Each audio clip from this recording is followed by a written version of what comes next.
welcome along. This is Virtual Farmer and welcome to Oakbridge, formerly Calmsden Farm. We are setting ourselves up a brand new farm here.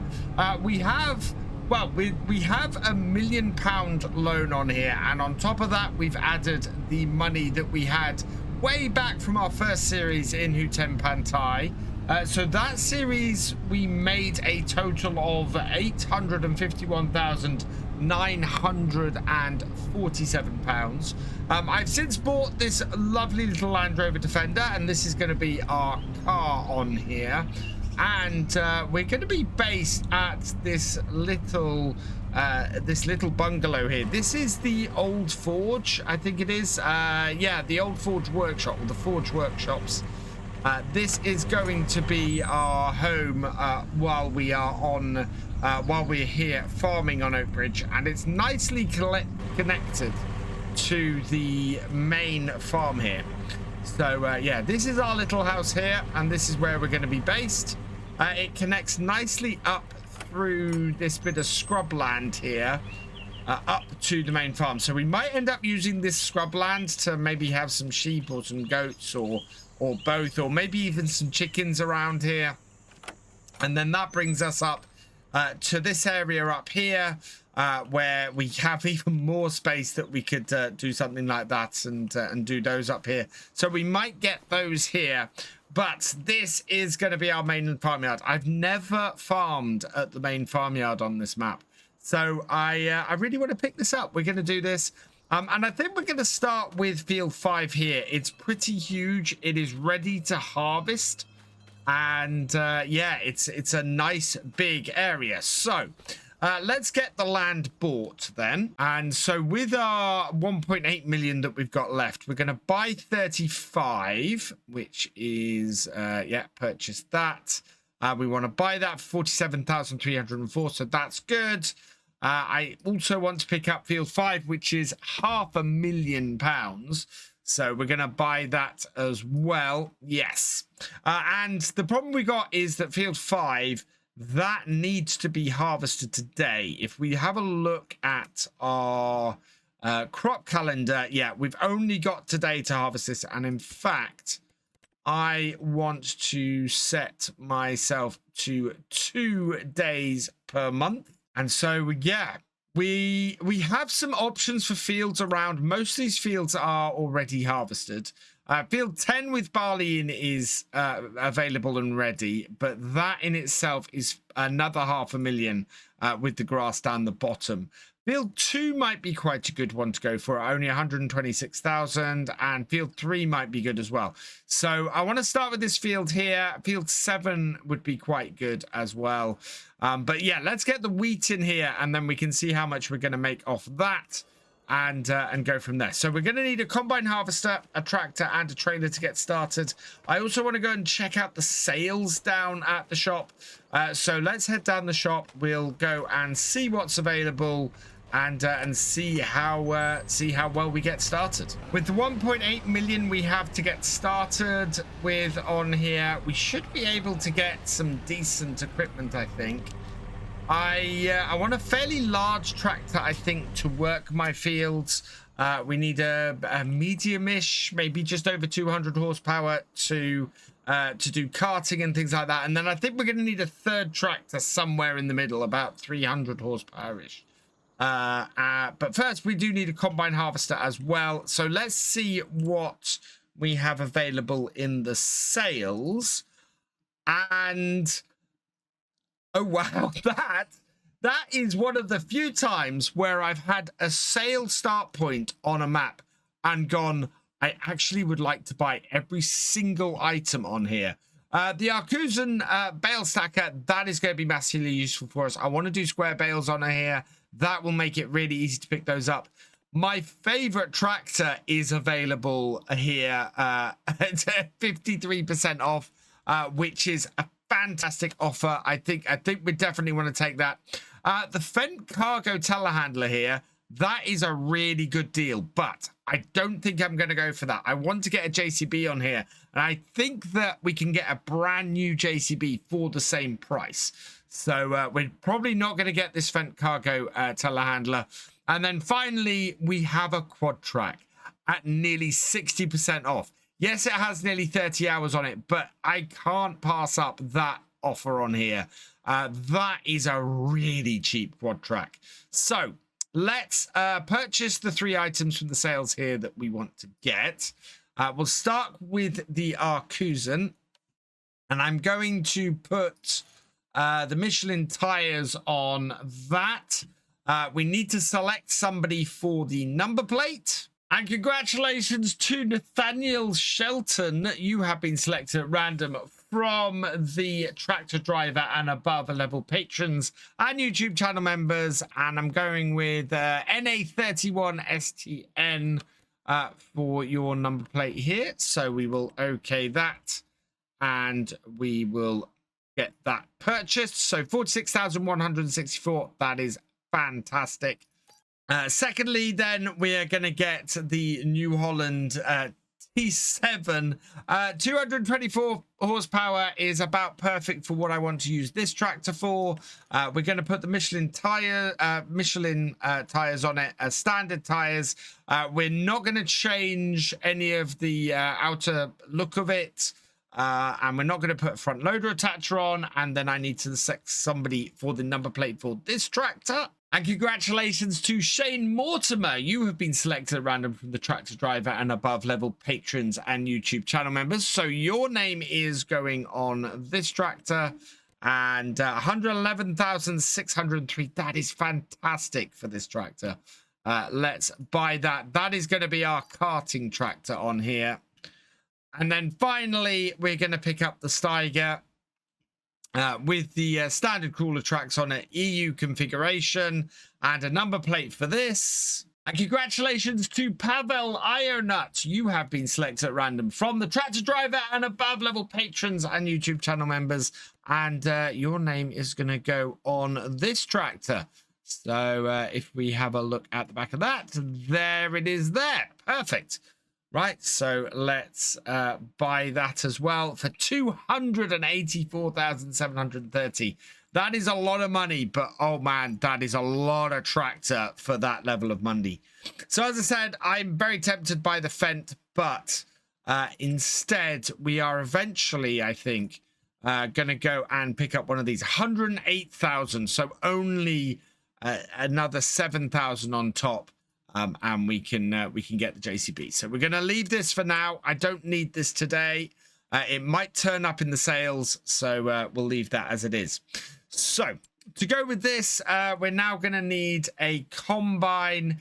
I would lease a combine, but my trouble is that we have the in-game time on. So for example, if I was going to lease the AF11, this would cost me a whopping 15,540 per work hour. We could rack that up really quickly on here.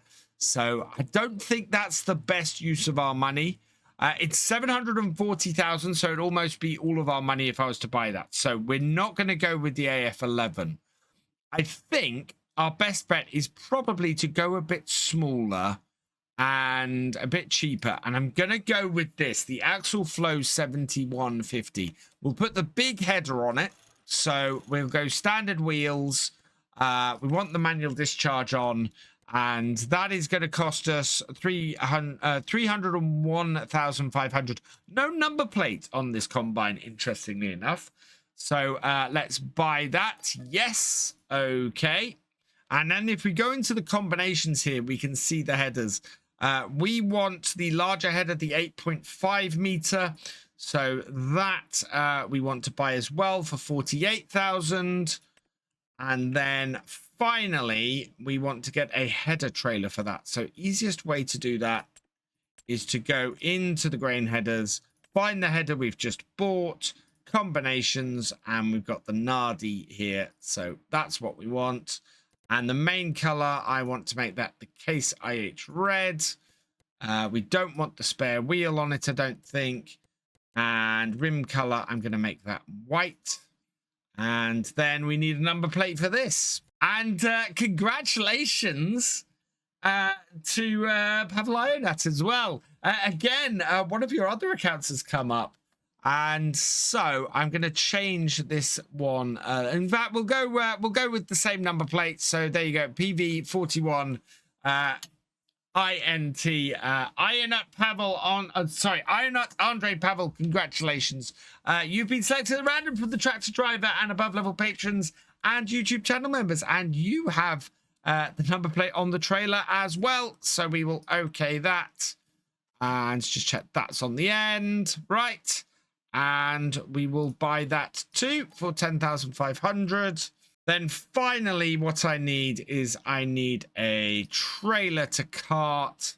And the one we're going to get is this one. We've got the Red Rock trailers here for 23,000. We'll put the Michelin tires on that. Front ladder, yes. Cover, I want on the top as well. I quite like that. Main body color. I am going to do it in the New Holland blue to match the tractor. And the tension belt color, we will leave those as red because I think those look great. Somebody to go on the number plate. And that is going to go to Old School Mike. Congratulations, you've been selected at random from the tractor driver and above level patrons and YouTube channel members. And so OD53 Mike. The three doing a lot of heavy lifting there. I like that. That's good. So we'll okay that. That is on there. And right, we can buy that as well. Yes. Okay. So there we are. That is a great array of machines straight off the bat. And I think what we want to do is we want to get the combine up to the field and get that harvesting. But this is a pretty good start we've got on here with our equipment. We've got a decent sized sort of general use tractor in the T7. I'd say it's my favorite tractor in game. I'm amazed that it came up on the sales, which is fantastic. Really, really pleased about that. And we got the quad track. I really wanted a quad track on here, given the size of the fields we had. It felt a little bit overpowered when I was checking it out. The fact that it's appeared in the sales as well. This is one of the best starts I've had for a sales setup on a game. So I'm really, really pleased with it. Absolutely awesome set of equipment. Getting the combine, normally my recommendation is not to buy a combine, but given the leasing cost this would be for us to lease this on a field this kind of size, I figured that we're better off, while we've got the cash at the start here, actually just buying the combine and getting ourselves set up that way. Let's line ourselves up here like so. Don't know if I think I left the short pipe on this. I hope that's going to be enough reach with this header. See, if not, we'll have to get it into the workshop. Let's just get the auger out and check. I think we'll be all right. Yeah, there's enough on that. So start her up. Drop her down. We'll head in on this corner here. 2 headlands. Okay. And away you go. This is a lot of tractor for the money. I am so pleased. It could do the liquor paint by the looks of the front of it, but I hate to think how much it would cost to do that. We can get this trailer back to the farm on this as well, which will be good. So we're going to need to pick up a baler fairly quickly. So we'll keep our eye out for that. Also, probably going to want a direct seeder or something like that. We're going to need something to mulch this field as well. And we're probably going to need some lime as well. So next time we're looking to do a pretty quick turnaround on this field. Get it baled, get it collected, get it mulched, and get it seeded. very quickly. I also want to see if we can start to do some, see if we can turn into flour. So I've made a few alterations to the map. Up at the top of the map, up the top of field 7, we now have both a potato processing plant and a sugar mill. So for sugar beet potatoes on here, we can process those into stuff. I've moved the sawmill over to the side of field 32, and that is next to the garden center. So sawmill production is over that way. Next to field 31, the blue dot over there, that is for the windmill. So we've got a windmill over there that we can get. So that would be perfect to get that set up. We've got a new dairy and spinnery down at the bottom by field 27, and then in next to area 24 off the side of 23, we've got a food preserving factory, we've got a soup factory, and we've got a bakery. So if we do any vegetables on here, and if we produce any flour, we will have places to do all of those things. So that is really cool. I'm very happy to have the extra functionality built into here now. Will make things so much easier and so much nicer having all of that built into here. If you saw my my original map tour of this was one of my issues with the map, was the lack of productions. So that's why we've come in here and we've added a whole load of them, just to mean that we can go through and we can do a really nice playthrough and have a bit of progress on here. So big tractor. Oh, look at this nice proper shed for us to get our quad track into. So we'll park this up in here, and fantastic, that is all done. Combine is just about full as it heads down the back edge, so it's made it maybe just over halfway around the field, which is great. Let's see, can we get into here and get it emptied? Gonna be into that tree. Oh yeah, that's not great. Oh, let it get the other side of there. Right, now let's see if we can get it to empty. Get it to stop. We might have to back it up a little bit. No, I think we're good. So now it should empty without needing the move, which will be great. And we are 10,000 litres, 44% full. Fantastic. So yeah, we need another tractor and we need a baler. So how much would a square baler cost us? I'd quite like to get a case or a New Holland. 167,000 to get the case baler. But that would be perfect for us. And then to get a tractor to run it, sorry, how much horsepower does that require? 230 horsepower.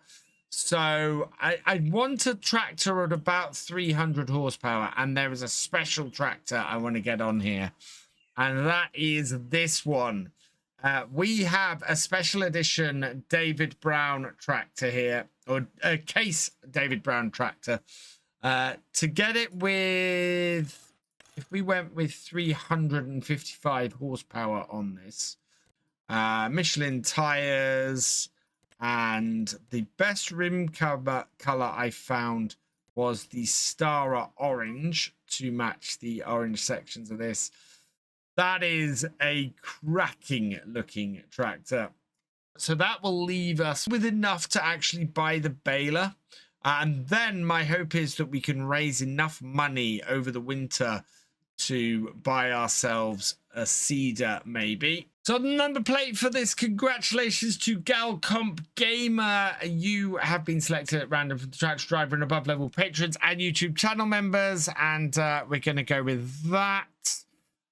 So okay, there we go. So a GL09 GMR, and yeah, this is almost as expensive as the quad track, and that leaves us with 157. So let's get the baler with that, and that is gonna be 167. That is unfortunate. I really would have liked to have bought this baler today. So it may be that we have to go and sell a little bit of this grain to do that. We're gonna have to sell some of the grain anyway to get the mill, because I'd really like to start creating flour as soon as possible.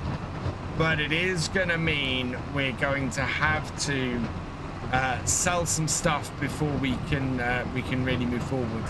Max trailer off here, so we do have the trailer fill limits. So weight wise, 21,690 off this.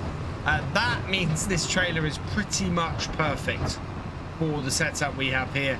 2 full tanks off the combine is what I normally aim for with my trailers, and yeah, that is spot on. So this first trailer of wheat, I think we'll go and sell this just to bump us up a little bit. Let's see where the best place to sell this is. We are well below best price. We've got 501, 509, 510 at the general store. So tag that, and that is up the top here, and I can go and show you some of the changes we've made on here, and the new productions that we have on this map. I'll open this up here, and it's just the tipping point on the side here. There's a few sell points still up this way. And we've got this one here is where we're going to tip this and get ourselves some money. And you know what? At that amount of money, we're only just going to get the amount we want for the baler. And then over here, this is the new stuff. So we've got a couple of placeables, sort of standard placeables I put in. This one here is the sugar beet or the sugar mill. And then this one over here, this is the potato processing plant. Fitting quite nicely around here, I think.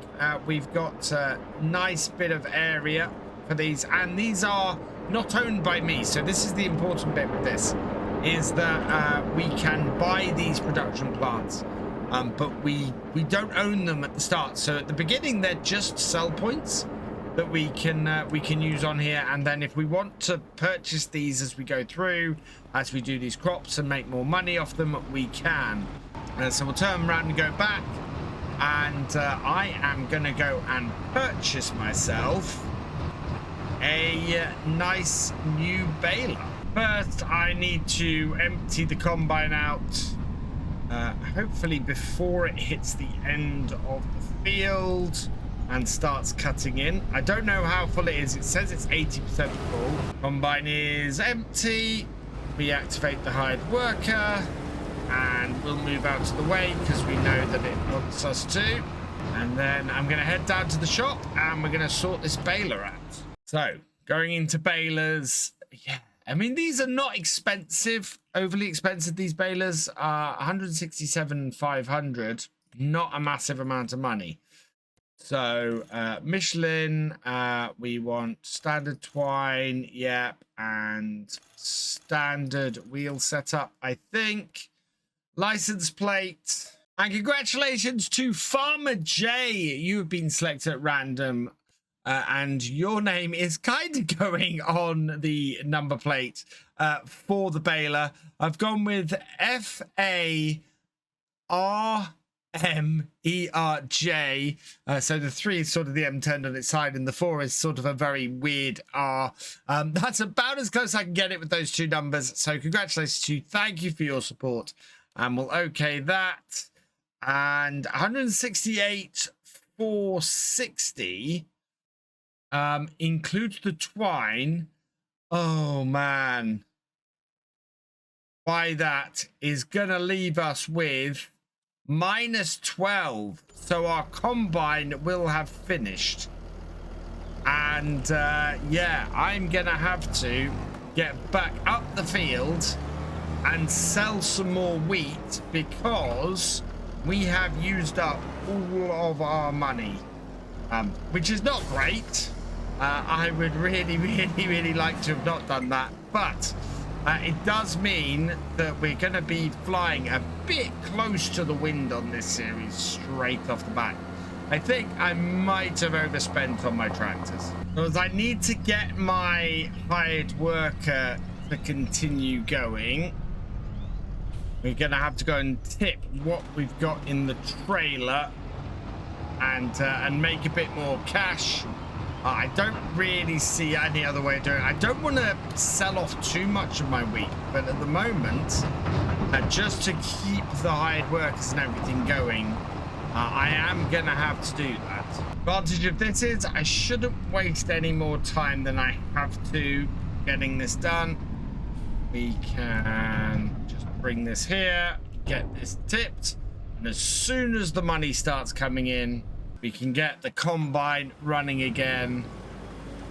The reposition itself, £5,000 should be enough to get us through the rest of the day as well. And then while the combine cracks on with that, we can unfold this and yeah, get a little bit ahead of ourselves by doing a bit of baling and getting this started.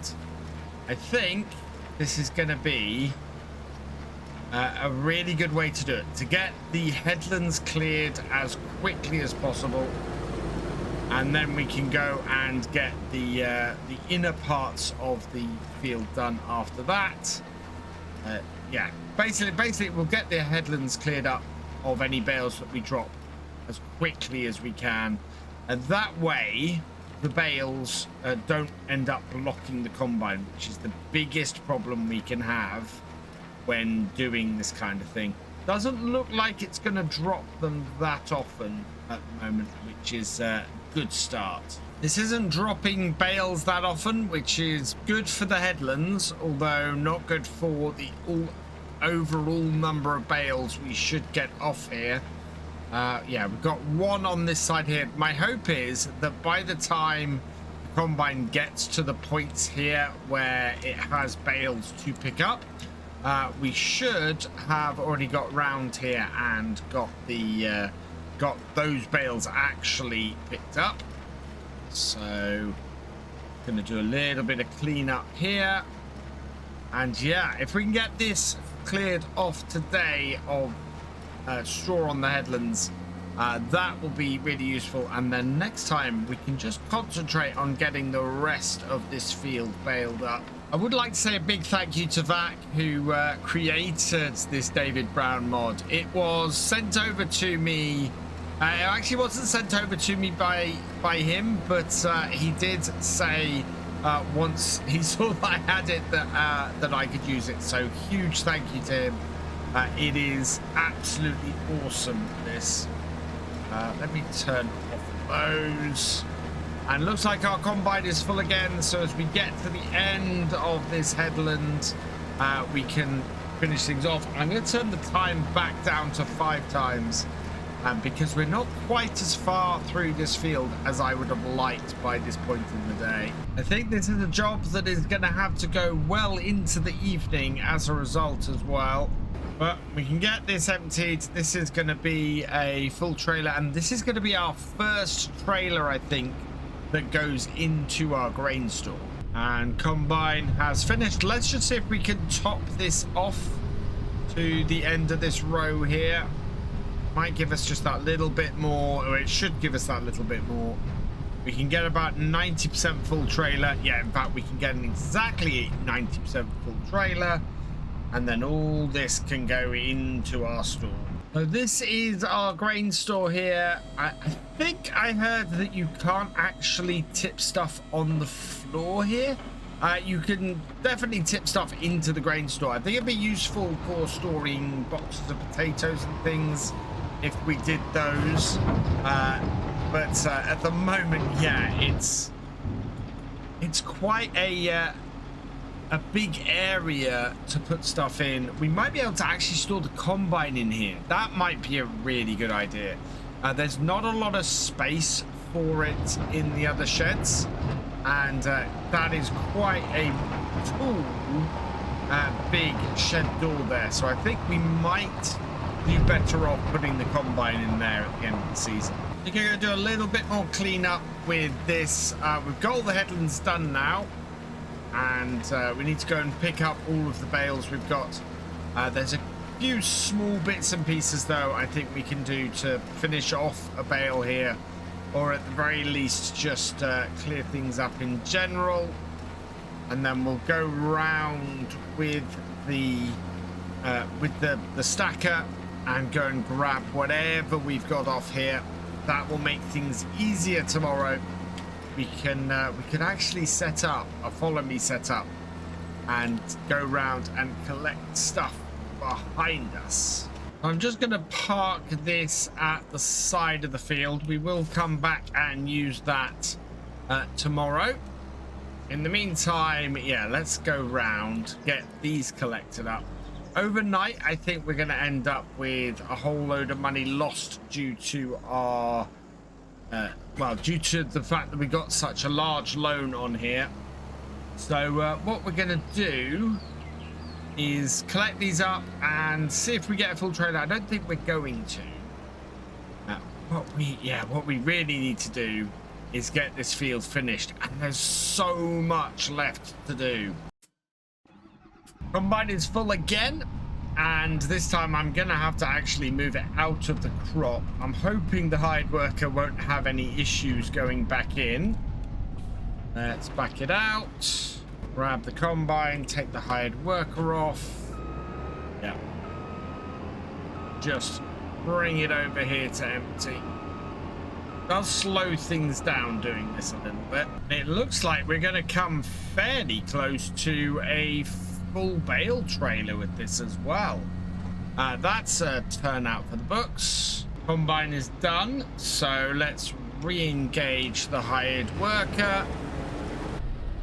Back off the tractor before it hits us, and yeah, fantastic. Hired worker decided it doesn't want to continue on from where it left off just now with us moving out the way, so don't know why it's decided to do that.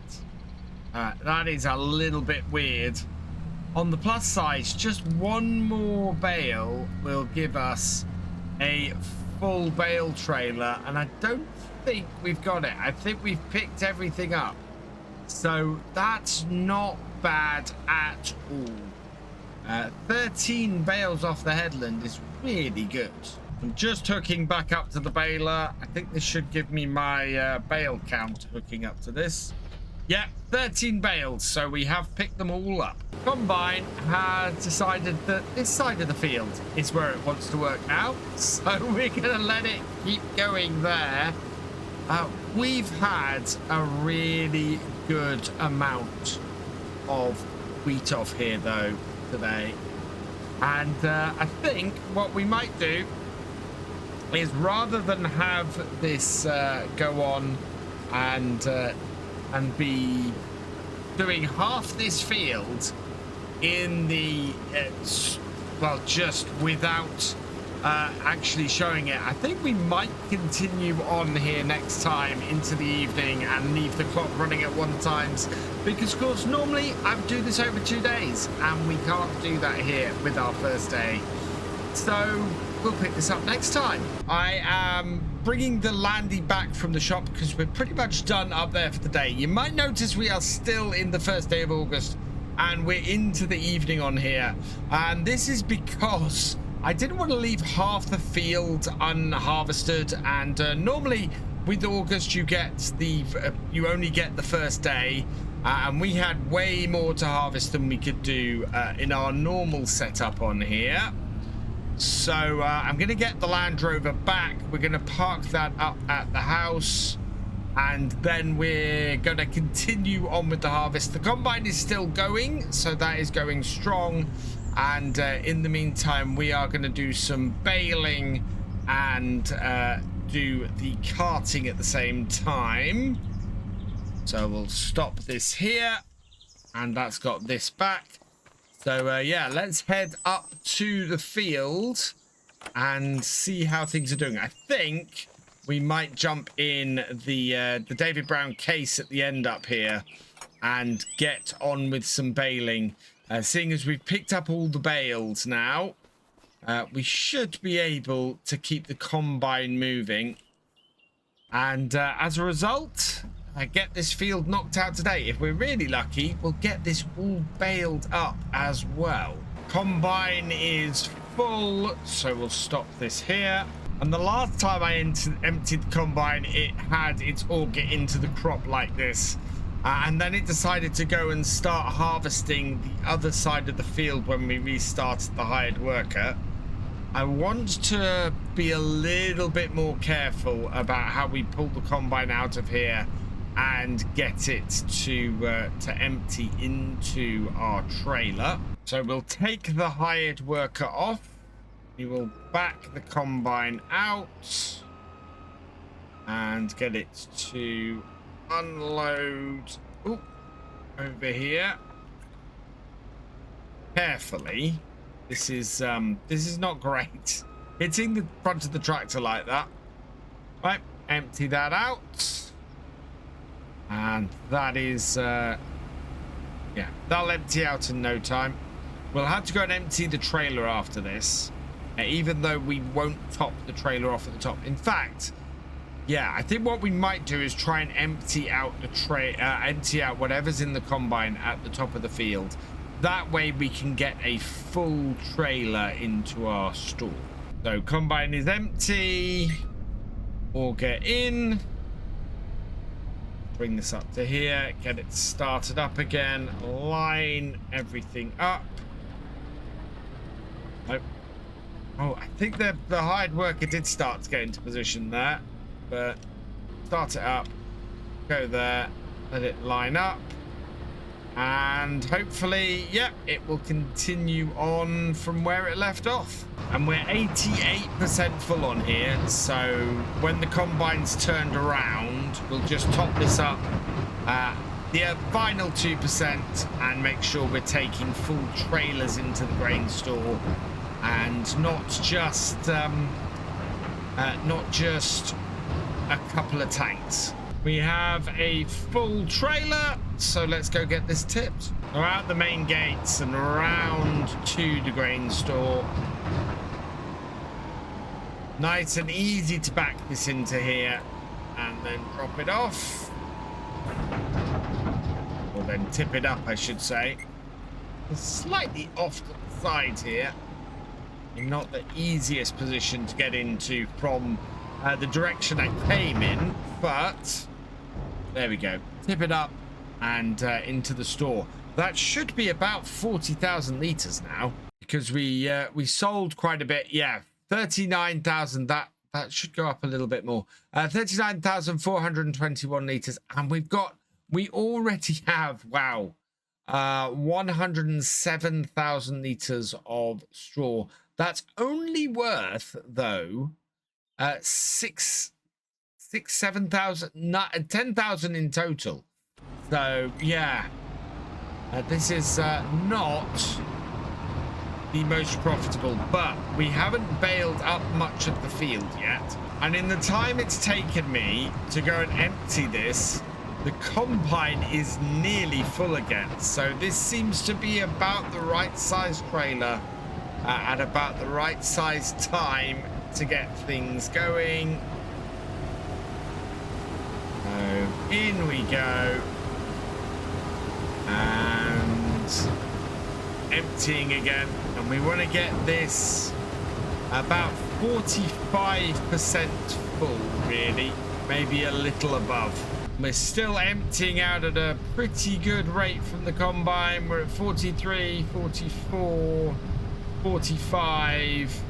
I think that should just about do it. That means we can get back to the baling. So start this back up, start up our baler, and away we go.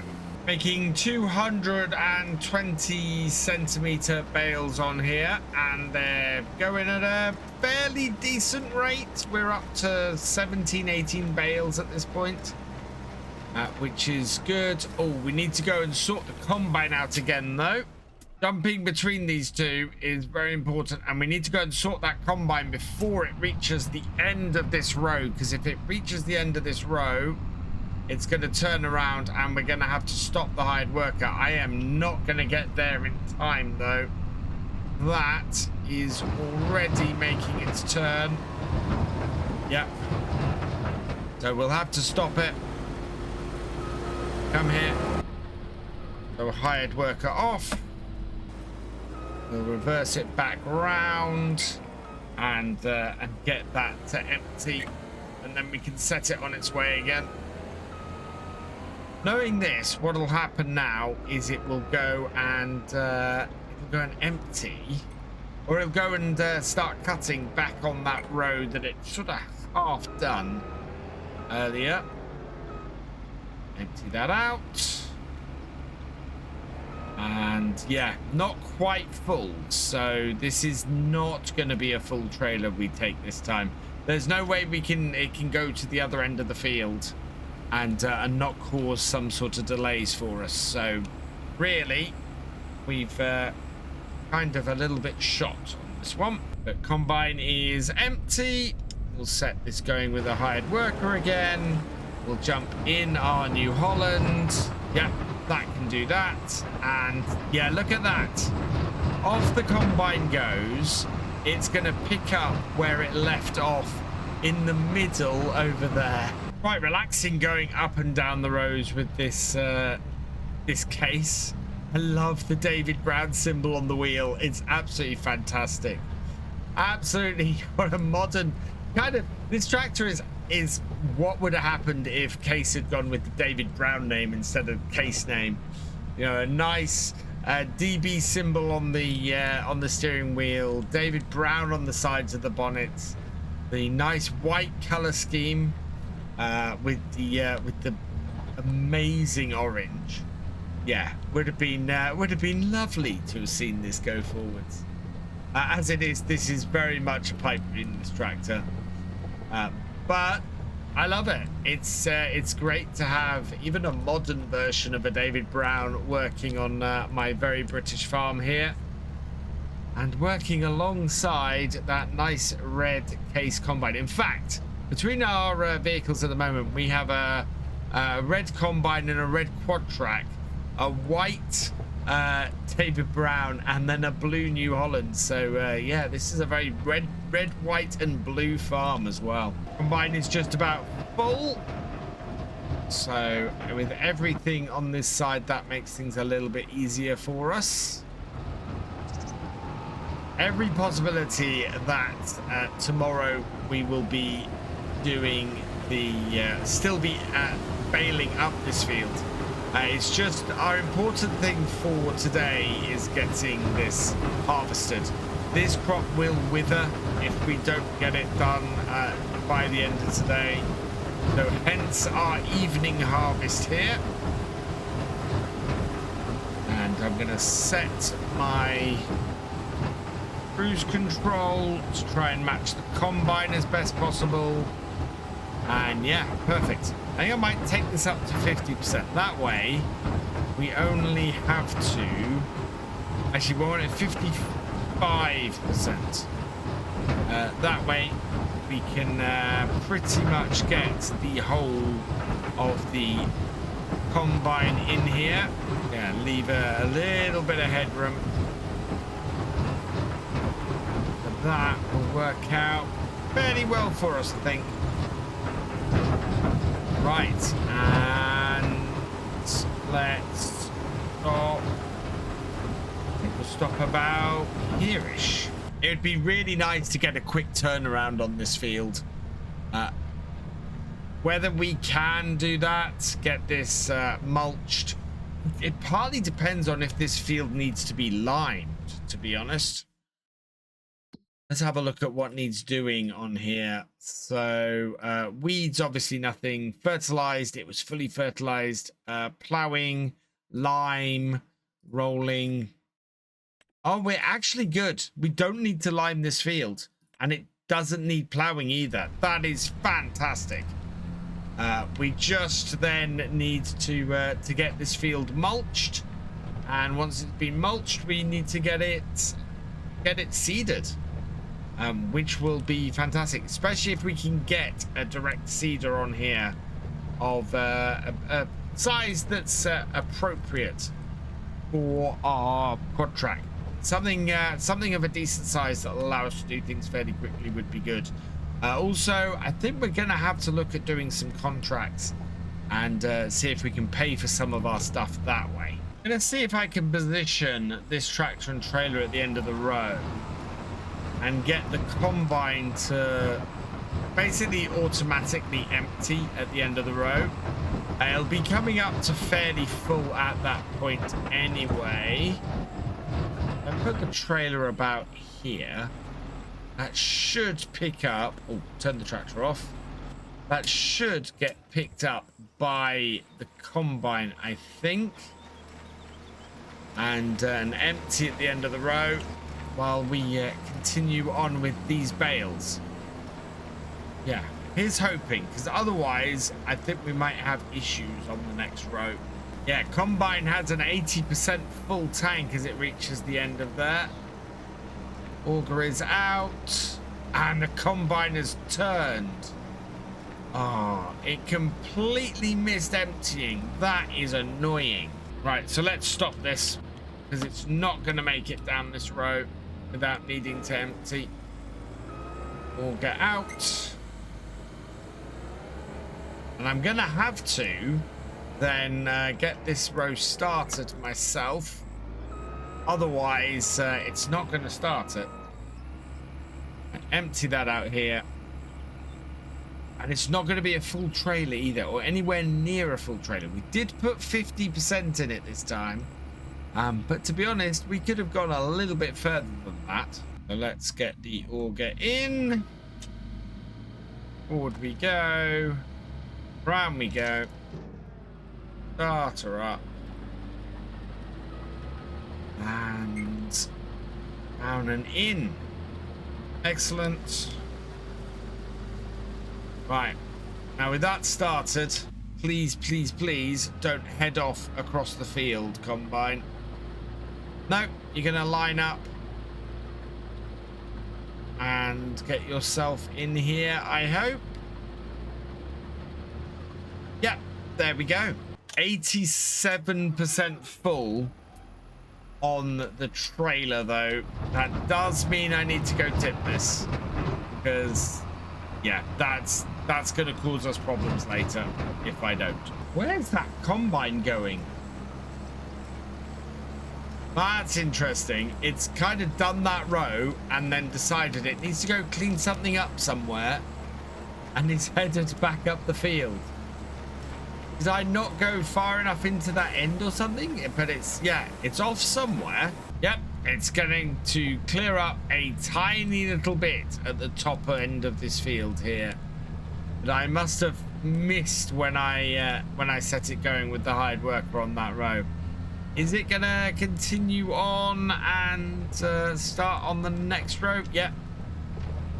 Which means when it gets to the bottom end, we're probably going to want to empty it at that point. I hope it makes it to the bottom end, because if it's got too full a tank at the moment, it might not make it all the way. On the plus side, the combine going up and restarting from the other end has meant that it is nicely in position for us to empty.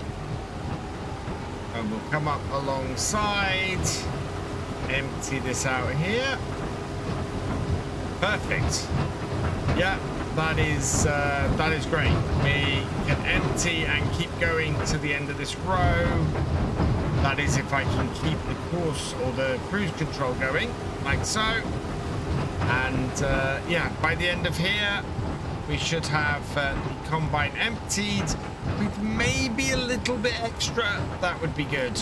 This currently feels like I'm keeping up with the harvester, but we've still got about half a field to bale on here. It's very sort of,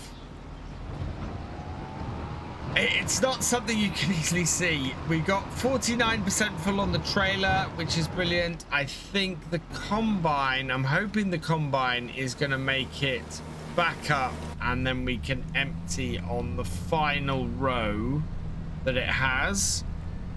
This here is baling well. I think we're probably going to end up finishing off the baling next time, though. We've got yeah, we've still got quite a few rows to go, and I want to get this finished off as quickly as possible.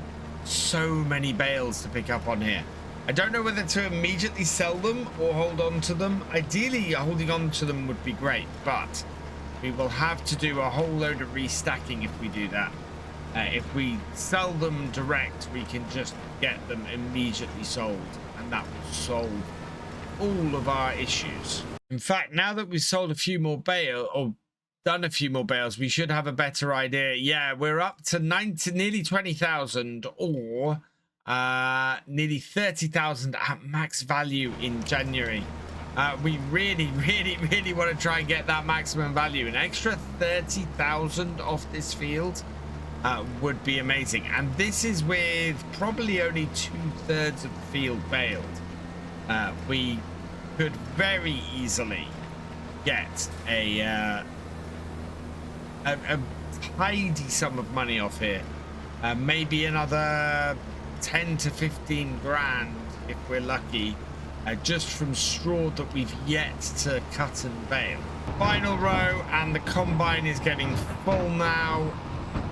We can come up alongside and get this emptied, and we'll empty to the end of the field. I don't think that it will top out. If it does top out, it's going to be with a very small amount left in the combine.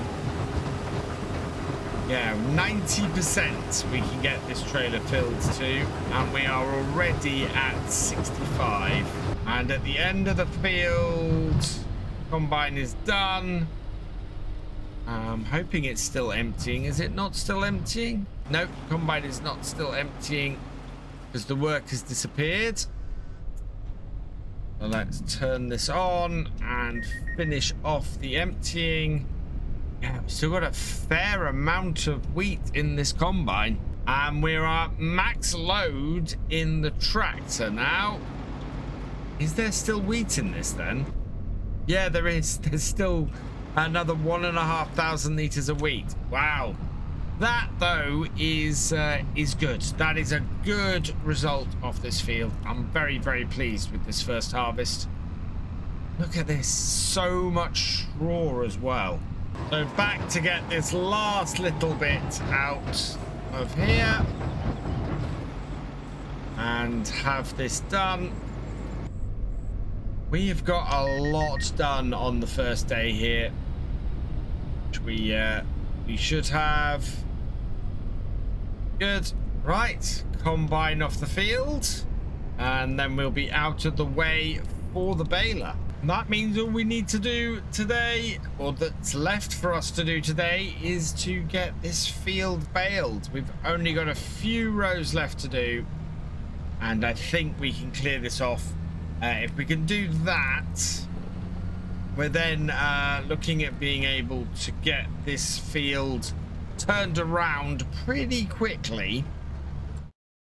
Looking at our crop calendar, can we plant? We can't do spring wheat or spring barley, so we're going to have to go and either turn this field around this year. In fact, canola is planting now, or we're going to have to pick a springtime crop to do.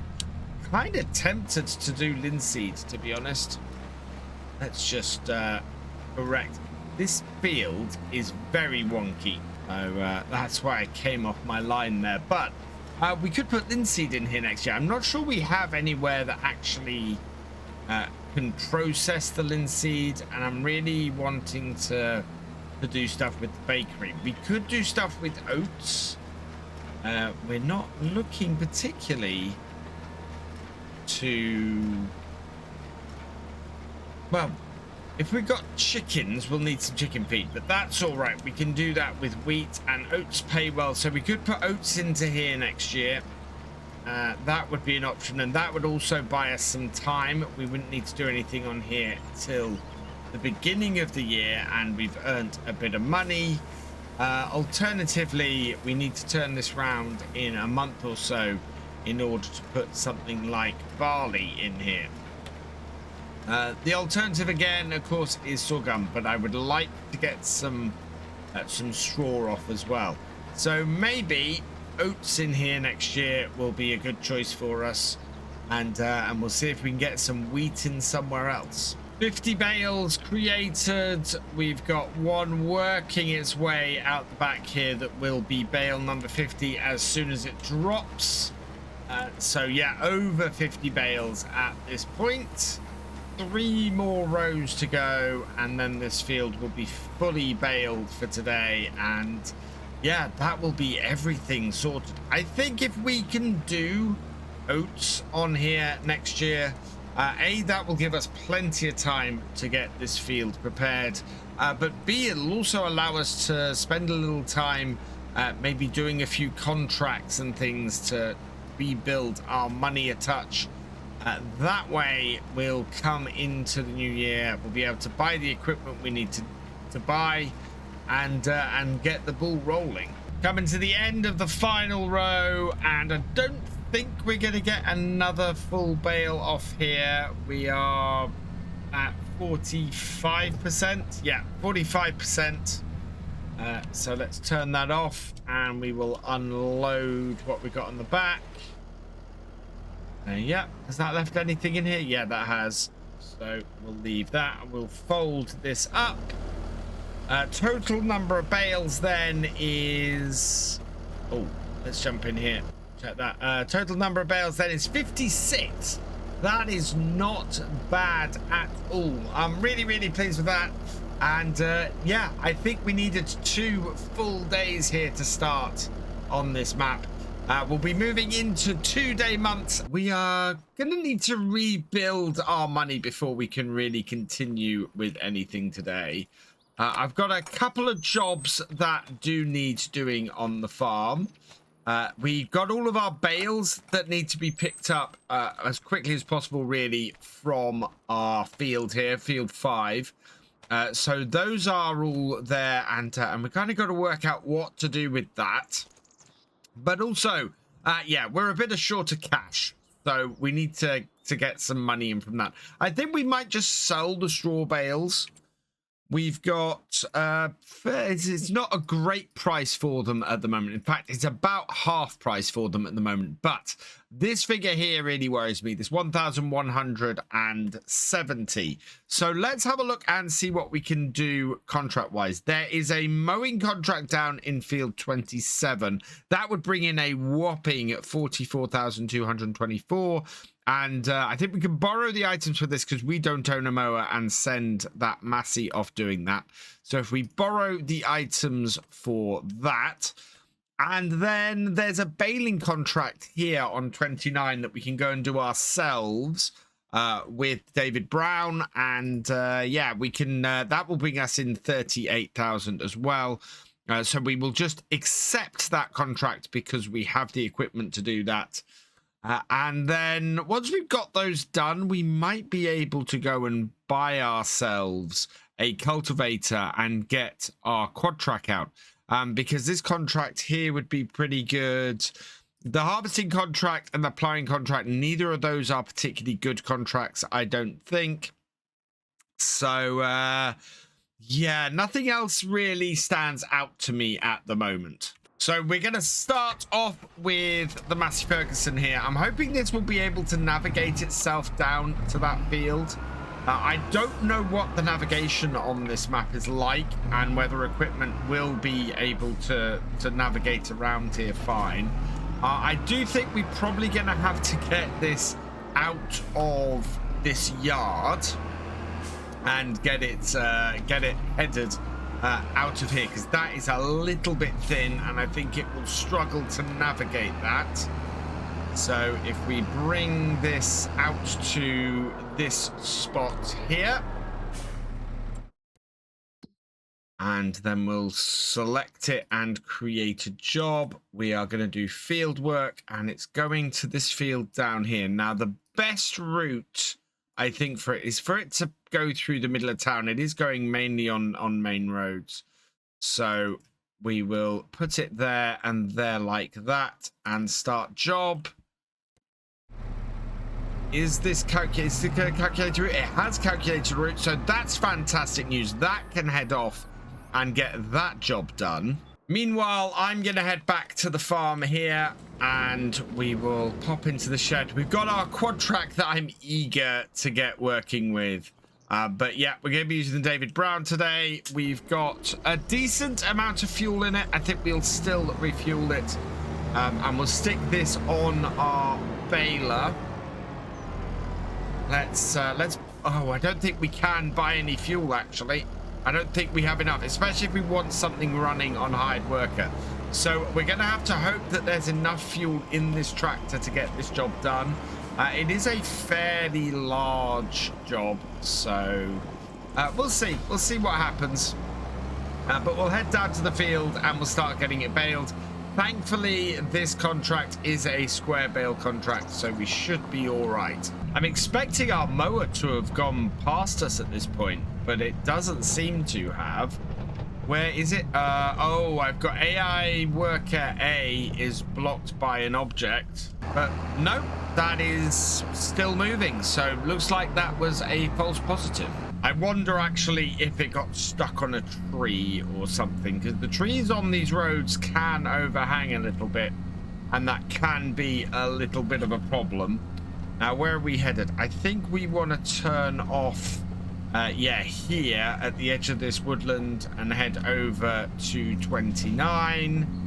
Yeah, look at that. That hired worker has stopped again. In fact, it's taken a slightly different route. I don't know why it's turned and gone down by the cows, but it has. So we'll leave that going.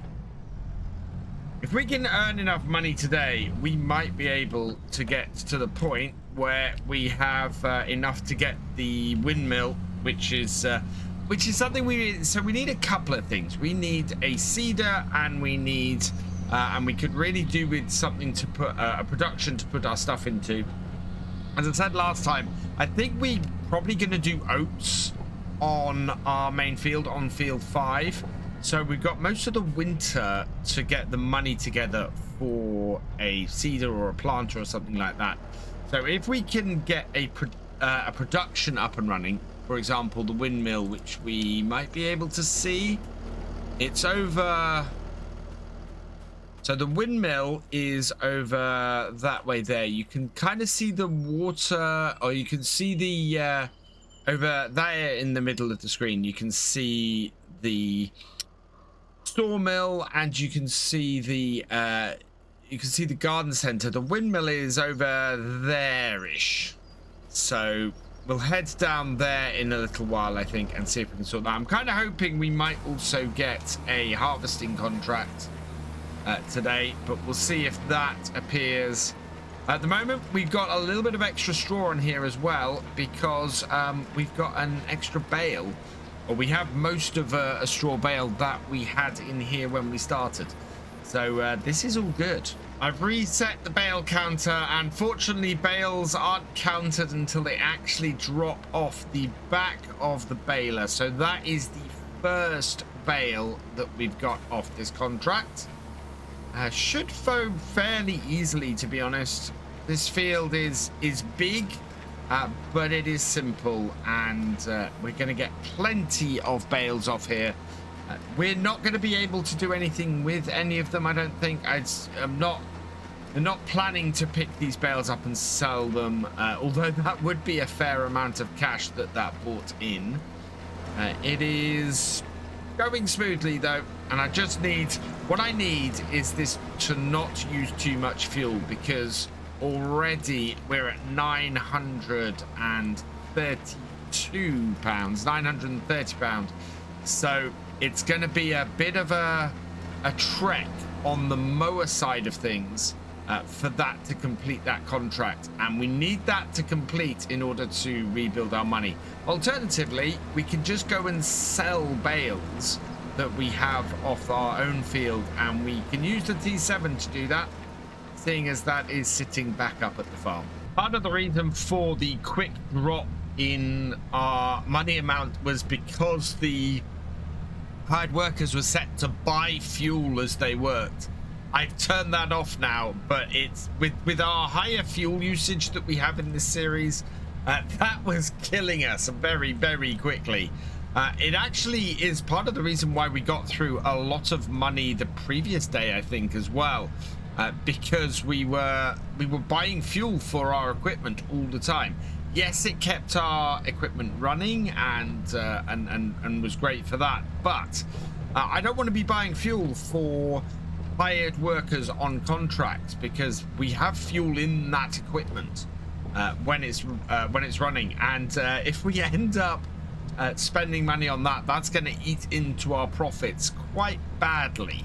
So yeah, we've got that turned off, and we'll refuel stuff when we have to. There is a field trailer that I would really quite like to pick up.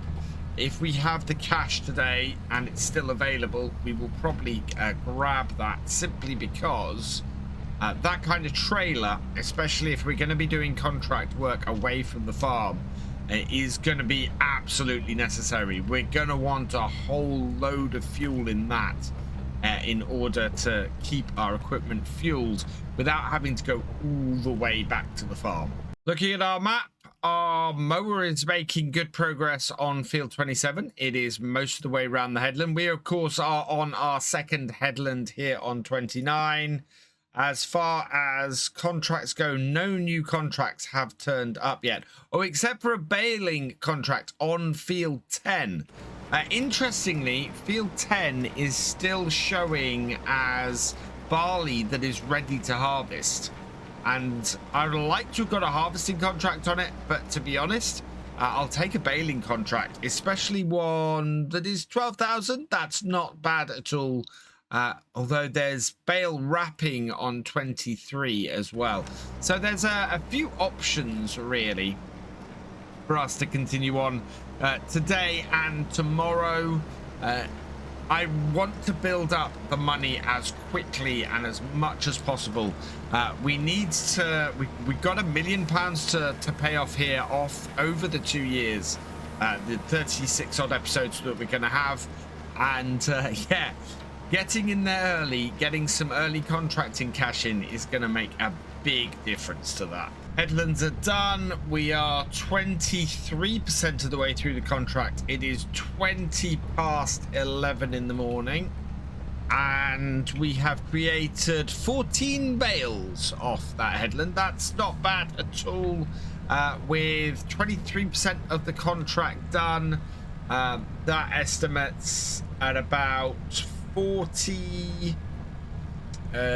56 bales in total off this field, which is a good number. We are not going to use much bale twine doing that, which is fantastic. Yeah, this is going along very nicely. Meanwhile, our mower is making good progress. Yep, that has done its first headland. It is turning back on its second, and that is also sitting at just over 20%, 22% done. So making good progress on both of these contracts. As for new contracts, we're keeping an eye, but yeah. Oh, we got a harvesting contract for peas, of all things, but that is not a very big contract and is not going to result in much. And I think I was a little bit off my course then. So I'm going to turn back around, get that little bit. Sometimes these fields curve slightly. Very tempted by a pea contract, but we're not really going to make much off that. £1,000 pea contract is also going to not result in really many extra peas off it, and yeah, it's going to cost 779 to do the contract in the first place. Don't think that is the best of contracts for us to attempt on here. I think we want to keep it to stuff that's going to pay really, really well. If there was a big harvesting contract that we could get our combine onto, I'd absolutely be all over that. But doesn't seem like anything like that is coming up today. Interestingly, the mower is catching up with us. We are at 33% on the baling contract, 31% on the mowing contract. So it's keeping pace with us rather nicely. Hopefully getting both of these finished at the same time.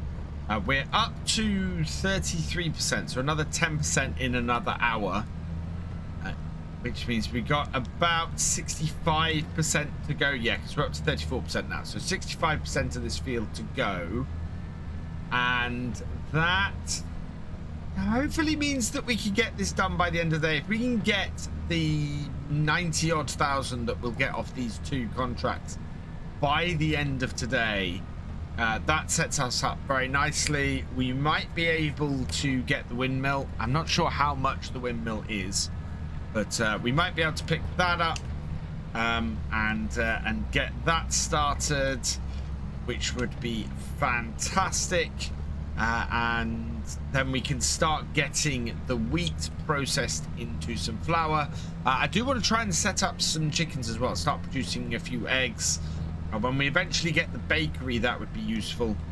We probably want to look for somewhere to put a greenhouse in if we can. If we could be creating some strawberries, that would be good. Our biggest challenge all around that is probably going to be getting sugar. If we could bake a cake in the next 2 years, that would be fantastic as well. Thankfully, the size of the contracts and how much they pay on this map should benefit us for getting all of that done. So if we could pay off our loan and we could get the get some cakes baked, would be an awesome way to round things off on here. We're 50% of the way through the field now, and doing pretty well. It is 10-2, so still making good progress.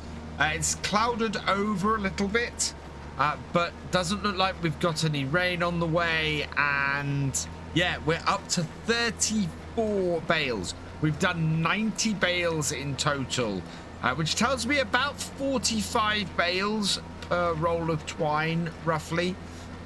We are down to 16 rolls in here now.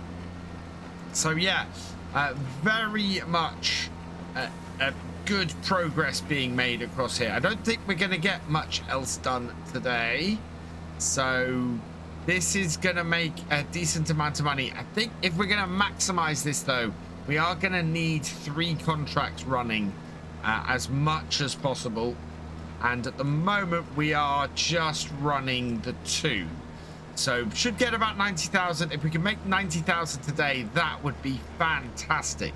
Even at our height on Hutan Pantai, we were only making about 50,000 a day in contracts. Here we could clear off all of this loan and get ourselves nicely set up in 6 months, which would be amazing. This very much is a test today. Can we get large contracts on large fields like this done in a day? I mean, we do have 2-day months, and we know how long it takes to harvest our own field roughly, although we spent a while mucking about getting ourselves set up. I think we can get, with the size of equipment we've got on our main farm, field 5 done in a day, and the stuff I'm targeting should mean that we can get most jobs done within the day. It's the contracts of this kind of size, especially with something like this baler. Can we get this cleared through? It is 10-3 in the afternoon now. We are still running it 10 times, and this is part of the test. We are 63% of the way through the contract, so that is making good progress through there. It is really, can we in the next 2.5 hours clear out the rest of this field? I think it's possible. we might go a little bit over, but in general, this is looking very possible and very positive. And that will only bode well for the progress of our farm on here. It should mean that we end up being able to do these kind of things without having to worry about it. And if we get the right sized equipment for our farm, it means that everything on here will be open to us. And that can only mean that we can continue to make money and make money. It's 75% now, and we've done another hour. So we are still looking good. We've got an hour to go. I think this is probably going to take us a couple more hours. It's going to be a slightly longer work day, but I'm not too worried about that. We sometimes would expect a slightly longer work day, and in September that's not too bad. We still have plenty of twine left. We are up to 52 bales. So actually 56 bales looks like it's going to be a low. I was lowballing it with that. So yeah, all looking good. This is seems like a lot of field to go, but with only 23% of our field left here to bale, that's not bad at all. We've been fluctuating between 1% and now up to 5% between these two fields. Which is really interesting that there's that much variation as we do these two contracts together.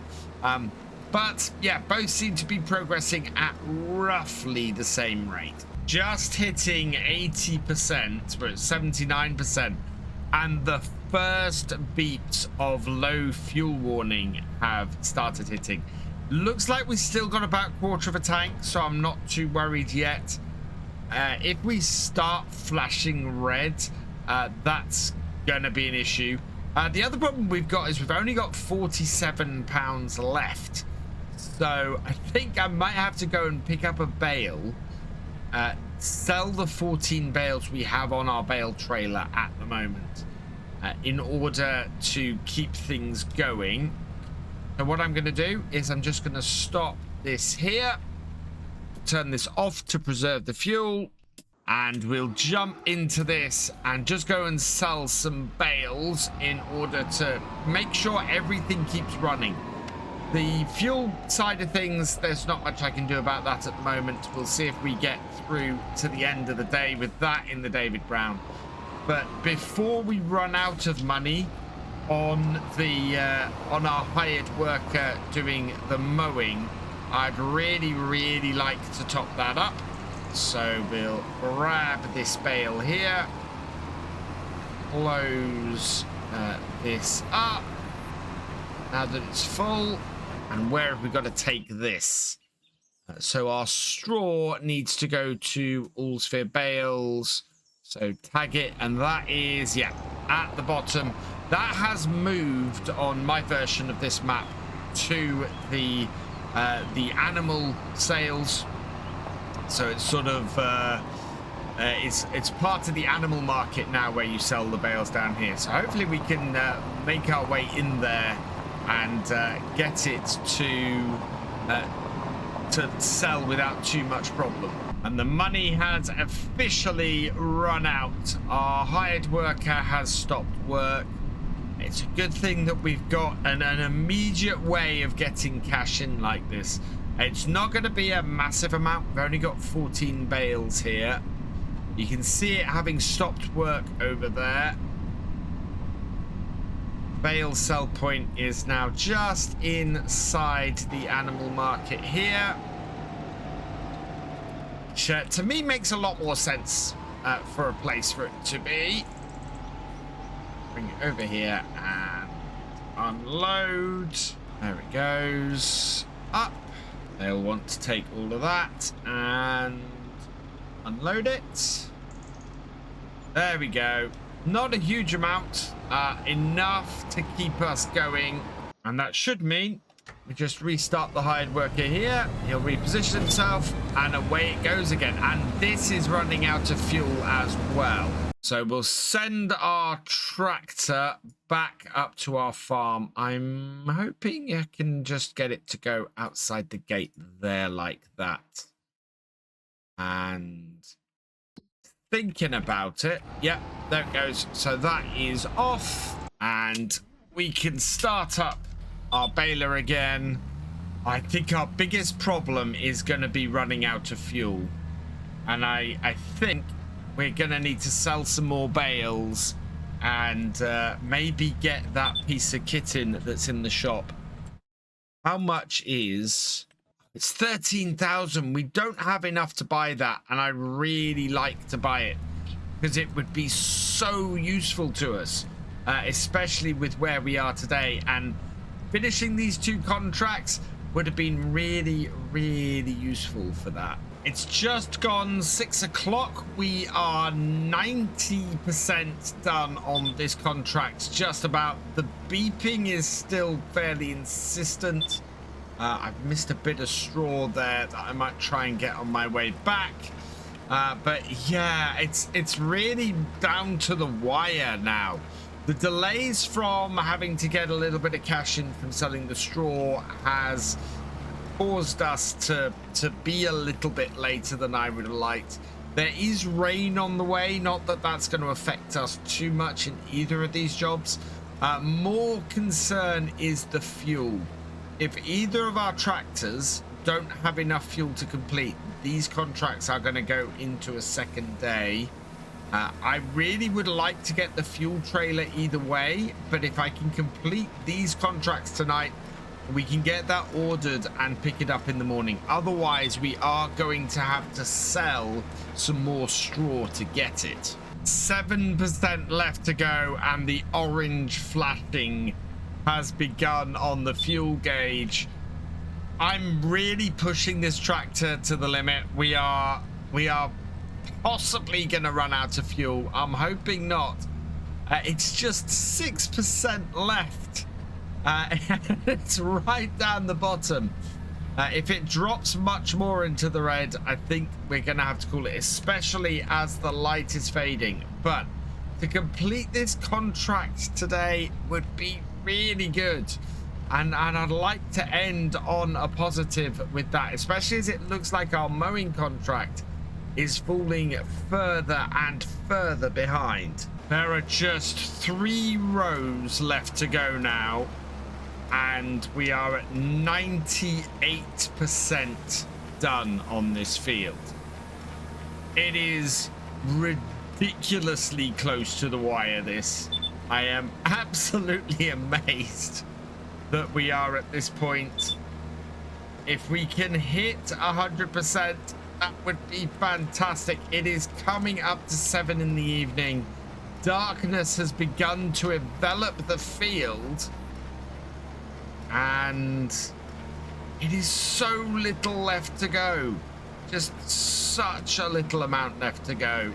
We're now at 99%. I reckon I could probably stop the baler, unload the bales off the back here, and complete it. In fact, no, there we go.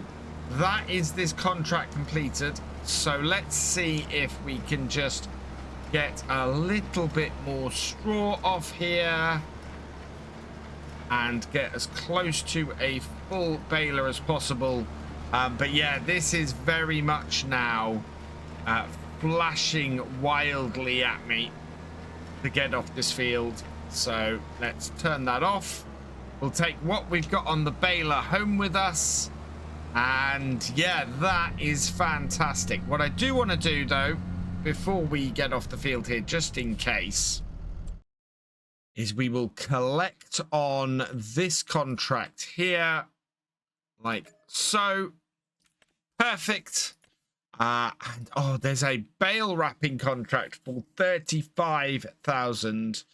That is probably one of the best contracts sitting here.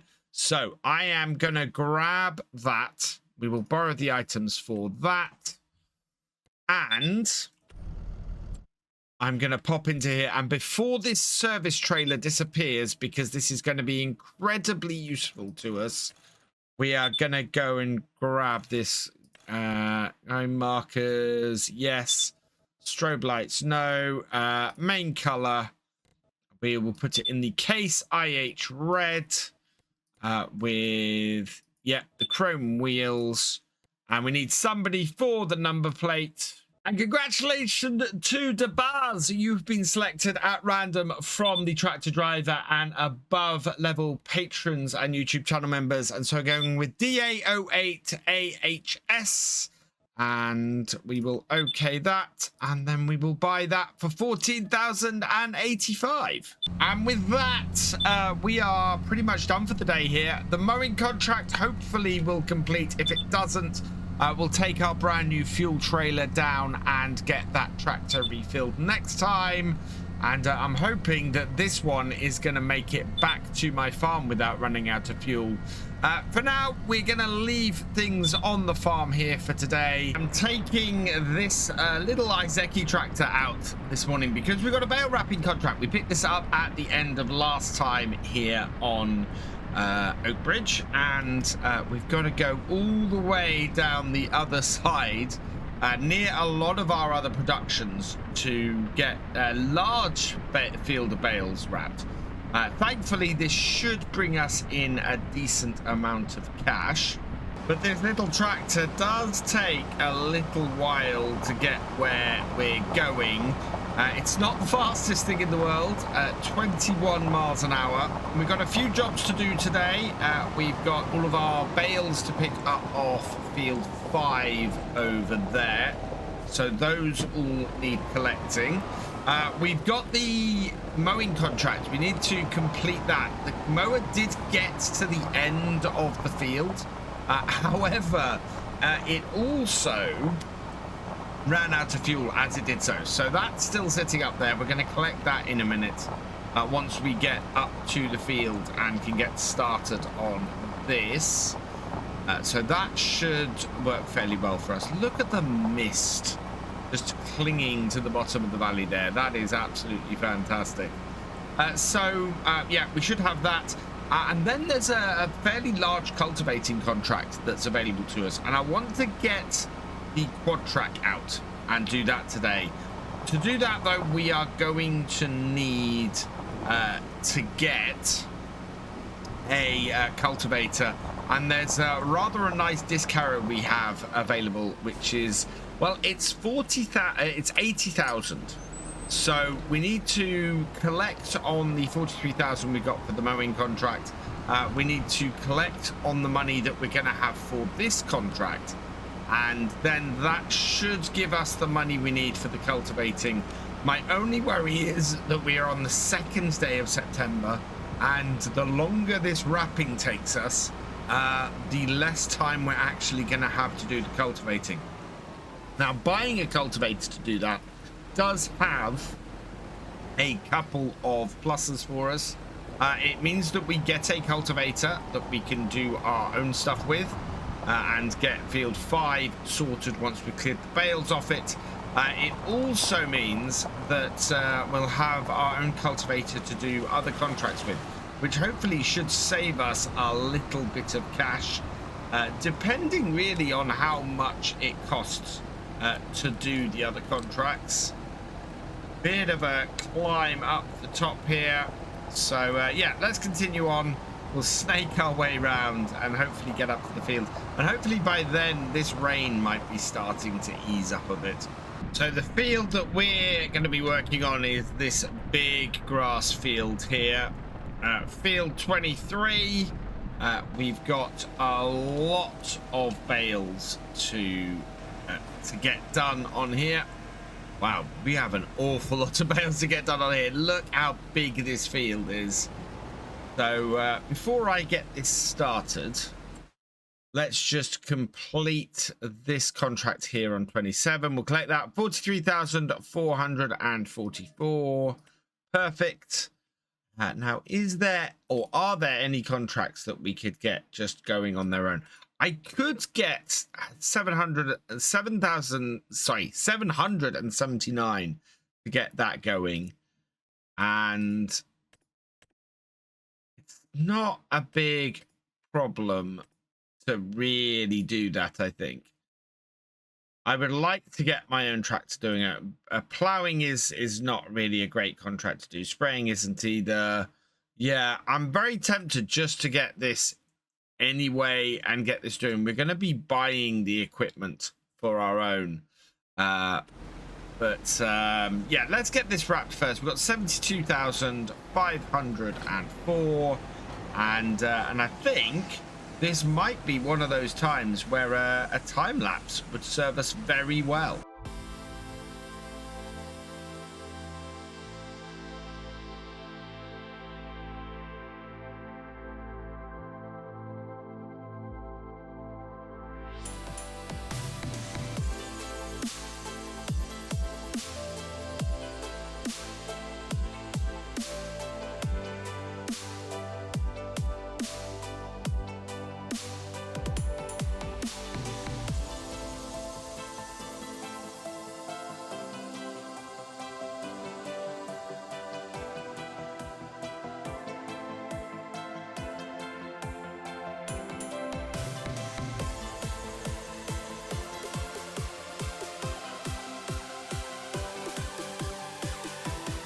Time is getting on, and I'm a little bit worried we won't get this cultivating contract in today. So let's get that selected and get that started as well.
This should be our final bale coming up. We are at 98%, so yeah, expecting this to finish it off. I can't see another bale anywhere else on this field, so doing this 99%, dropping this one off should complete the contract. And there we go, contract all done and dusted. It has taken most of the day, which is a little bit annoying, but it is all done. So let's get this tractor back up to the shop, I think. Or actually, we might just complete this contract here, and that will then all be finished. So that is another 35,463 in the bank. Collect that. Okay. And just looking at what we still have contract wise, we have just this plowing contract really that is the only thing that's worth it. We do have the cultivating contract going on, which is 25% of the way through. So we picked this up halfway through our time lapse there, as you saw, and we got this styer on here. I think with 107,000 though, I want to go and have a look and see if we can get the windmill purchased and start processing our wheat. So I'm heading on down towards field 31 here, and up ahead you can see the windmill that I installed on this map. And currently this is just a sell point. I'm hoping 107,000 is going to be enough to purchase this though. So let's see, 50,000, perfect. So yes, we will purchase that. That has put the windmill to a stop. And we can head back to the farm now, and I think we'll start getting a trailer full of that in. Oh, trailer full of the wheat in, and then we can get that started up and start producing the flour that is going to make us some extra cash on there. We've got another good contract going. So as somebody pointed out on the comments for the first video, we didn't buy the JCB. That wasn't because I missed it. That was because we just ran out of money. I'm hopeful though, with this second contract, we might have enough money to buy it, and that would allow us to start transporting stuff as well. So yeah, next thing on our target list from these contracts is going to be to get the JCB and be able to start transferring our products when we've started creating them. As a result, both the cultivator and I think picking the bales up, yeah, so both the cultivator and picking the bales up are going to have to wait. At the moment, we are, well, we're not in a huge rush to pick up the bales. As I said, we're going to do oats in this field, which we only have to wait till the new year for, or we have to wait till the new year for in order to plant. And the cultivator, as a result, we can do that over winter. We got 108,000 litres of wheat with our production on the windmill. If we look at wheat, we can create 5 wheat creates 4 flour. So that should be 80,000 litres of wheat. Which will be 80,000 litres of flour, sorry, from that, at least, maybe a little bit over, which is fantastic. That is going to be absolutely awesome, and will bring us in a lot of money. 21,690 litres per load with this trailer. This should end up taking us about 5 trips and leave us a little bit of wheat left over for feeding any potential chickens we get on here.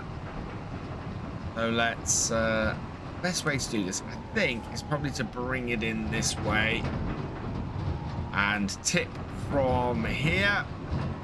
Yeah, so tip there like that, and that then gives us our first 20,000 litres in here. Now I think this holds 100,000 litres, this production.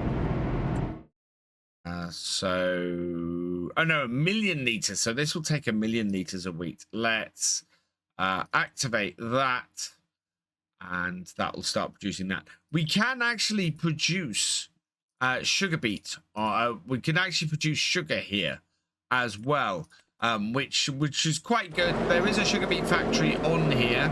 There is a sugar mill on here, which we could run that with as well. But that would mean having to buy the sugar mill. I think the sugar mill might be able to handle larger amounts as well. So if we were to get a sugar beet contract and want to output some sugar, then we do have somewhere where we can do that very easily with this setup. Back up to the farm then for our second load. This should mean that we can get all of this in today. Let's refill that then. And yeah, we're down to 86,000 litres of wheat. It's quite a trek across to the windmill here. And this will be, as I said, our second load. We'll get this in. The light is fading at this point. It is only 5 to 6, but it's also September. So as a result, the light does begin to fade. But considering it's taken us all day just to wrap bales, I'm not overly surprised it's taken this long. So we're gonna go and get this all tipped and processing. Yeah, I don't know if this is the better way to do it. It might be the better way to do it. But certainly that is fantastic and in. So let's tip that.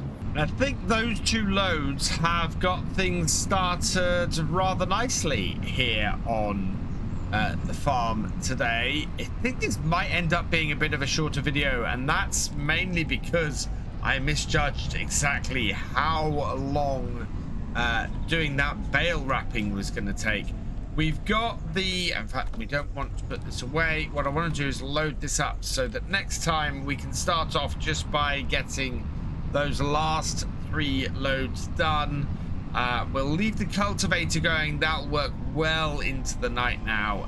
It's only about halfway through. And that's what I thought was going to happen. That's why I started it when I did. 64,800 litres left. I think we're going to be really, really good on here for tomorrow. Yeah, look at that filling up. Absolutely fantastic. So we'll get this loaded up now. We will then get the cover on like so. That should all be covered now. Yep, that's all covered. We're ready to go transport this in the morning. So we'll get that done first thing. Get a bit more, get a bit more flour processing, and I think next month we'll see where we are with the contracts wise. See if there's more money we can earn, and see what we can do. We've got this contract here that has been finished. This is the cultivating contract we had last time. So we've got the stire from that. Let's clear that off before we do anything else. 39,000 to collect from that contract, which is fantastic. Now, we're going to continue doing some contracting stuff. We're looking at planting new stuff in the new year, so we want to turn our field around at some point. Right now, though, contracts are worth a lot more to us. There's a couple of contracts out here that would be quite good. There's a cultivating contract on 7 that we might be able to get running. There is also there's that fertilizing contract there, but that will cost a lot of money. But there's also a massive stone picking contract down here as well. What is in the shop today? Let's see what's on sale. There's a new case tractor. This would have been a really good tractor for our farm.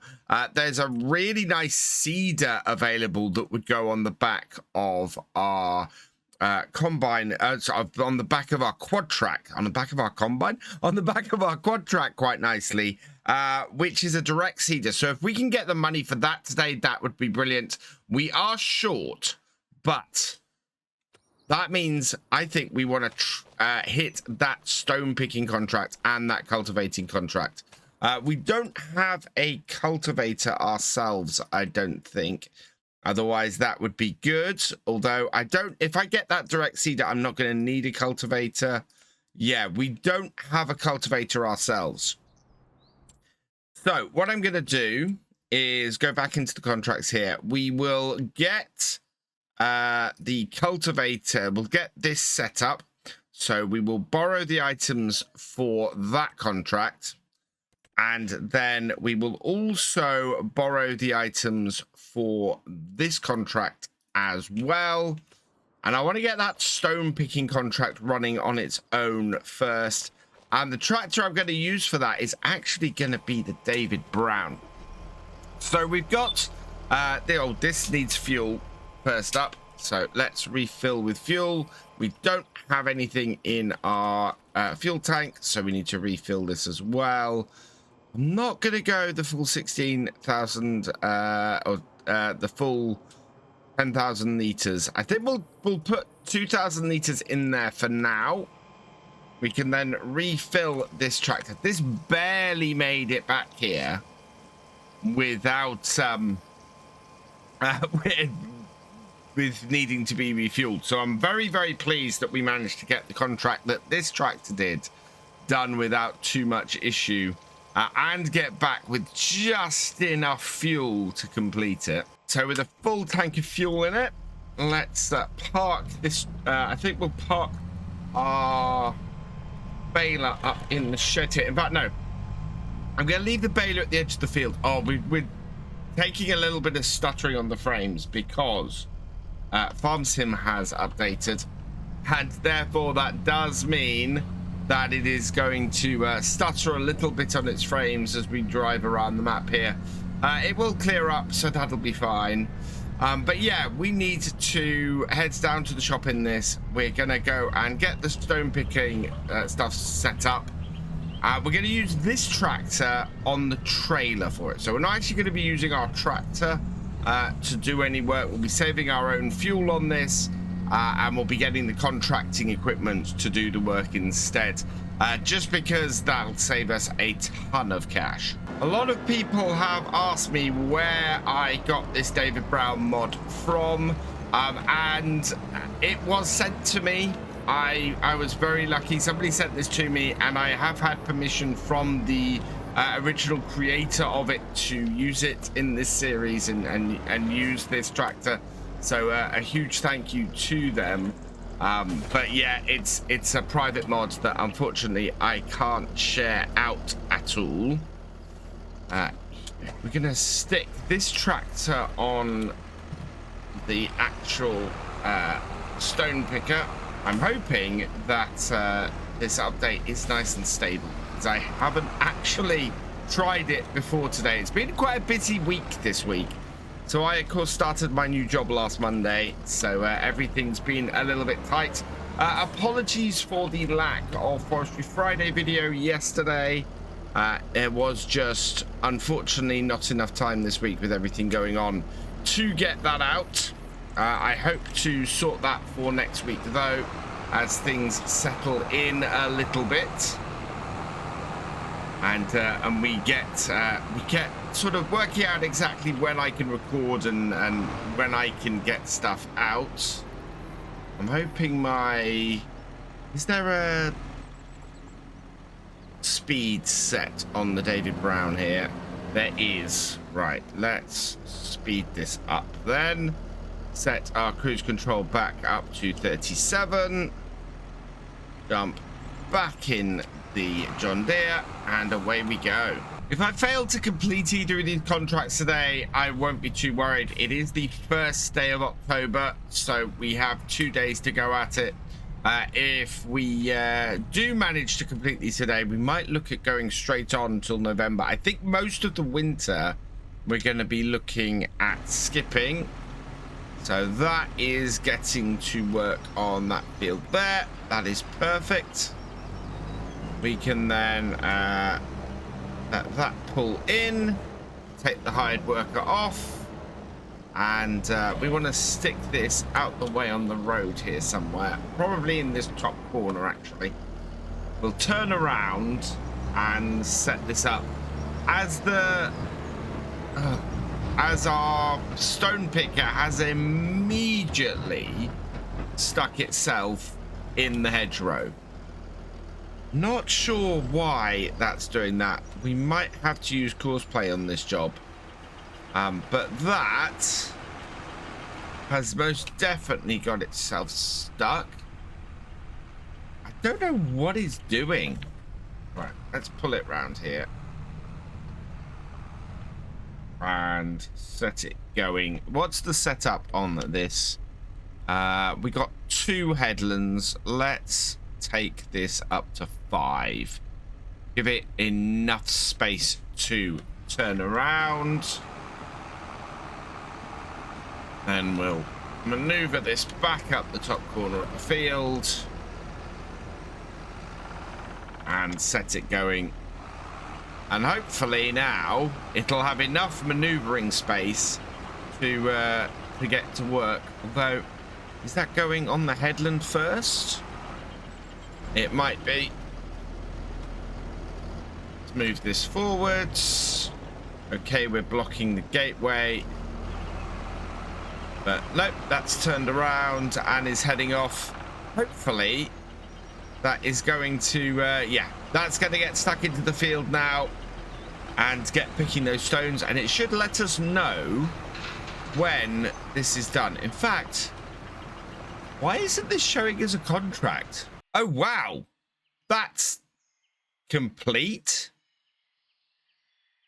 He's happy with the contract. We don't need to do anything.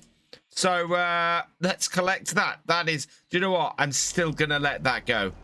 I'm still going to let that keep doing this job because, yeah, we have completed the contract, but I think we should keep that going there and at least let some stones go through, because that is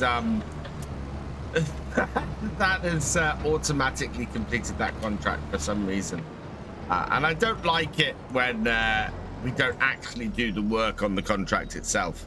So let's turn our attention to this one, which is has a nice T8 on it.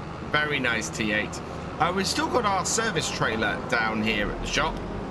We need to get that sorted and get that back to the farm. So we'll come up here in the Land Rover and get that collected up in a minute. We'll just get this tractor started first. So this is doing its cultivating on field 7, which is up the top. So I know where the entrance to that is.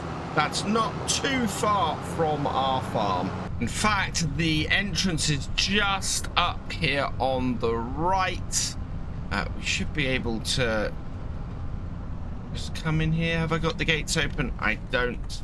Yeah, this is on the border of my land, and it's probably one thing I'd like to do is buy field 7 here. This field here I think would be a really good addition. We could put a roadway up the side of this field here, and that would then connect this in.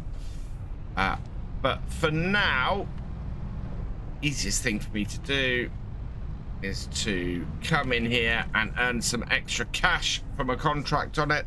Again, we're going to send a hired worker off on here, get them cultivating this field. They shouldn't have too much problem with this job, especially with a piece of kit this big. Close this gate so that's out the way, and we'll leave that to get on with it. This is down the bottom end of the field by the looks of things. Yeah, it's a very long field, this, and I think it's 45% full, so I think it's going to make it to the top end of the field, which is great. We're going to be emptying this out on a fairly regular basis. We will get as far as we can with this contract today, and then we will probably complete it at the end of the day, no matter how far it's got. Quite nice that we can just do that, but yeah, I think that's probably going to be our best option when it comes to this. And that takes us back to the farm, where we have a nice full trailer of wheat, and we'll get this transported down to the windmill, get this processing, and once I've got another trailer of this done, I think we probably want to take a look at getting another contract started, earning some more money. Either that or clearing off the straw. How much is straw worth at the moment? Not quite there yet. There is our windmill churning away, producing a whole load of flour. I think in the first year here, my aim very much is to try and earn as much money from contracts and everything as we can from there. I would like to buy the bakery and transport the flour that we're making here down to there for processing and turning into bread. Right, let's get this tipped. There we go. And how much wheat have we got left? We've got 43,000 litres of wheat left. Is all of that? I think all of that is in our storage. So we should be able to get that all converted. Flour at the moment is going up in price. We don't have a huge amount of it so far. We've only got 5,000 litres. So there's quite a bit still to convert. With this tipped, we want to get it all in here today. So I want to transport all of our remaining wheat up to the mill and get all of that processing. think the best thing with this, actually, stop the hired worker here. Before we go any further, we are nearly, well, we're 90% full. We might as well back up to our trailer in this corner here and do this. Other reason for actually doing this contract course is that we make money from the stones. Whether we make more from the stones than it costs us with the hired worker to actually run the field, I don't know, but we do make money from the stones, so it's worth actually getting this contract done. Turn it on, drop it down, and away it goes. Hopefully that will pick up from where it is. Reverse. Yeah, I think that's going to continue from where it is. And away that goes. Wow, that's used a whole load of fuel already. Bring the New Holland and the trailer back up to the farm and load up some more wheat. How much do we still have in our store? It is 43,000 litres we have in our store. That means in our windmill, we've got 57,000 litres. I thought we had over 100,000 litres of wheat. So yeah, this is going to take a while to process through here. We can take up to 1 million litres, so we're not going to have a massive amount.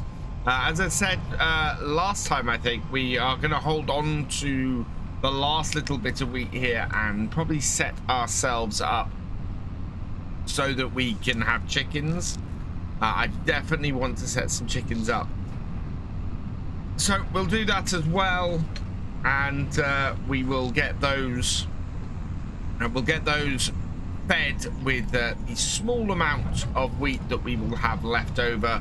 I think we're going to have about 2,000 litres of wheat, and that should be more than enough for us to do the chickens with. So up to the top here with the windmill, nicely bringing it round.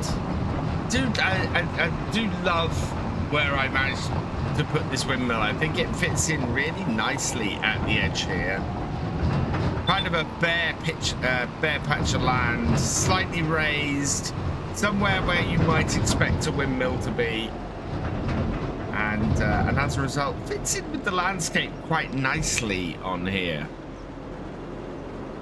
This is our second to last load, and we are going to have to refill with fuel when we get back up to the farm, but we've got plenty in the tank, and I see no reason why we should make it all the way back without any issues. What is the width on this? So this is a 9-meter cedar. I think this is probably a cedar that is worth us getting. We can put additional weights on here. Don't know. Oh, it comes with the additional weights, so we might as well use those. Yeah, that would be a great cedar, I think, for us to use. If we should be able to get the money today for it, and I think we should get it. Rain has started falling here on Oakbridge, and we got a bit of a wet day. Shouldn't affect any of the work being done. I think we'll be all right. So let's start refilling that. This is going to be our last load, and while that's filling, turn the hired worker off here, and we'll get this emptied as well. Perfect timing. Trailer is full, and so now as well is the fuel in the tractor. The rain is really coming down. I've got an issue with the stone picker. The stone picker has stopped continuing from where it left off, which is really annoying. So it's now wants to start doing the field all over again. So what we're going to do is we're going to go and tip this last load of this, and we're going to have to take over the stone picker manually, or we might try and get Courseplay working on it. But let's get this tipped first, and we'll go from there. That was a pretty short, sharp shower. It's already blown through as we come to tip our final load up here. While that empties, I'm gonna see if we can get course plate up on here. Oh, we don't seem to have course plate installed on here either. That's weird. So I did have a thing that said auto drive hadn't worked, but yeah, it looks like course plays got uninstalled as part of the update, which is a little bit strange. So let's bring this on. We'll bring the steering assist on. We're gonna do 5 headlands. Cruise control deactivation is manual. Yeah, okay, right. So start that up, get ourselves on this row and activate it. We need to lower that down. Why is that not lowering down? Come on, there we go. And away we go. Yep, and we'll continue doing this ourselves. As I said before, we don't need to do this contract. It has already automatically completed, but we will make at least a little bit of money from these stones. So it's worth still doing it. Quite a relaxing thing to be just going around the field with the GPS with this stone picker. It's big enough of a stone picker that it will make it the whole way around the field before we have to empty, which is nice. Does seem that something weird happened on the second round that the hired worker did. In fact, yeah, it only did 1 headland on this side here, so it kind of threw itself out, unfortunately, and looks like it set itself up to do start again on the headlands when it hit this corner here. I think that's why it was being funny at the top end. As much as I love the new hired worker in Farm Sim, if you have to stop it to unload something like this and then restart it, then it quite often loses its place on the field, especially on jobs like stone picking, which is incredibly annoying. I'd very much like it to be smart enough to know where it finished off or where had already been done, and to continue on from there, because otherwise it just it doesn't make it very useful, especially for a job like this. So back up the top of the field again, lift this up, turn it off, and then get it emptied. We're at 93%, so we're not going to get very far. I don't think our trailer is very full yet, though. Yeah, we're not very full with that. So let's tip that out into there. Will it tell me how full my trailer is? No. So this is one of the times where it doesn't. Why am I running that? Turn that off. And that is 39% full off 3 loads. Wow, that really is not filling this up very quickly. We are not going to end up with a full trailer here by the end of the day. But that's not the end of the world. As I said, we're going to get as far with this contract as we can, and then we'll complete it at the end of the day and see where we are. Contract has finished on the cultivator, so we'll collect that now. And yeah, 16,000 for that. So collect that. That takes us up to 105,000. It's still not quite enough. I think we'll call this contract a day at 5 o'clock then. Where is the best place for me to take stones? Stones are not showing in my list, but we should be able to find them here under prices. They are not an output, so... Oh, where are they? There they are. Stones. Best price for stones is the debris crusher. £90 a load. We should be able to go once more around this field, empty this out, or go and empty that in the debris crusher, and that will make us a decent amount of cash for today off here with the 49,000, and then we can buy the cedar. Coming up to the end of the field, and it's 26 minutes past 5. I think as the farmer is happy with our progress here, this will be a good place for us to finish things off. and we'll be able to get that cedar as a result. So let's bring this up here, turn it off, back it up, and we'll go and tip these stones. We'll get them all done and dusted, and that will be enough for us to get that cedar. So let's tip this. We are backed up to it. Perfect. And then with that emptied, we can just pull forward. We'll turn this off. We'll turn all the lights off. And we'll jump into this. And we'll just go sell these stones before we finish. 53% full. So not too bad at all. We should make about 600 pounds. No, in fact, I think we'll make about 500 pounds for this. Stones really are not worth much. If we had something to convert them into lime on here, that might be more useful. It would also be more useful to do the second day on that contract. But as it is, I think it's a little bit of a lost setup. To be going and doing too much of that. So we'll cut our, well, we'll count our lucky stars that it's completed, that we can make the cash from it without having to worry any further. There is the debris crusher. So we can just back this up to there and get this tipped.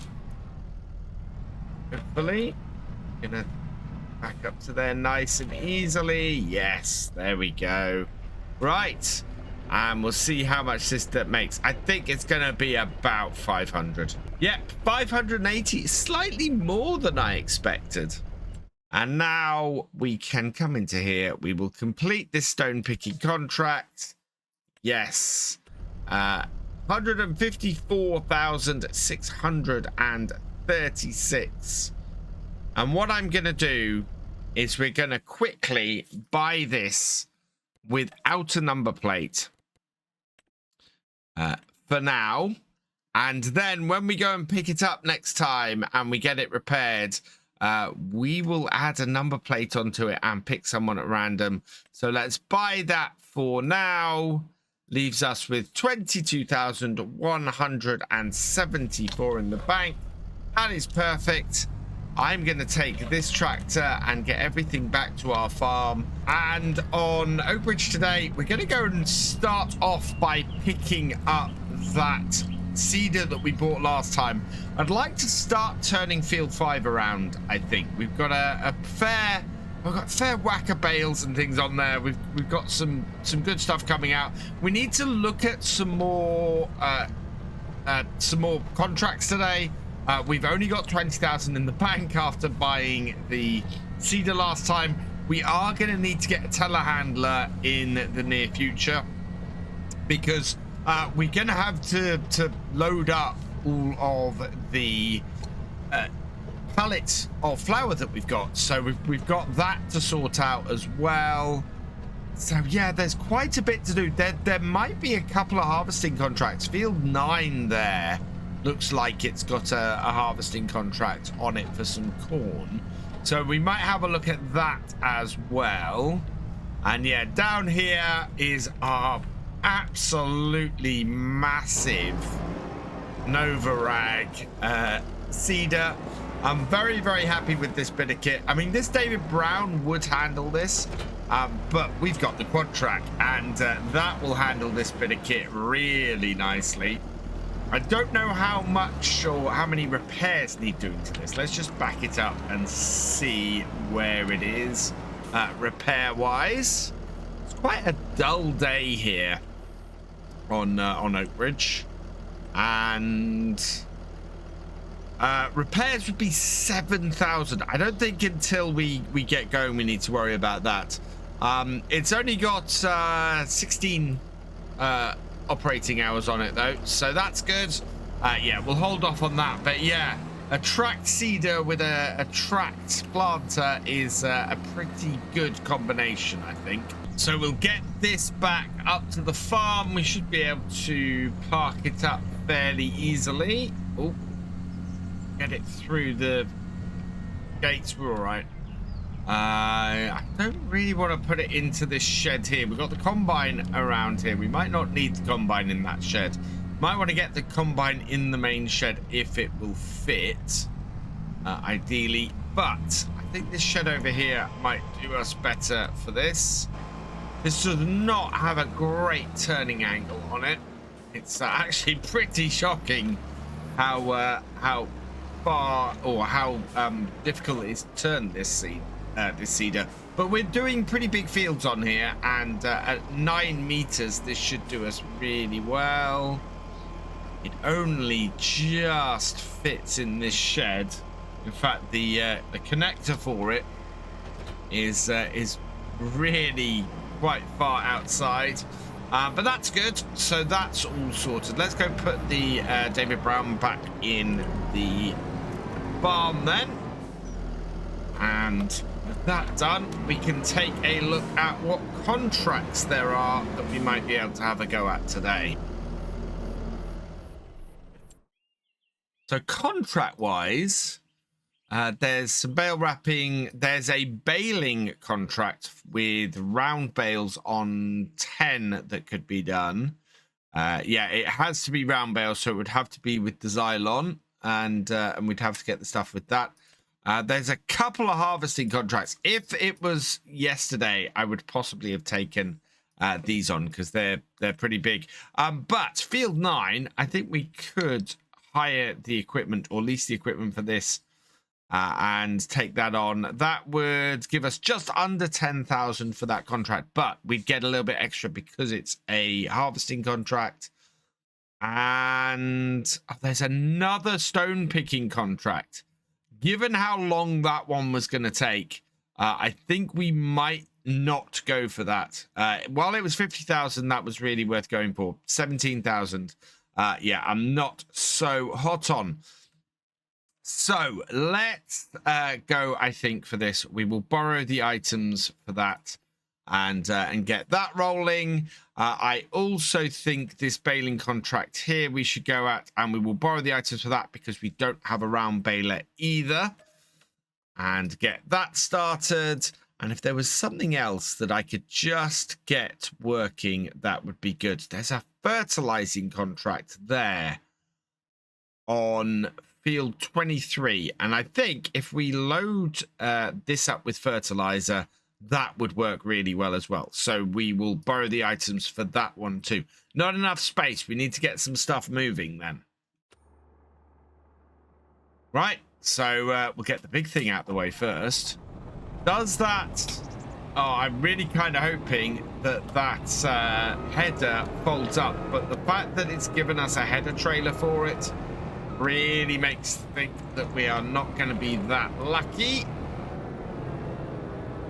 So let's bring this round. Does this fold up? No, the header does not fold up. So this is going to be one of those very, very annoying bits to get it in position. So I'm going to turn the combine round. We'll get this all sorted out. We can't even get it out of the shop. That's the trouble. And it's only the next field over. I'm going to bring the header trailer round, see if we can get it nice and straight. Then over to combine. Huge, great header. This is not going to take it long to get this done.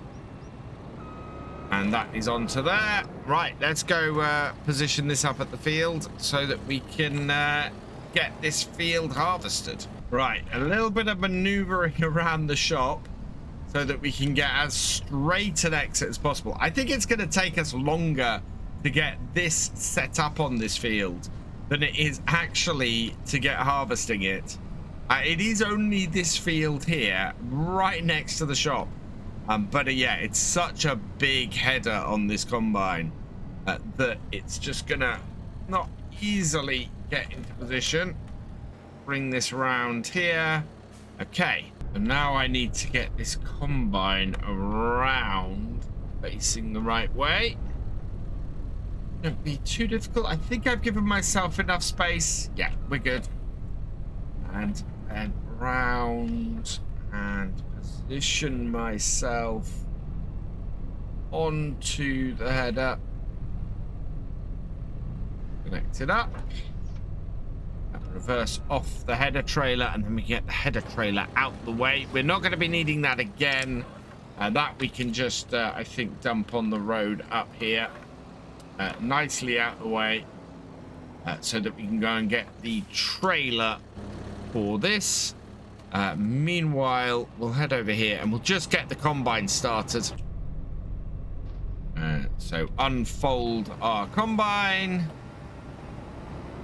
Turn it on. Down. Into the field. Just far enough to get it started.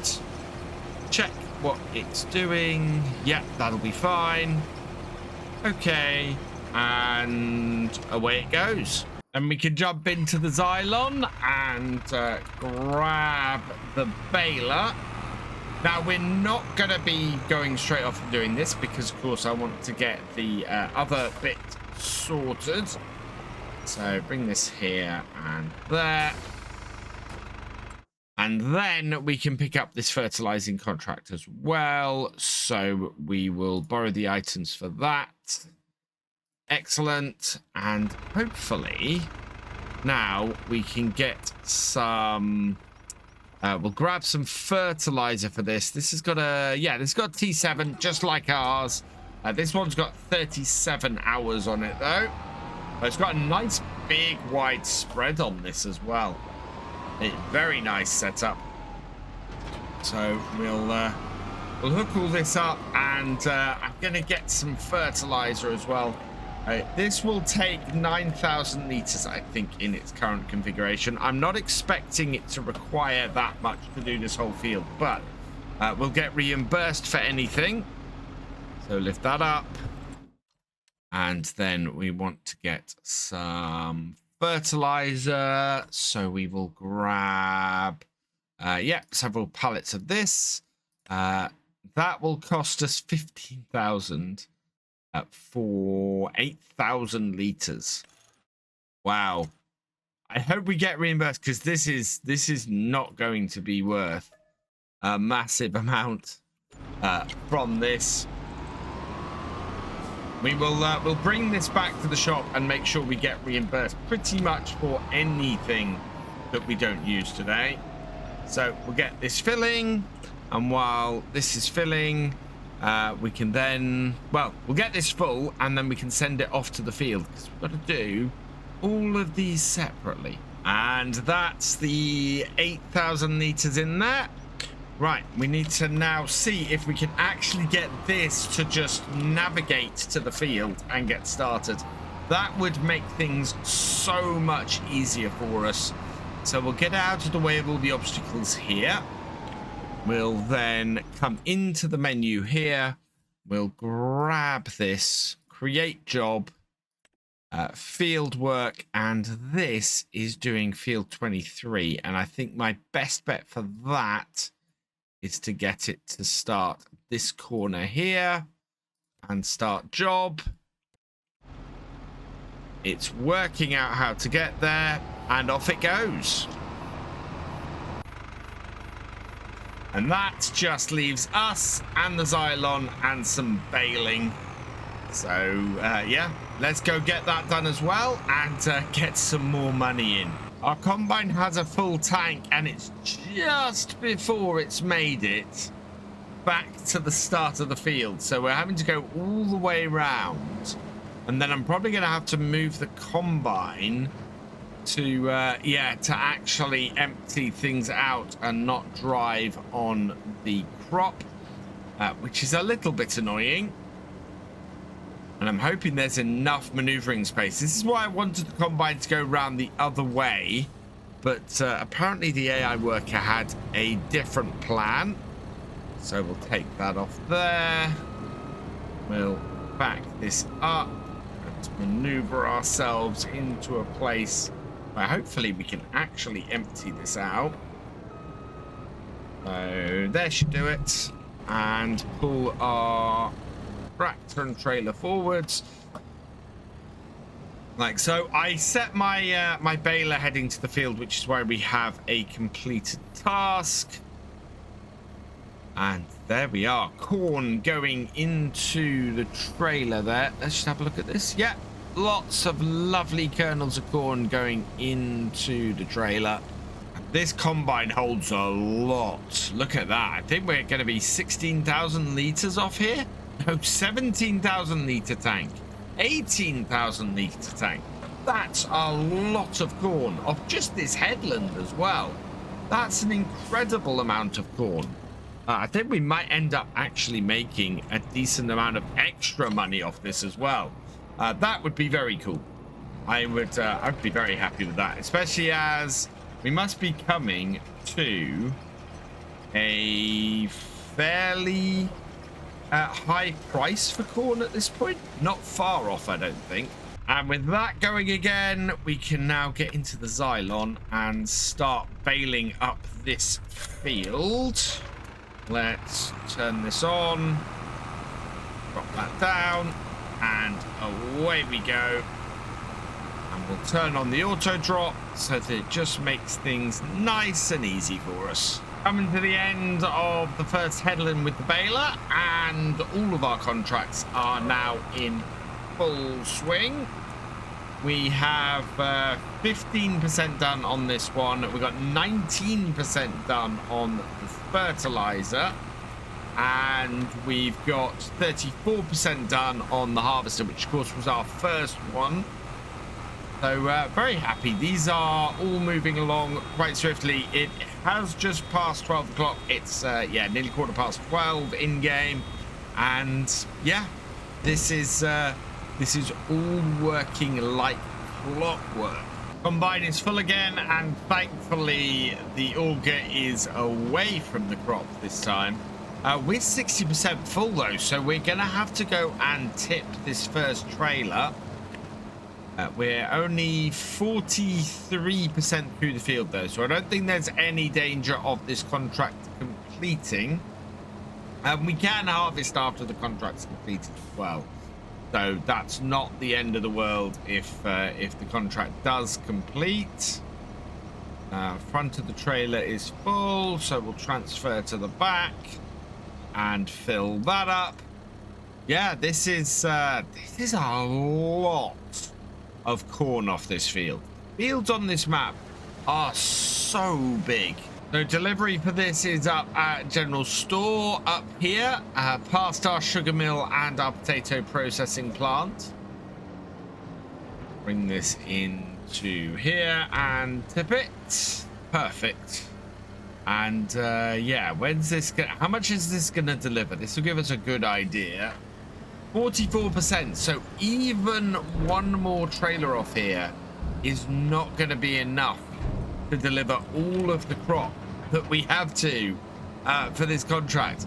There is so much coming off just this smaller field.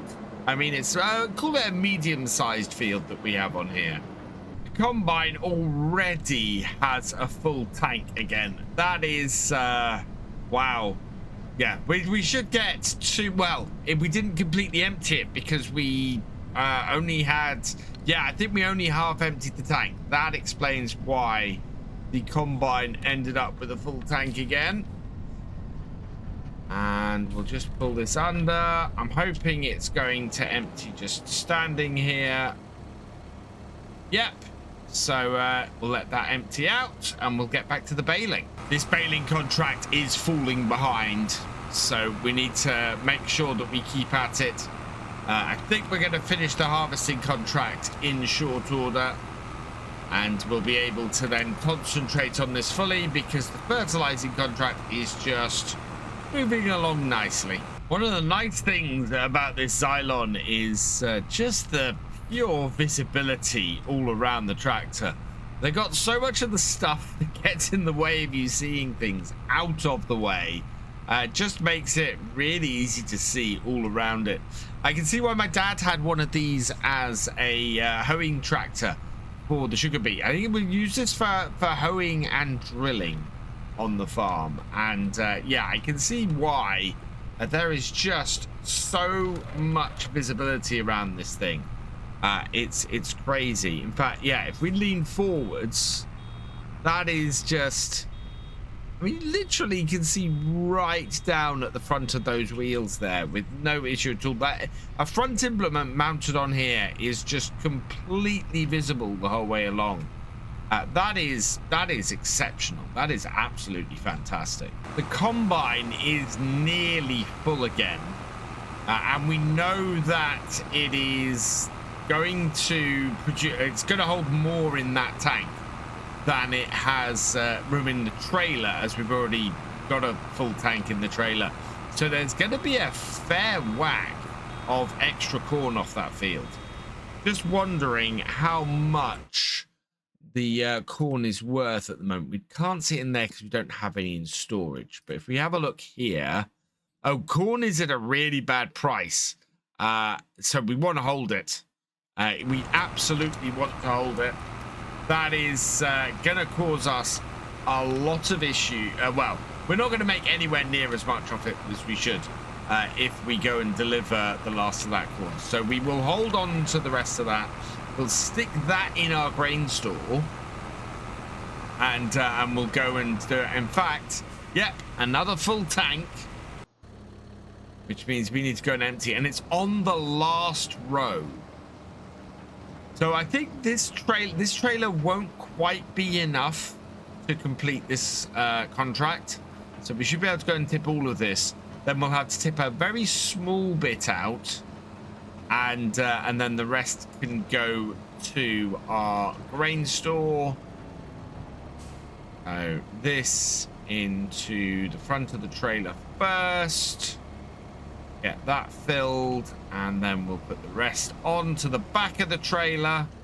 And yeah, way more corn than I expected. Now our combine has completed its task.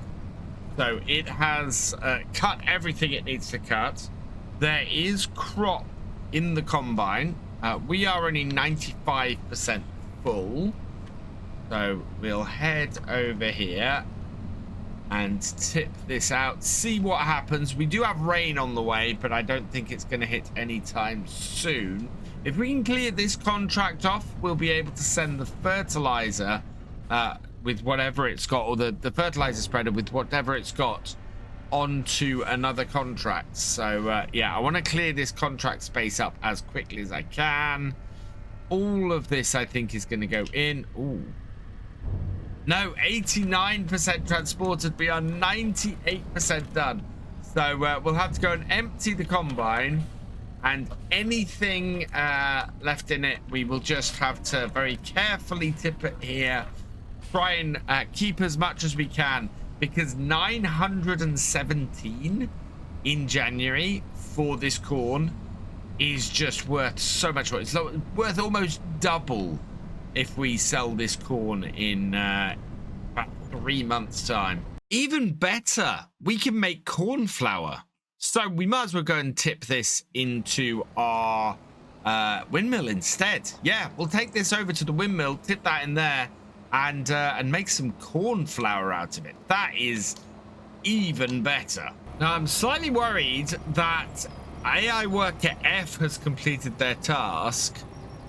Means that, yeah, field 23 apparently is done at 98%. That is worrying. Let's have a look at the state of that field.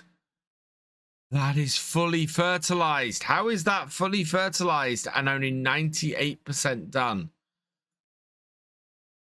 That is incredibly annoying. Oh no, 98% done here. Oh no, it has completed the contract. I'm misreading the bits at the top there. It's the trailer that's 33% full. This harvester is done, and the contract is completed on the spreader. That's good news. Yeah, we've only got 2 contract bars up there. The fact that we were emptying this trailer completely confused me, but we are all good. Let's get this contract out the way then, and we can then see if there might be enough time to do a quick, small fertilizing contract. The fertilizing contract that we'd look to do is on 36, which, oh, wow. No, I think that might not be the wisest choice. Trying to get into that field and get that done on a hired worker, I think is going to be a bit of a problem. So what we'll do is we'll complete the other contract. We'll get the corn in for this, and yeah, we've then got still half the baling contract to do, because the interruptions have meant that we haven't really moved forwards on that. Up to the sell point then, and we're not going to have to tip very much. 91. Done. There we go. Right, and we still have 7,725 litres in here. Let's get this down to the windmill, get this tipped, and that will be this contract done. Meanwhile, we're just gonna keep heading on this contract here. I've got the traction trailer trying to head over to the windmill, but they're having issues at the moment. I'll get that sorted, but yeah, we'll just continue on getting this field baled up. We're catching up fast here now on this baling contract. We are nearly 55% of the way through. Meanwhile, our Vulture here has arrived at the windmill. So we'll just drive this up and get this tipped. Nice big trailer full of corn. That's absolutely fantastic. And with that going into there, we can then go corn and activate that, get more flour coming out. We still have plenty of wheat. We've got 90,000 litres of wheat that's still processing. So it's going to be a while before our windmill has produced enough flour. But yeah, looking really good. So now we just need to finish off the baling. Alternate rows across the field done. So we now need to head back, get the remaining rows sorted, and yeah, then we'll be able to we'll be finished up, and we'll be able to claim all these contracts for the day. 20 past 5, and it's getting dark, and we're still going across here really nicely. We are at 73%, about 74%, so we're now pretty much 3/4 of the way through. I think we might have this finished off by 6 o'clock. I was hoping to have had it finished by 5:30, but we're not far enough across the field like that for that. But another half an hour in game, and I think this will all be finished off. It's gone 6 o'clock, and we're still going. We've got 3 more rows to go. So 1, 2, and a little one. So actually not that much. So 3 full rows at this point. Not too far away, but yeah, it's going to take me a little bit longer. Coming up to the end of the last row, we are 99% done. So there we go. That is actually everything finished. We're not going to get a full bale off here, but we should be able to empty that half bale out, and then it's all done. Right, turn this off. We can finish and complete these contracts. So in here, yeah, we've got the baling contract we've just done. We've got the fertilizing contract, which doesn't have a reimbursement on it at the moment. And right, so we are going to go and collect that one, which is the harvesting contract. We're going to collect that one, which is the baling contract. And then we're going to go and see what's going on with this tractor down here. We've still got 5,000 litres of stuff in this. I think what we need to do is take this back to our farm and get this fertilizer emptied. We're going to need the fertilizer anyway, but there's still 5,000 liters in here, and it's not talking about offering us a reimbursement. Considering we have 5,000 liters in this, I think we absolutely need to make sure that we keep this solid fertilizer. I don't want to find myself in a position where I'm out of pocket for 7,500 pounds because we didn't get reimbursed for the solid fertilizer. So back up to the farm and pull this in here. We've got fertilizer tanks and things there. We've got water and bits there. So we want to empty this out here. Don't have any way of moving those yet, so we're going to have to sort that soon. But with that emptied, 17 liters in here. Let's see if we actually get reimbursed for anything. Into here. Contract complete. Collect that. Okay. And yeah, we only got contract income from it. So I'm very pleased that we emptied all of these out, because otherwise we would have lost a whole load of money. For today, though, that's where we're going to finish it. We are in a really good place. 45,000 in the bank. We are looking at January as a big sell-off. We can sell the straw in January for £9 more than we can now, but that translates to an extra 4 grand in the bank. And the flour that we produced so far, that's actually getting very close to best price. Oh no, 26.29. No, it isn't. Nowhere near best price. So that's going to be January as well. We are going to need something to load up that flour. So we're going to be looking at getting a telehandler at some point in the near future. And it's a lovely morning here on Oakbridge Farm. We are heading down to the shop in the Landy because it's been a while and we still haven't picked up our trailer. But today, we are going to be continuing with the contract work, but we're going to take some really big contracts on.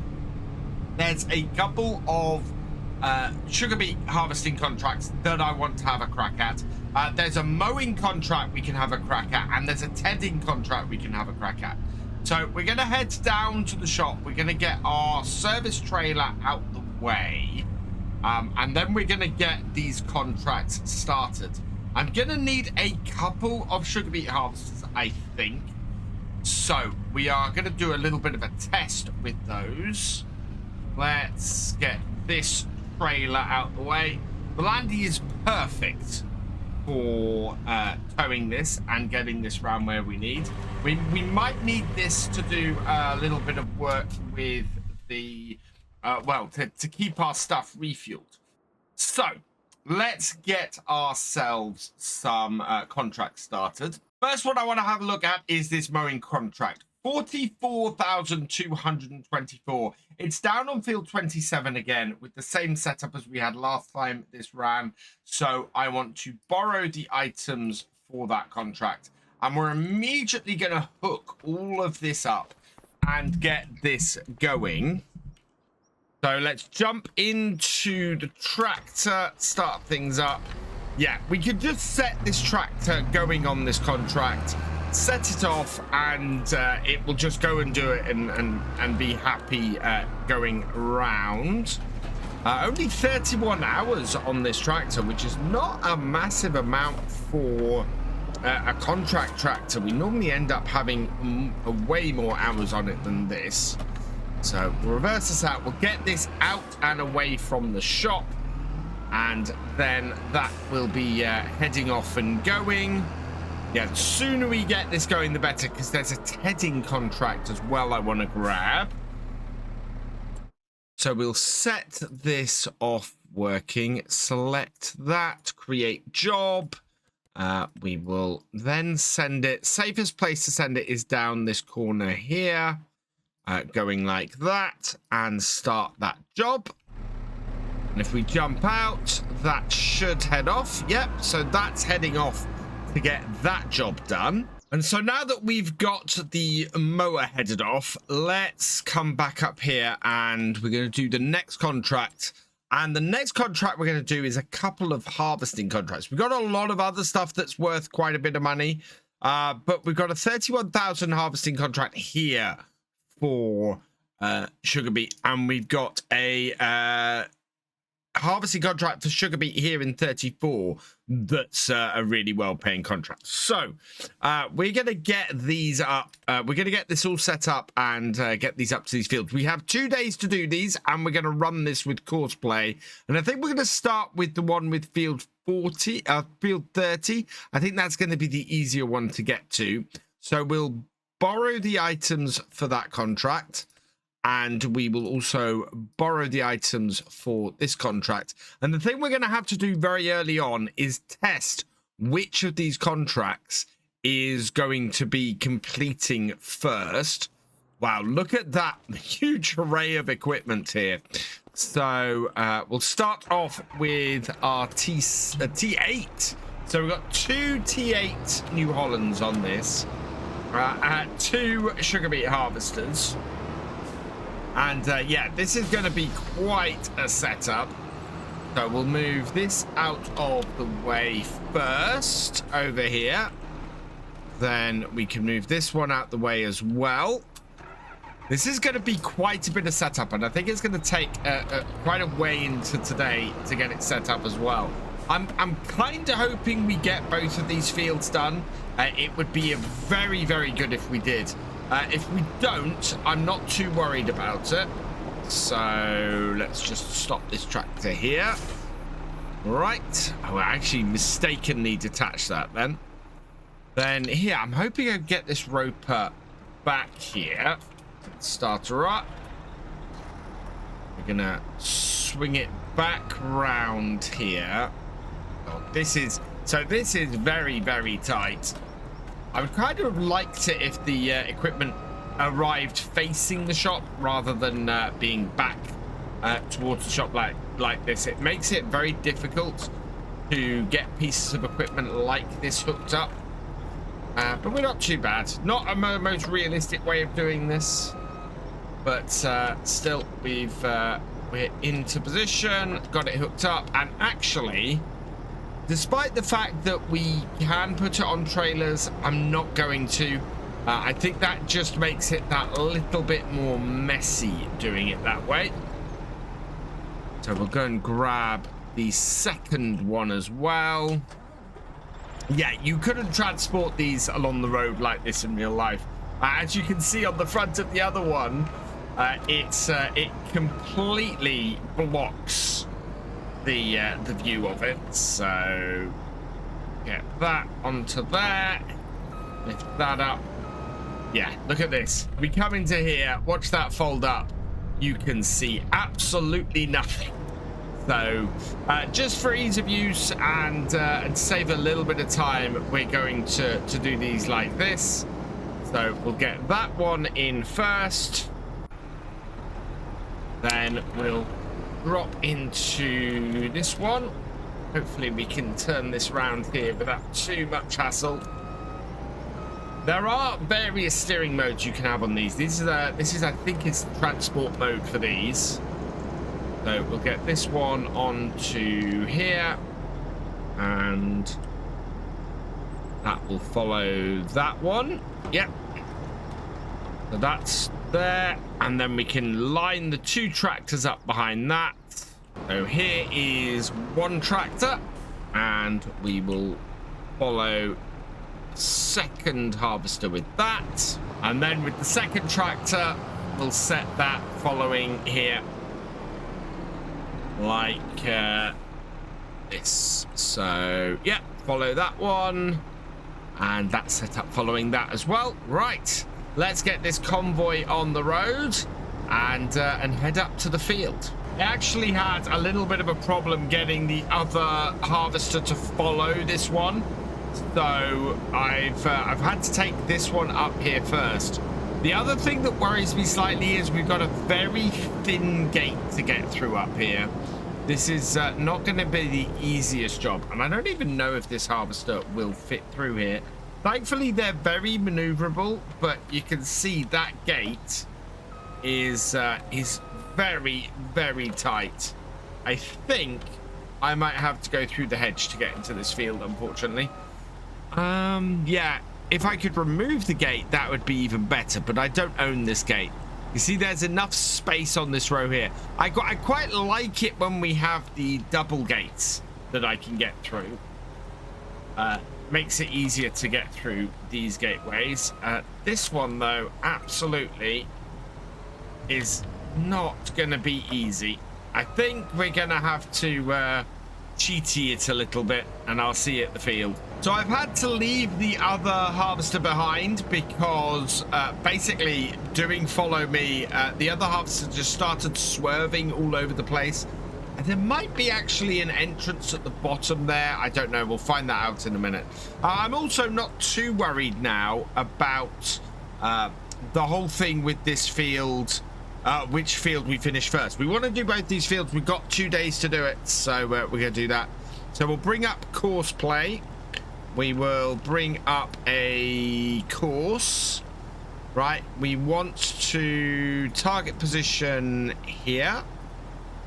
We want field position here. And yep.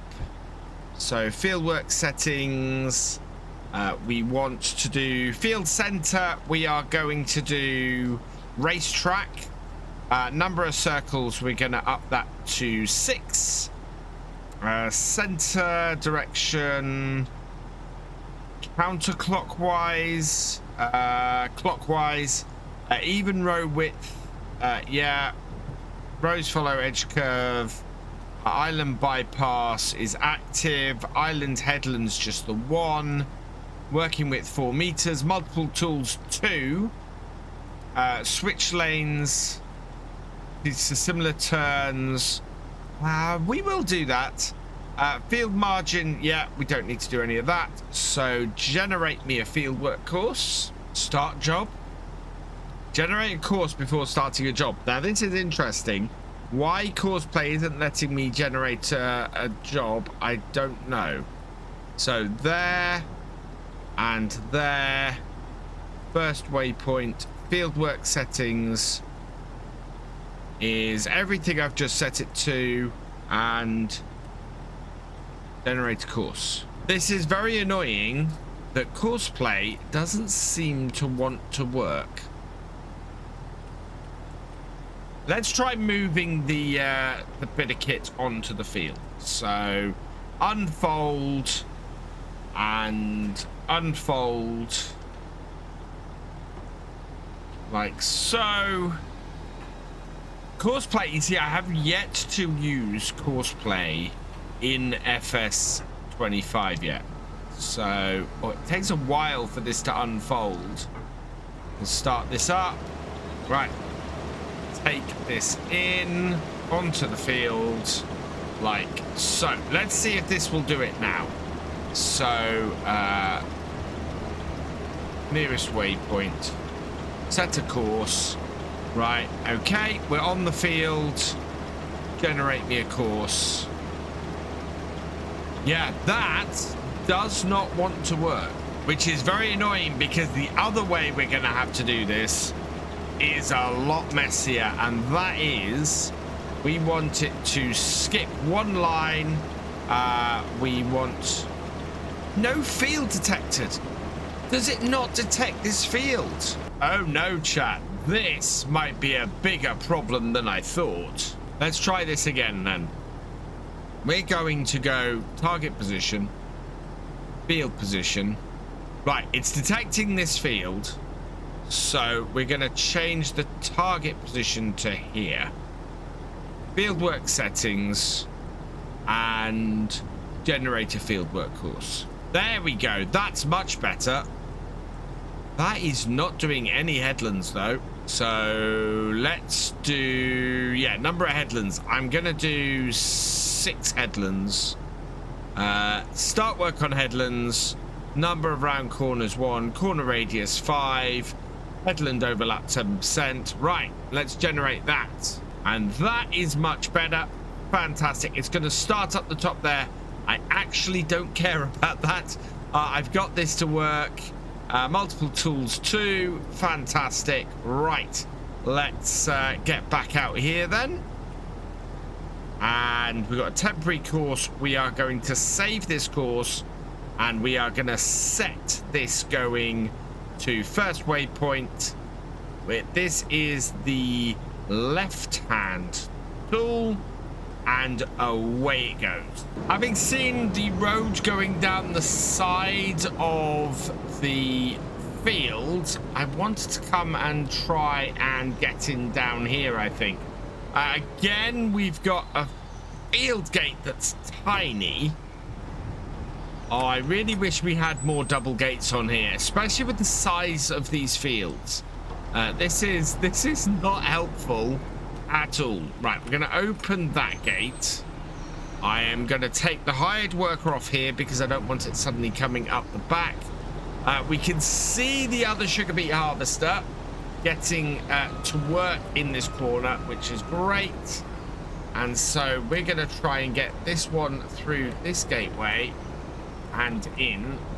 And I think we're going to have a similar problem to the one at the top. Nope, we're through the gateway. Oh, fantastic. Right, now all I need to do is get it to the start point and get it started. So first waypoint, right, away this goes. I'm hoping. Is that unfolding? I think that might be... I don't know what that's doing, actually. But I've unfolded the harvester myself, and we'll set this going up here. First waypoint, line it up, and away it goes. Yep, straight in, and it's harvesting. Now all I need to do is get these two tractors and trailers. I'm hoping that might make it in. No, it's not going to. We want to get these unloading combines. So if we set this going, field detection, I'm hoping that's going to work. We'll see if these two tractors service both these combines, which would be really good. If we can make this work, if we can get all of this sugar beet off here over the next couple of days, and we can get the other contracts going as well, then I think we're going to be in a good place. And so while we're waiting for our first harvester to fill up, let's head back to the farm with this, and we'll get this all parked up, and yeah, clear that job up. We're already 3% through that contract, but we are so late starting. So I'm going to park this bit of kit up and in the yard. We will stick it over here. Still, this is the thing, I want to get the telehandler, and we can get the telehandler if we are able to get everything sort of done here. This will fit very nicely in this back shed over here. I can reverse it up with the landy well enough. Yeah, so round that post and then up into here. Be a very, very neat little place to put this. Out the way. Like that. Right. And then hopefully it shouldn't be too long before our harvester is ready to empty. Harvester is full. Tractor is just sitting here, which is annoying. So I think it's detected the other harvester. Either that or the whole field detection on here. This field seems fairly dodgy. So what we're going to do is we are going to run this ourselves for now and basically try and keep things going as best as possible. I think, yeah, we are going to have to do the carting for this sugar beet. Both harvesters are getting near full now, so we want to empty this first one. We'll get this over here and get this emptied. Seems to be setting itself up to do this corner. And yeah, we are, oh wow, we are at maximum capacity in this trailer. And we haven't emptied the harvester. Oh my lord, this is gonna be pretty painful, I think. So I think my plan is gonna be get the tractors out the other side here, and then we'll send them up to the top. So let's select this tractor, set destination. We will send that up to here, and hopefully away that goes. Yep. So thankfully the roads on Oakbridge seem to work. We though have got to go and empty the second harvester and go and get it to do the same thing. We'll keep an eye out for when that first tractor is complete. But yeah, trying to keep this going is going to be one hell of a job. Second harvester is full. It's made it a little bit further around the field though. That bodes well for us, I think. Let's see if we can actually empty this more in the middle of the trailer. What I'm intrigued to find out is exactly how full this harvester is left. So that is emptying out, and it goes down to, okay, leaves 9,000 in this. So let's switch back over to this and we'll head out the field following the path round. It's doing 3 headlands, I think. Either way, yeah, there's a lot of transporting that's going to need doing with this sugar beet today to keep things going. So first traction trailer has made it up to the top. Check we're tipping in the right place, which we are. Check the other one is on the way, which it is. Right, let's tip this here then, and then we can head back down to the field. Yeah, and our first harvester is already ready to be unloaded again.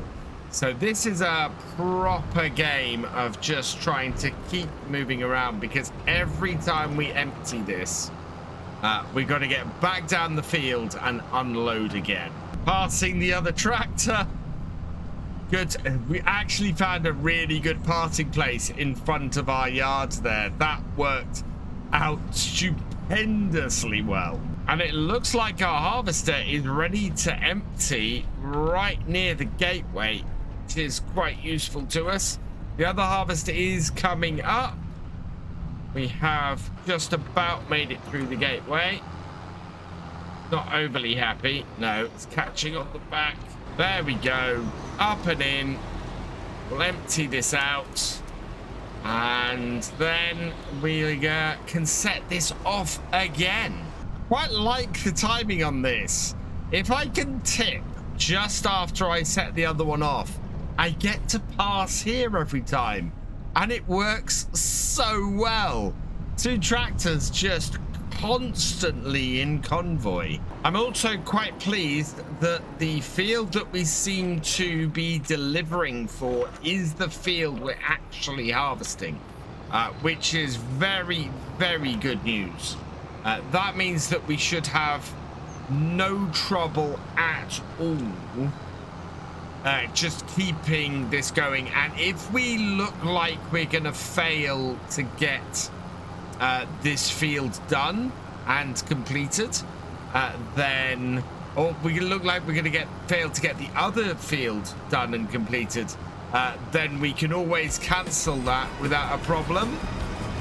Oh, we are doing great. We are a large-scale supplier. I'm not quite sure. I'm guessing that has to do with how much we've delivered, because at the moment I think we've delivered quite a bit. We're 13% of the way through this contract, which is good, and things seem to be moving along quite nicely. 20 to 5, and we are still on the headlands here. I think we're going to be going into the evening. It's not that the harvesters are slow, it's that it's taking a while just to get around and get things going. I don't think it would be any easier if I had more than the 2 trailers. I think we'd end up with collisions and things. So it's just a case of trying to keep things going as well as possible. If we didn't have the max weight running on here for the extra realism, I think we'd also do a little bit better, because of course we're leaving 9,000 liters on the harvesters with every round we do on here. And we'll get this load done on here as well. I'd like to knock the headlands out tonight. That would be absolutely fantastic. If we can do that, I think we'll set ourselves up very nicely for the next one. We've transported 12% so far. We are 17% of the way through this contract. I think we're going to have to dump quite a bit on at our own farm in order to avoid ending up filling a load of stuff on the second field that we don't want to do. We don't want to really deliver anything for the second field. We want to make as much money off the first field and then hold back as much as we can from the second. We'll then be able to load up our own and go from there. And it looks like our harvesters are running out of fuel anyway as well. So we'll go and empty out the second one, and I think we'll have to pick this harvest up tomorrow. Yeah, look at that. This has been a perfect place for these tractors to pass. It has just worked out so well. And I think next time I might slow things down a little bit and give us a little bit more time to get this field knocked out. So end of the first day, both harvesters want to be refueled. Our mower is still going as well. That will go into the evening as well. And hopefully we'll be able to pick up tomorrow with with a whole load more time and knock the rest of this field out. For now though, I'm gonna leave it here. We'll pick this up tomorrow. We're getting an early start here back on the sugar beet. We're currently refilling this harvester. My lights seem to be not working on the landy, so we've got a little bit of in this dark, wet morning, it's not ideal, but we are filling up this harvester. Our other harvester is already going. It's doing up the top end of the field, so that's going around there. I don't think that's full. I think that is working. So we're going to jump in the tractors and get this all functioning again later. But yeah, we need to get these updates of these moving and working, and we want to clear these 2 contracts off today. Meanwhile, our other contract has finished. So the grass contract that we had down the bottom, that's completed. 44,000 on that, so 43,444. So we will collect on that contract. And is there anything that we can do? We could do 12,000 cultivating contract on that. Might be a good one to get going. There's still that sowing contract there. There's also this tedding contract over here. In fact, that is the better one. So we will borrow the items for that, and we'll go and get that one going today. So yeah, while this is filling up, let's jump into this tractor. It is so dark in this rain, and just get this heading off. So this little Massey should easily handle this, and it should be a case of just sending it off to go and do the job. It should navigate itself round there and get that tethered, and yeah, be pretty good. Our tractors and everything, we just want to get this all up and running today and get this cleared off. We need the money from this contract, if not the other one. So let's set this tractor, create job, field work. We want to set our target position as our as our contract, which is over here. If I can get this right. Yep, there. We'll start this at this corner here. I think that should be okay. And start job. That should be able to get there without too much hassle. It's just calculating it. There we go. So that is off and getting into that job. And this harvester is ready to go. So we will go nearest waypoint and set that off. And this one as well should be off doing this. Trying to field detect, which is a little bit worrying. Let's see if we can stop this here. See if we can bring these on. Yep. Start that up, drop it down. Gonna move forward a little bit, get this harvesting. It's a little bit weird that it's not immediately detecting this and working. That's a little bit annoying. The same seems to be happening here. What is the whole field detection thing going on? Neither of these seem to be harvesting. So off you go. Let's move this out the way. Oh, why is courseplay not doing as it should? That is very, very annoying. Okay, I've regenerated this course. So I'm hoping that if I start this now, unfolds, and hopefully this will head off. Yeah, okay. So we've copied that course. Now I should be able to cancel this job, and we will copy the course here. In fact, no, clear this completely. So this, I want to completely escape this. So clear that, copy that. We're on the right, and we want nearest waypoint. Away we go. That'll pick that up there. Hopefully unfold. Yeah, it's doing field detection for some odd reason, and I don't know why. Okay, after a lot of mucking about and getting things to work, we finally got the second harvester going. Really, really weird. Would not detect the field. This field is very much not liked by courseplay or the hired worker at all. It just would not do this field. But we finally got things moving. And as I've got things moving, I'm going to get the first harvester emptied and start getting our tractors and trailers moving back and forth as well.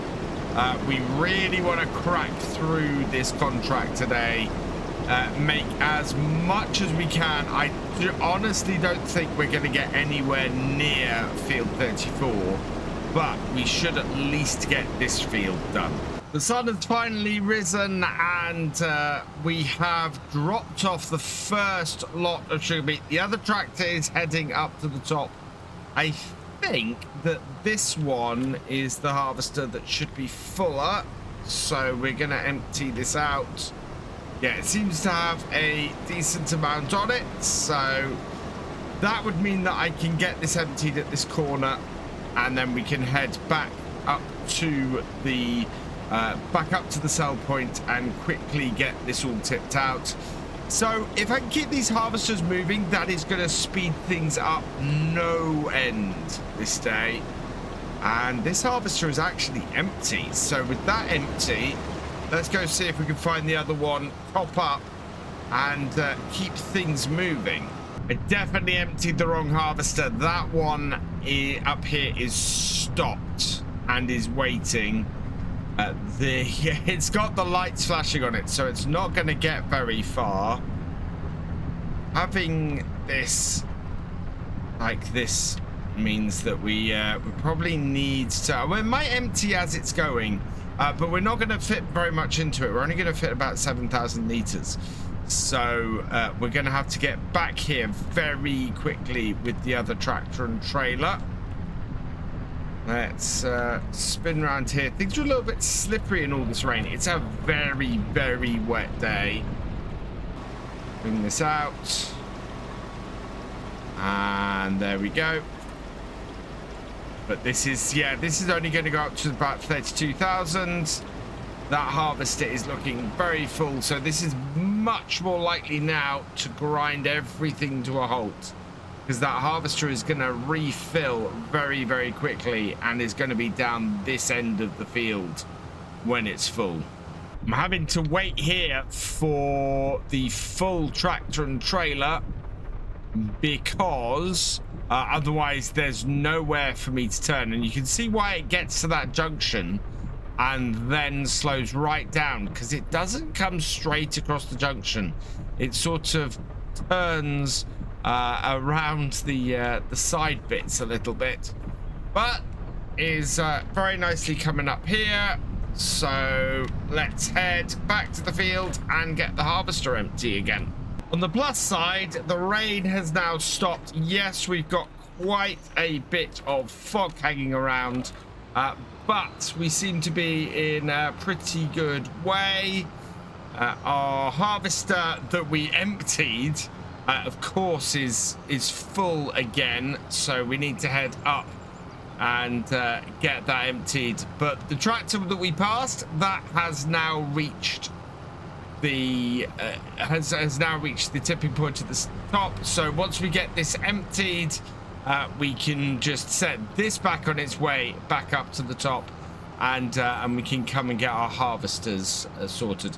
The harvester, the second harvester, is not going to fill up very quickly, partly because it's sitting there at the back waiting for the front harvester to be emptied. So yeah, we're not too badly off. We've slowed things down a little bit, and soon our harvesters should be getting into the actual body of the field. We are 35% of the way through this contract, so we've actually added a decent amount on this morning as well. Really quite happy that's going well. It's a real pity that these contracts can't be done over more than a single month. It would be nice for me, for my setup here, if I could do more than a single month. It's not possible, unfortunately. But unless somebody came out with a mod that basically disabled the time limit, or set it until the point when a crop would wither, that would be really nice. Alternatively, I could slow things down. I mean, we have this episode. We're only going at 5 times this episode rather than our normal 10 times. But it is... It would be nice if I could do it over a couple of days or a couple of months instead of just immediately this month. Right, that's off. Let's start this one up and get this emptied then. And then we can meet at the crossing over place again.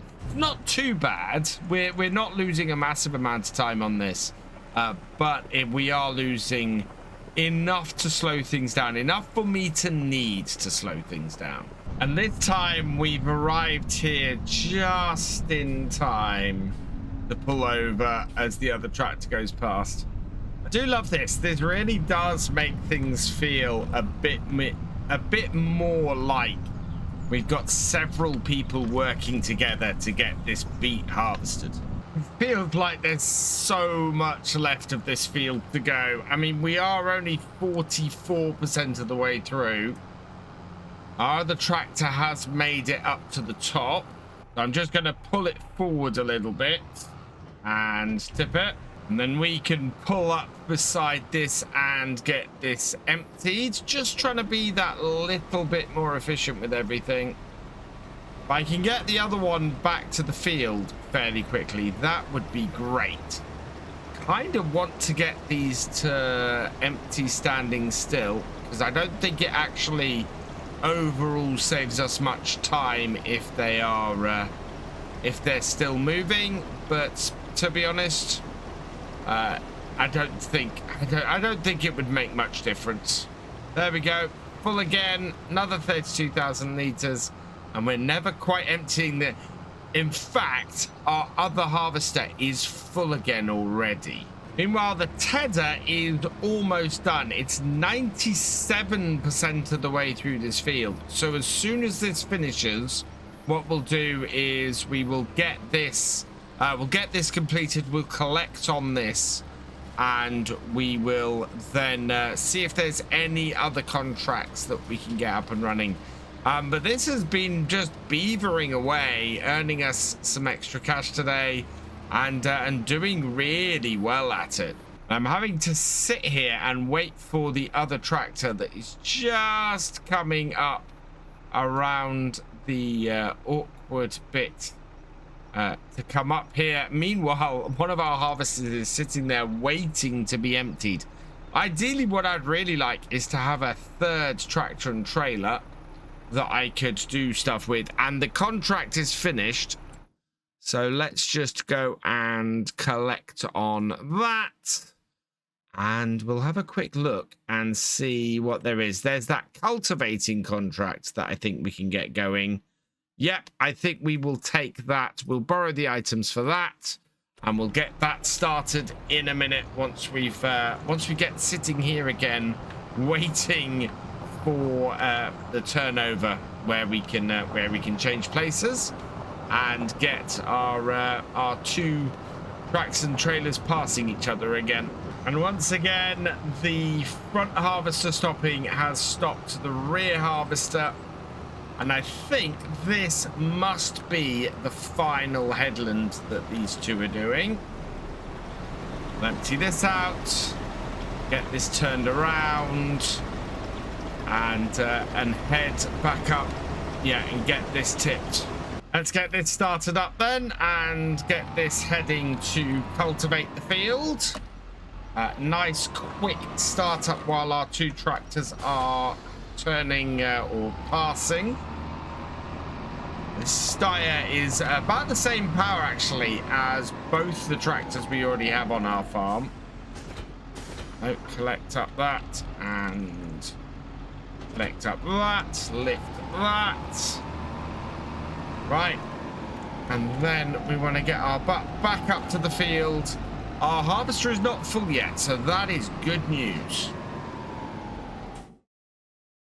Although the back one, yeah, has just filled up. So let's grab this here, create job. We will bring this over to here, field work, and I will get it started in this field there like that, and away it goes. And as we get back up to the field with this tractor and trailer, we have hit 50% complete on this contract, which is fantastic. I am very, very pleased with that. So let's get up to the top here, empty this, and yeah, for some reason Courseplay doesn't tell me when this harvester is full, which is a little bit annoying. And it's going to stand here and empty, so that's not bad. That gives me a chance to then get this tractor out here, and we'll go park this up at the farmyard, ready to go past. This run has actually meant the tractors are parting in a slightly different place. Thankfully, I managed to stop before there wasn't any space to pass. But that's good news. We're over 50% of the way through now. We're 55%, and still got a bit of a way to go. 12:30, and yeah, things are still running pretty smoothly. The cultivating contract is also still running very nicely in field 10. We're a quarter of the way through that now, so that's great as well. My harvesters have started to cut into the field, although we need to empty. In fact, we need to empty both of them. I'm going to empty the second one first. So this is the one that hasn't been actually telling me that it's full. But if I can empty this, get this back on the road, heading down to the sell point, we can switch over and get the other one working. This one does seem to want to empty as it goes, so that's good news. And yeah, we have broken the back of this. We are over halfway done, and that's partly because we did 6 rows around this headland. Yeah, and we've got a full trailer again. We've emptied another trailer load up the top here. The other tractor is on its way. But yeah, we've now got both harvesters pretty much getting full at the same time. This isn't great. We need to kind of get back on top of this, I think. It does feel like this contract, or this contract would benefit from having 3 tractors and trailers running in this, like this. We would be able to empty right now, switch them over when we get down to the field, go and empty, set the next one going. It would work. It would be a little bit more of a juggling act, but we would be able to keep the harvesters even more, well, keep the harvesters empty for longer, and it would make things go a little bit faster. It's also getting a little bit dark, even at this point. It's partly because it's over, it's cloudy, but it is 10 to 1 in the afternoon, so the sun isn't going to be too long setting. I just hope that we don't have to go too far into the night to get this done. And with both harvesters cutting in, we're not actually going to have to drive on the crop. The first harvester has actually made space for us. We're going to be very close to the edge of the crop, though, to do this. And unfortunately, that probably means the second harvester is going to get blocked by us once this is unloaded. Also going to slow things down, because if we want to avoid driving on this crop, we're going to have to go and transfer over. Yeah, the only way that we're going to be able to do this is by following the harvester. Transfer over. I don't know what I meant by transfer over. Yeah, I think the only way we're going to be able to complete this is, and keep out of the way of the other harvester, is to follow this one, which is slightly annoying, because ideally we want to get the other tractor and trailer emptied and get it back down here. Second harvester is maneuvering so that I can empty it without going onto the crop, which is great. The other harvester has made it, or the other tractor and trailer has made it to unload. So let's get that unloaded.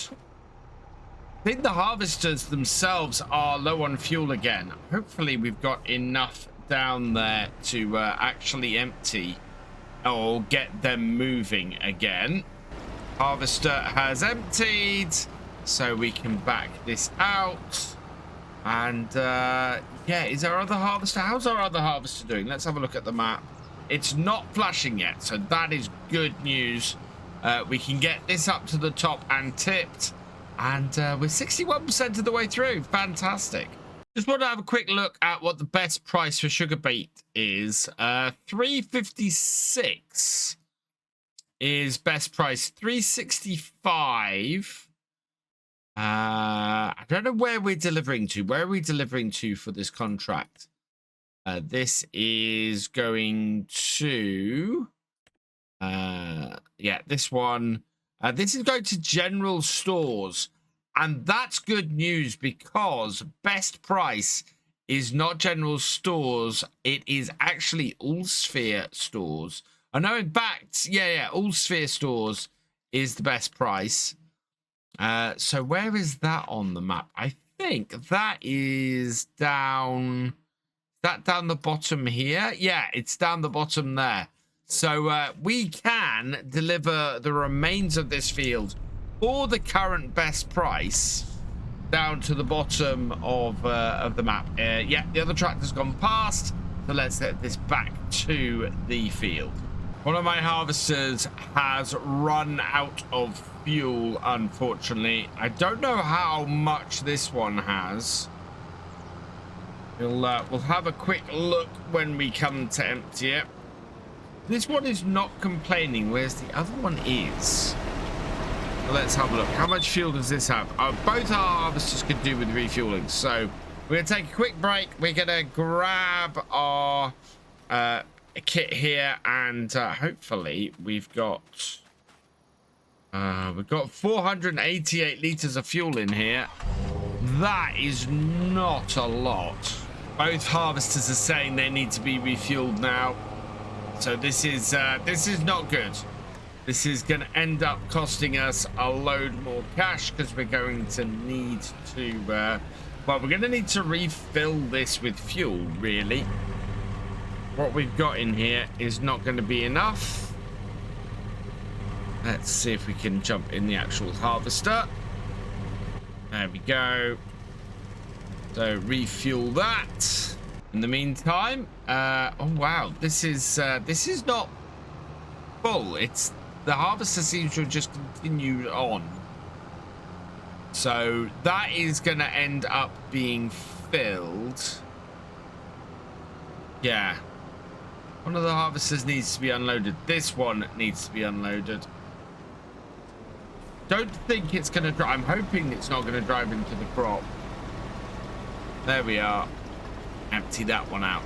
And we'll get the Landy here back to the farm. I think we're going to have to refill our fuel tank as well.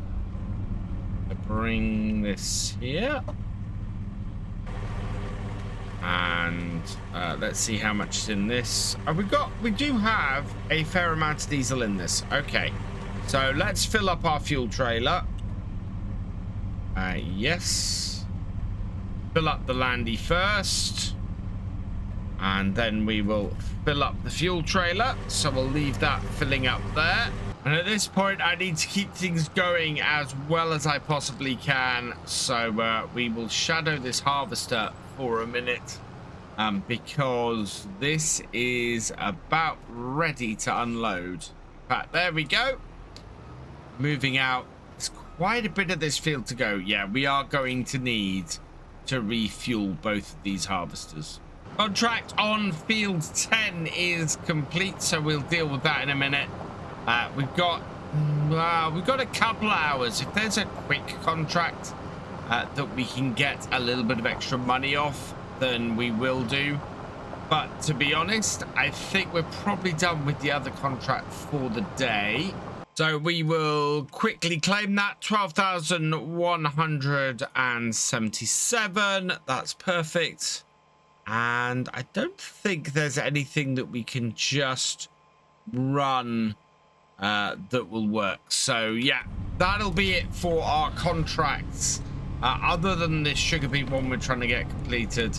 And with this full of fuel, we can head down to the field and get our harvesters refueled and keep going with that.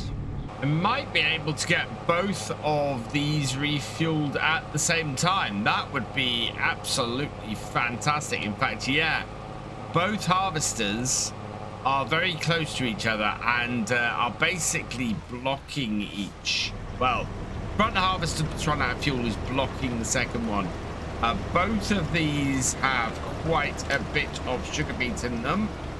So let's jump out, see if we can catch both of them in this. Yeah, maybe. Yeah, that one's refueling. Let's see if we can get the second one refueling as well. Oh, let's stop this actually. So stop and refuel it. I think both of those are refueling. Let's see this first one. Turn all these off. Yeah, that is gonna take a little while though, I think. Meanwhile, we can get our second tractor and trailer here empty and returned up to the field. Harvesters look like they are both full, So let's set them off again. So that one first, and this one will go second. And then once those are done, this is this is down to 631 litres of diesel. So turn that off, and yeah, they're off again.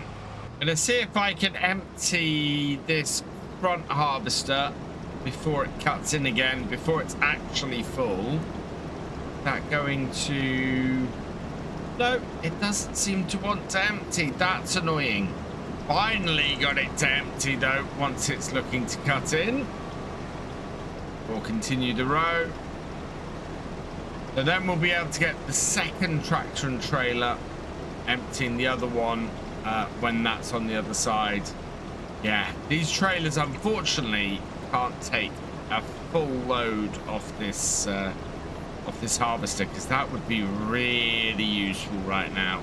Both harvesters have full grain tanks, but I have these two tractors running in on follow me at the moment. So what I'm thinking is we empty the back harvester with this tractor and trailer.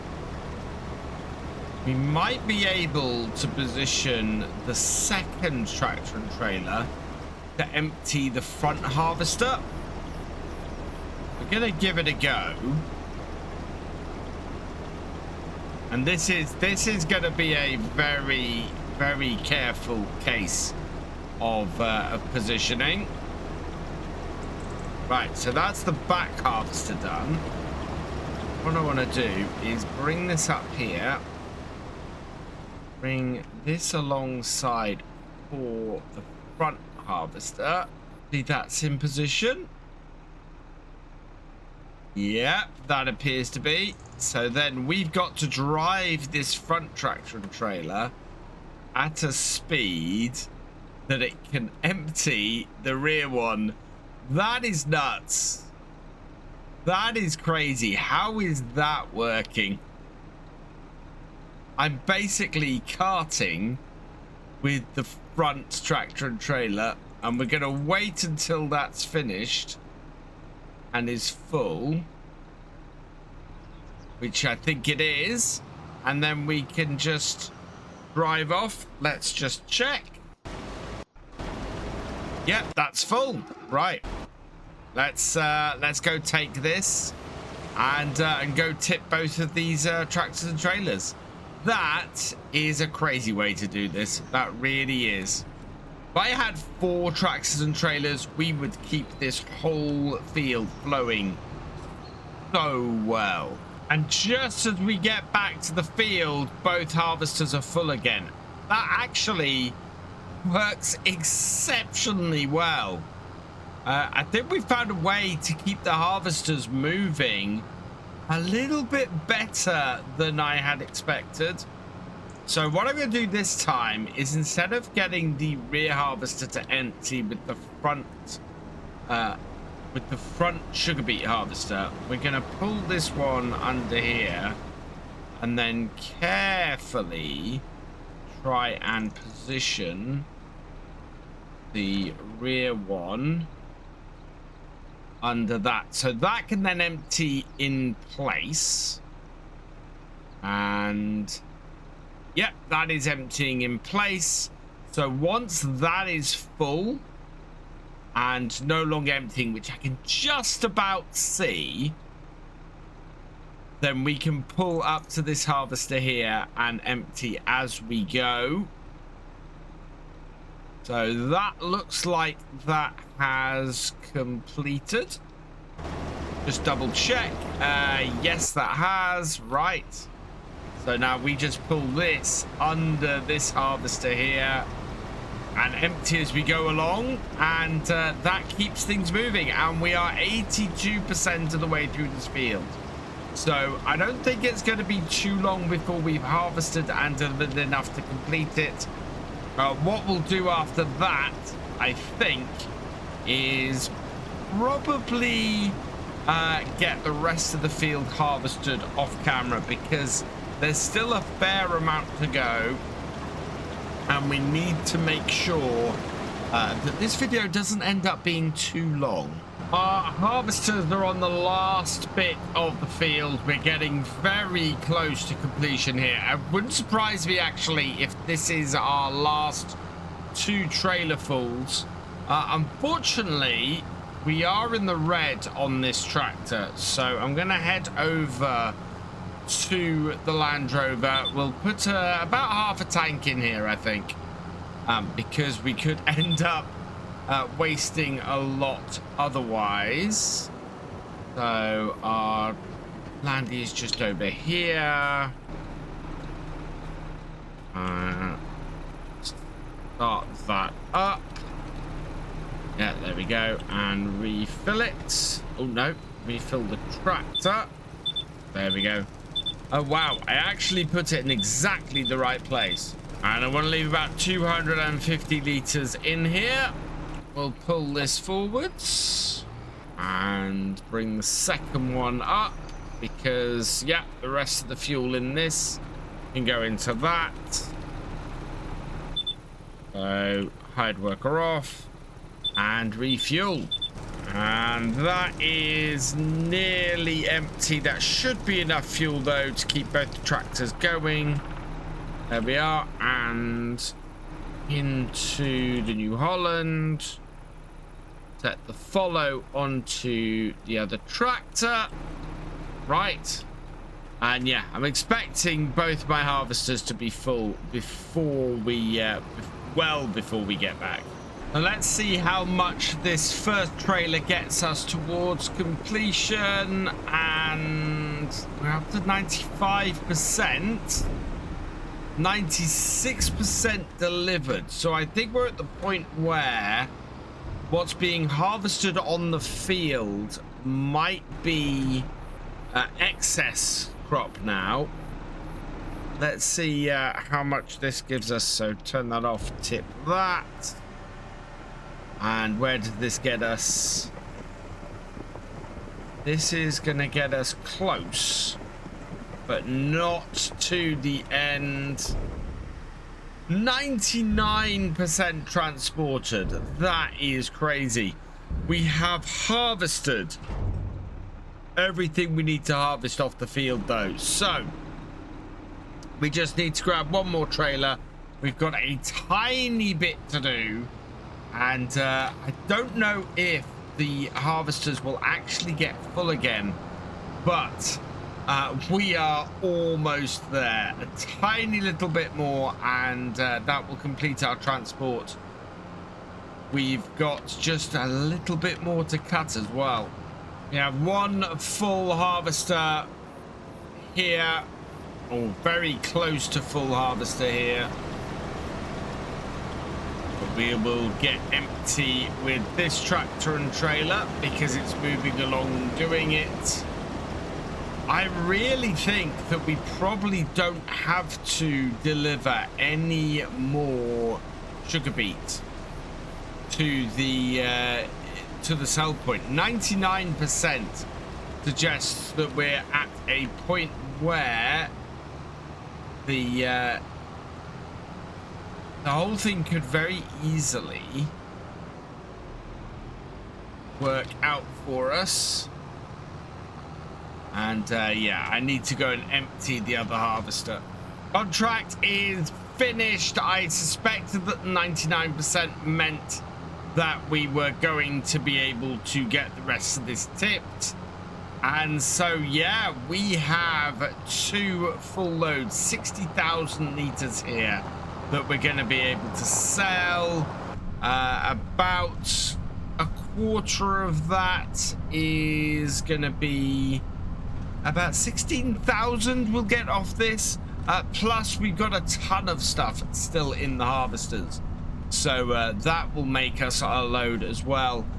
Looks like the harvesters are gonna need refueling again, so we are basically gonna go until the harvesters run out of fuel here. I don't want to go and dump more fuel in them to finish things off. The contract is complete. and we can get the money in for that. We are going to go to the sell point down the back here, though. And oh, wow, I have made this sell point very difficult for myself when I have big equipment like this. Let's Control Shift H on the other one. Yeah, it's waiting stroke paused because we're trying to back this in. Let's see if we can get this into position. Gonna have to reverse my way around. When I come to do the second one, I'll have a lot less mucking about. But I want to see how much we're gonna make off these two trailers. Or just one of these trailers, actually, would do nicely. And I think, yeah, 11,942 of these. That is fantastic. We're going to end up with enough money to get our telehandler next time. And then we're going to be able to start clearing things up over the winter and get ourselves back working on our own farm. We're going to sell the straw, we're going to make a load of money, and we should enter the new year with a renewed amount of money to get going. In fact, there it is. There's the telehandler. So I want to get these back up to the field. I think we've probably got a couple more loads off the harvesters to go, and that will then complete things. But yeah, this contract is all done and dusted, and we're gonna have a decent amount of money. In fact, we've got the money now before we've even completed this contract, and this contract is worth a whopping 29,000 to us. So that's fantastic.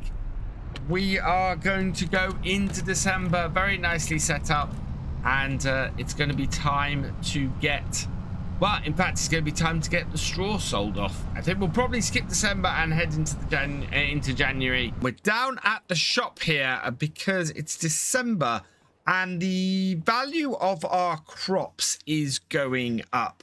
Well, the value of our products are going up. So the straw is getting very close to sale price. We're looking at about £90 per 1,000 litres. And we're up to 86 at the moment. So that's getting fairly close. The other thing that we have getting fairly close at the moment is the flour. So the flour, we're looking about 1,500. We are just shy 426. In fact, if we have a look in the time saving stock check, we can see we're at 426. Yeah, and we're looking for 502. So both of those are getting fairly close. We need to get prepared for that because I think those are both going to hit in January. So we're going to need something to start collecting up flour. So we're going to be doing that today. Need a flatbed trailer and a telehandler. Meanwhile, the other reason we're down at the shop is because down at Farmland 15, there's a £55,000 contract for cultivating. So we are going to borrow the items for that. There is also a £43,000 contract just down the road on field 6 for ploughing, which should have enough space to turn around. So we're going to borrow the items for that as well and get those two started. There is the butt of the John Deere right in front of us. So yeah, 2 John Deere tractors. I'm going to jump straight into these and get them both headed out for their contracts because we want to get that started as quickly as possible. I do not know if this will be able to make it to the field. We'll give it a go. I think I know how to get it there best. Maybe it might go a long way round, but it should work. So let's back this up, hook this on. So yeah, both of these should be fairly self-sufficient. We'll just leave them running. We're starting them on the first day of December for 2 pretty large contracts here. Should mean that we end up with them maybe taking a couple of days to do. So this one is heading to Farmland 15. Don't know which will be the easiest way to... I think that gate is open. Yeah, in fact, we want that to start at that corner there.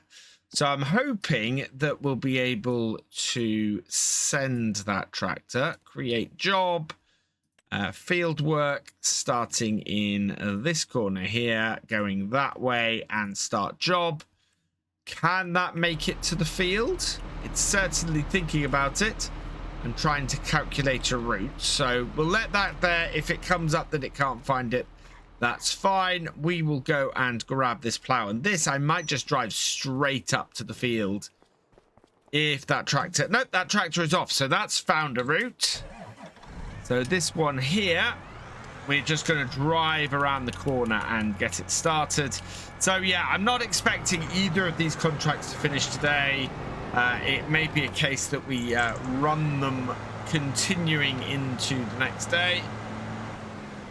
So hook that up, and this should spin around pretty nicely here. Oh, look at that go. This is such a huge tractor, this. But should easily get this job done without too much hassle. And as I said before, we've got 159,000 in the bank. We are looking to get a telehandler and a flatbed trailer. Both of those we should be able to afford. And these two contracts are mostly going to pay for that telehandler as well. So let's bring this onto the field and we will set the hired worker off on that too. And then we're back at the shop and we're going to go and get some equipment. So I was kind of hoping that we might get a telehandler in the sale, but that's not happened. So what we're going to do is we're going to get the JCB Agri Load All here. This is by Ross End Modding. It is absolutely fantastic. We've got the Agri Plus and the Agri Super. Oh, wow. We've got the Agri Plus, the Agri Super, and the Agri Pro, which has 4-speed, 6-speed. I'm going to go with the Agri Pro, I think, with the variable CVT gearbox. We want to put the Michelin tires on. Wheel setup, we will go... I think we'll go the wide tires on it. The 51, I don't know what the difference between the 530-170 and the 540-170 are. Doesn't seem to be any kind of size difference. And we might as well go for the 540-170. It doesn't cost anything more. Low beacon, high beacon, or strobe. We will go for the low beacon. Attachers, we want the Q-fit because we're going to be putting the JCB equipment on here. Main color, oh wow, we could get this in the black, but I'm not going to. I do love this JCB in the black, but we'll leave that as that is. The rim color though, I might get in the black, just to give it a little bit of a difference. And then finally, we need somebody for the number plate. And congratulations to Andrew Bailey. You've been selected at random from the Tractor Driver and above level patrons and YouTube channel members. So I've gone for AN43 BLY for you. So we will okay that. So just check that that is there. And then, yeah, we're going to buy that for 109,200. Perfect. That leaves us with 50,000. What we want to do then is combinations. We want to go with the JCB stuff. We're going to go with the pallet fork attachment is what we need today. We're going to do the Q-fit attachment and we're going to buy that. Yes. Okay. And then the other thing we need is a flatbed trailer. And we're just going to go the standard FarmTech DPW 1800. That's going to cost us 20,500. BKT tires on that. We don't need the extensions. And the number plate on that goes to Galcom Gamer. Congratulations, you've been selected at random from the Tractor Driver and above level patrons and YouTube channel members. So we will go okay to that as well. That is on the back. And we will buy that too. Perfect. So we're down to 28,000. That should be enough to keep our tractors going today. As I said, we're going to get 90,000 off those 2 contracts, so that's pretty awesome. And that, if those complete today and tomorrow, that is going to pay for most of this. If we can get another big cultivating contract, that would be great. But we're also going to make an absolute ton of money from these. Oop, touch that. Back that up. I do like the look of this JCB, and it's really affordable too, which is one of the other nice things about this. And the beauty of getting this trailer is because it's a dolly trailer, we can very easily unhook it from the JCB and load it up without any fear that it's going to be at an angle or anything when we come to do the actual loading. Tractor has got stuck at the gate. I feared that might happen. It's going to push it back a bit. As long as it doesn't get stuck on the gate, it'll be fine, which it absolutely has. So take the hide worker off, back this up, and see if we can get it to continue on. I thought that might happen. I thought we might needed these gateways open, but there we are. So we'll start this going again over here. We will create job and start job. Yep, and that should then just continue on to get the job done. Taken us quite a while to get up to this windmill today. It's already 25 past 11. I suppose that's an hour and 25 minutes that it's taken us to get up to here. We've got quite a lot of flour sitting here ready for us. There's still quite a lot of wheat to process as well, so it's not like we are just going to be straight away ready to go here. Not the flattest place to load up here. We could possibly have done with a flatter area at the top here, but I think we're going to be all right. So let's bring this down. We have got a bit of snow beginning to fall. We are expecting a fair amount of it today. So we'll see what happens. Right, let's just back this off. If I do that, hopefully a new pallet should spawn in, because we have a fair amount sitting in the... sitting actually in there. No, as soon as I turn off... Yeah, there we go. As soon as I turn off that row, it was bound to spawn in.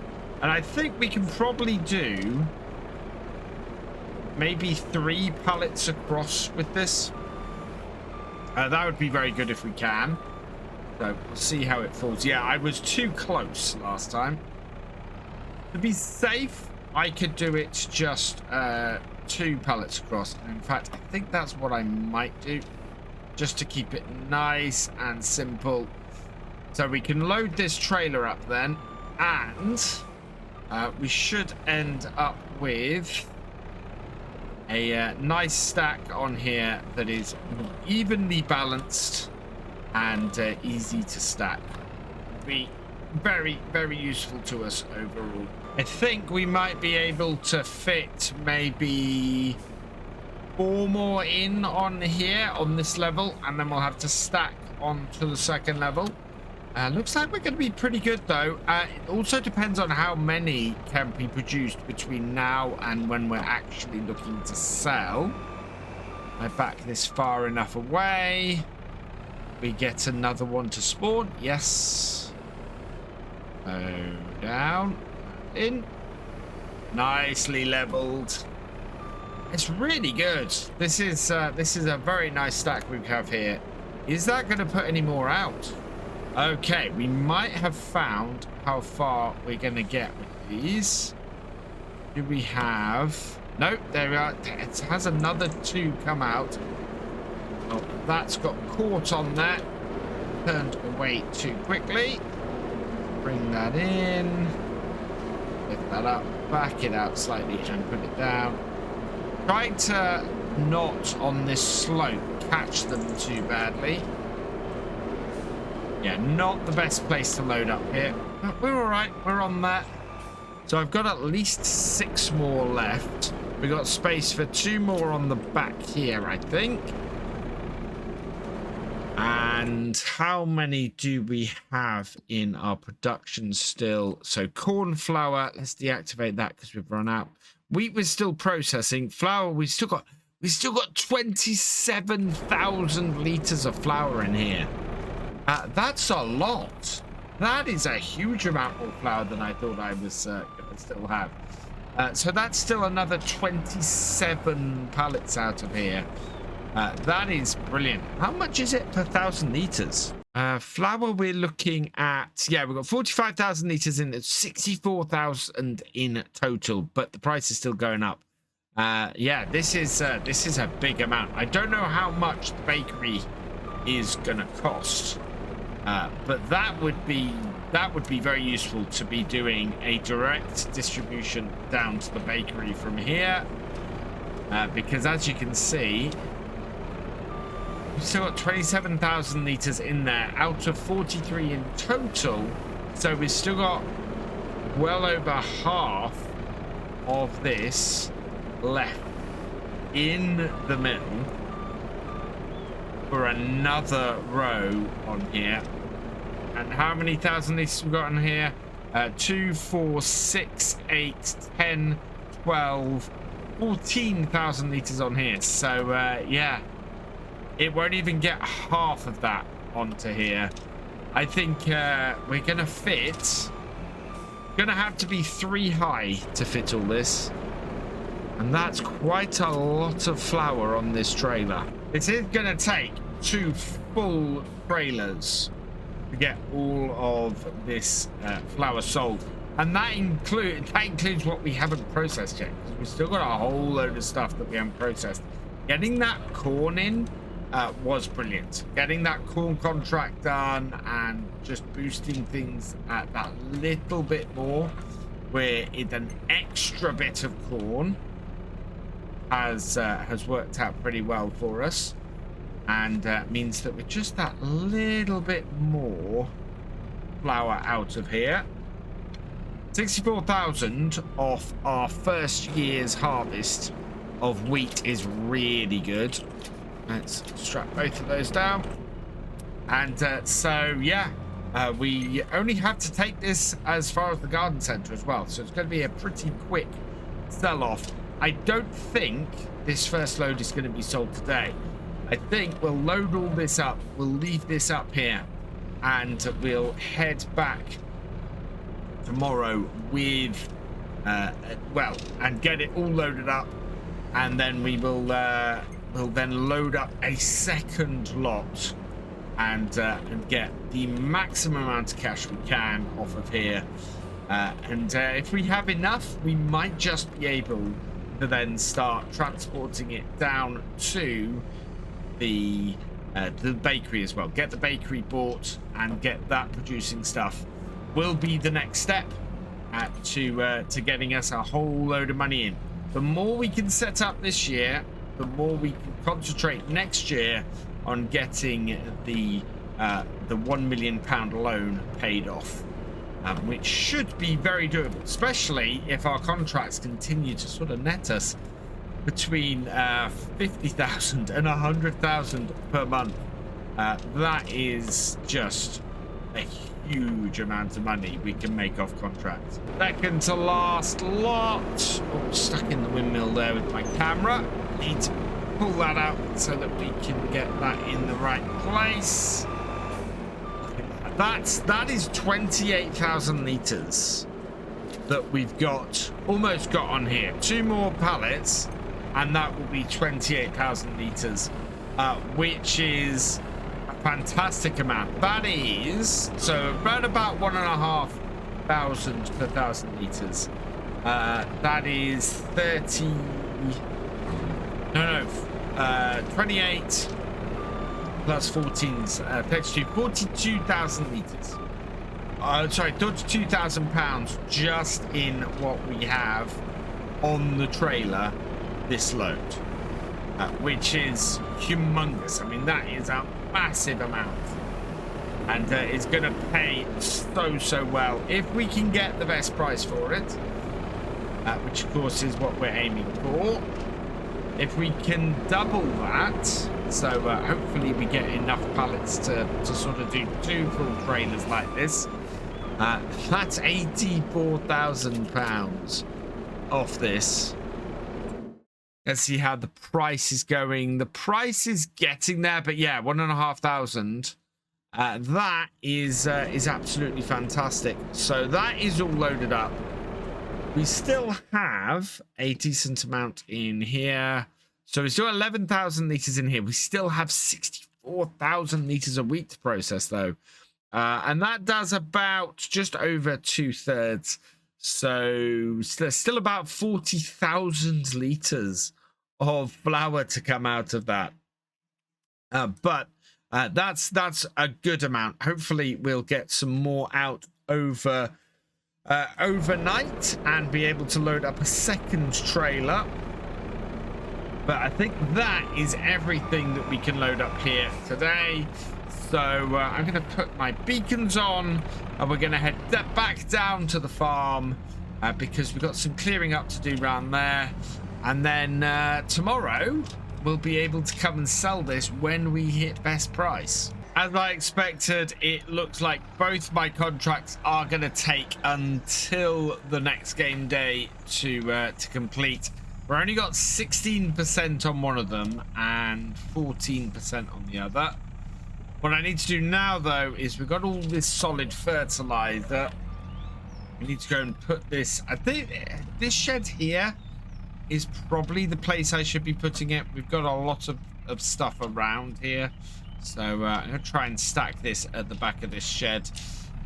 Making this shed fully usable is going to be a little bit of a challenge. Oh, it looks like we can't do 2 of these at once on this yet.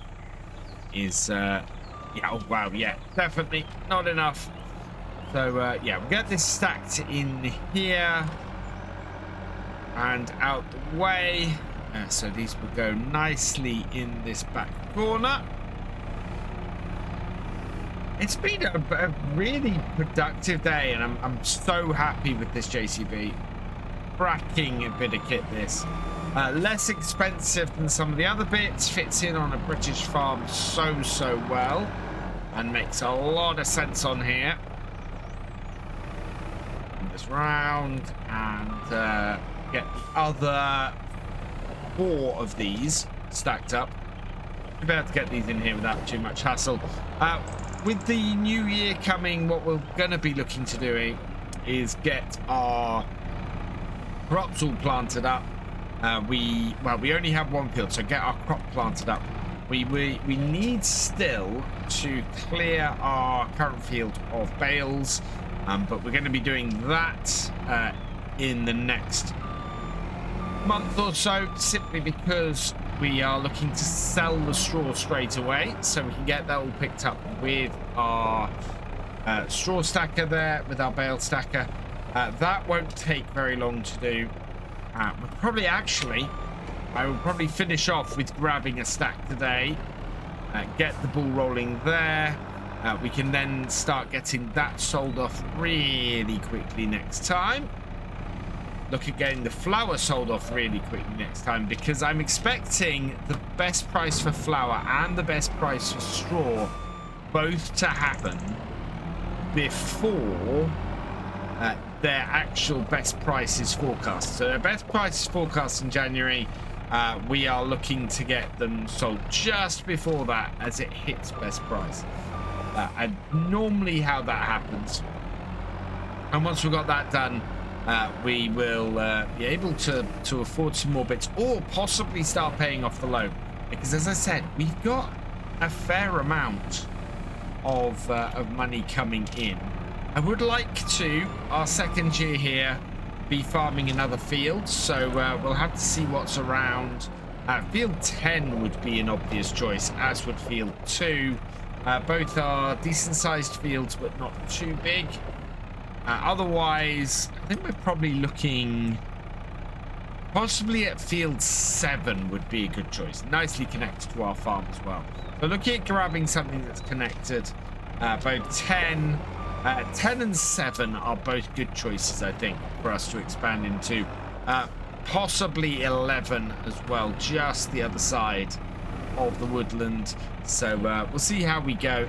At the moment, everything's looking pretty good though. We're making good progress on here. Fertilizer all stacked out of the way, and time getting on a bit. I think we want to move forward, and that means popping into here and grabbing a tractor. We'll use the New Holland for this, and go and grab some bale. Actually, no, I'm going to use the David Brown for this. Start grabbing some bales with this. Love this tractor.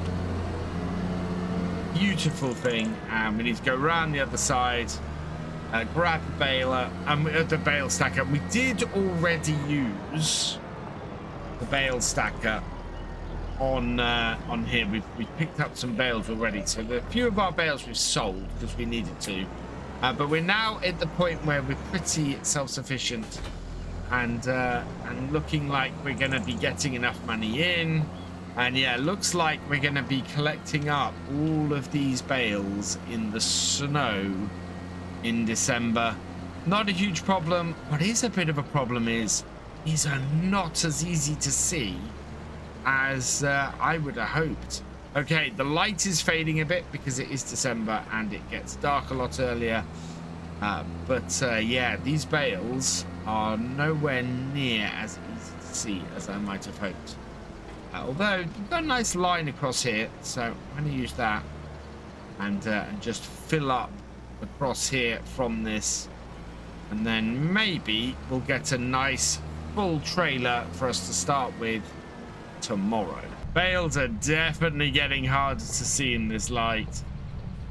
We really want to be able to see them. In cab is really difficult. Out of cab is not much easier, to be honest. There are a few kicking around. The snow is going to make this job a lot easier, actually. We're only at space for 2 more bales on here, though, so we'll collect these up, and that means that going into the next day, we are going to have a nice full trailer here, and we'll be able to go and get these sold early on. And well, hopefully if the price is at the right point, we'll be able to go and get these sold early on and make a decent amount of money off them. But given how much time we spent doing our last jobs on here, this has been fairly quick. And this is the thing, once winter kicks in, it gets a lot quieter around here. But we've got some stuff to sell off. We should be going quite strong into the new year. We've not got anything in here that's any of use to us at the moment. We'll see what turns up in the shop. And we're heading out early this morning. Well, I say early. It's only... It's 1 minute past 9 here on Oakfield. Or I say Oakfield, Oakbridge. It's really confusing, the new name for Calmsden. I'm heading out on Oakbridge this morning because we are selling bales. I'm kind of hoping I'm heading in the right direction here. We are looking to sell at Oakbridge Bales. We need to tag it. Please be directly in front of me, which it is, which is fantastic. I think, though, this is over at the, yeah, it's over at the BGA that we need to go and sell these. So we'll go around this way. Our cultivator and our plough contracts have continued on. They went fairly late last night, and the cultivator has managed to make it 70%, while the plough is halfway through, which is great. We're going to check the contracts again this morning, see if there's anything else. But the bales have peaked. They are at £93 per 1,000 litres, and so we want to get them done today. I am very pleased that I've got the David Brown on this, though, because as you can see, we've had quite an extensive snowfall overnight, and that means that the roads are a little bit slippery. None of them are being cleared or anything. And that means we need a tractor with a little more oomph to get up the roadways like this. So we'll turn in here and we'll head over to the BGA and get our first lot of these bales sold. Today should be a pretty big payday for us. We've got all of our bales in the fields to get sold off. We have all of the flour to sell off if we can. The bale sell point is just here because it's one of the sell points that I moved around on this map a little bit, just to make things that little bit more spread out and for all these buildings to have a little bit more of a reason to exist. So let's unload this here. Like so. So yeah, there is straw is in fact dropping fairly quick, so we want to get this sold pretty quickly. The flour is not quite up there yet. We're a little bit short, expecting it to hit at the end of the day. We have 76,000 pounds worth of flour and still building as well. Drop that off. That is our first set of bales sold. 10,000 for that. That's amazing. We're expecting then to really get ourselves set up for the new year. What we need to do on the farm is get the field that we're clearing, so our main field, that needs to be mulched. We won't be able to do that in the snow, and so we'll probably move forward after this until, I would have thought, late February, unless something really interesting turns up on the shop and we're able to work on our field. Then yeah, I think we're probably gonna go to late February. We need to get a mulcher to do our field, so we'll be keeping a lookout for that. And something fairly big. I don't want like a 3-meter mulcher. We're gonna have to get several rollers, I think. And I might have to go looking for those. But yeah, we would want to sort of jump forward to spring once we've done our big sell-off. And it is just the flour and the straw that we have to sell off. And the snow today should make it easier to see the bales that we have on the field. Oh yeah, I can see them all around. I've actually got the snow started collecting last night. You can see the tracks on the ground that we had from the pickup. I don't think there are many bales left on here. We only have, oh, let's have a look. We only have another 22,000. Yeah, so about 2 more loads, just over 2 more loads on this field.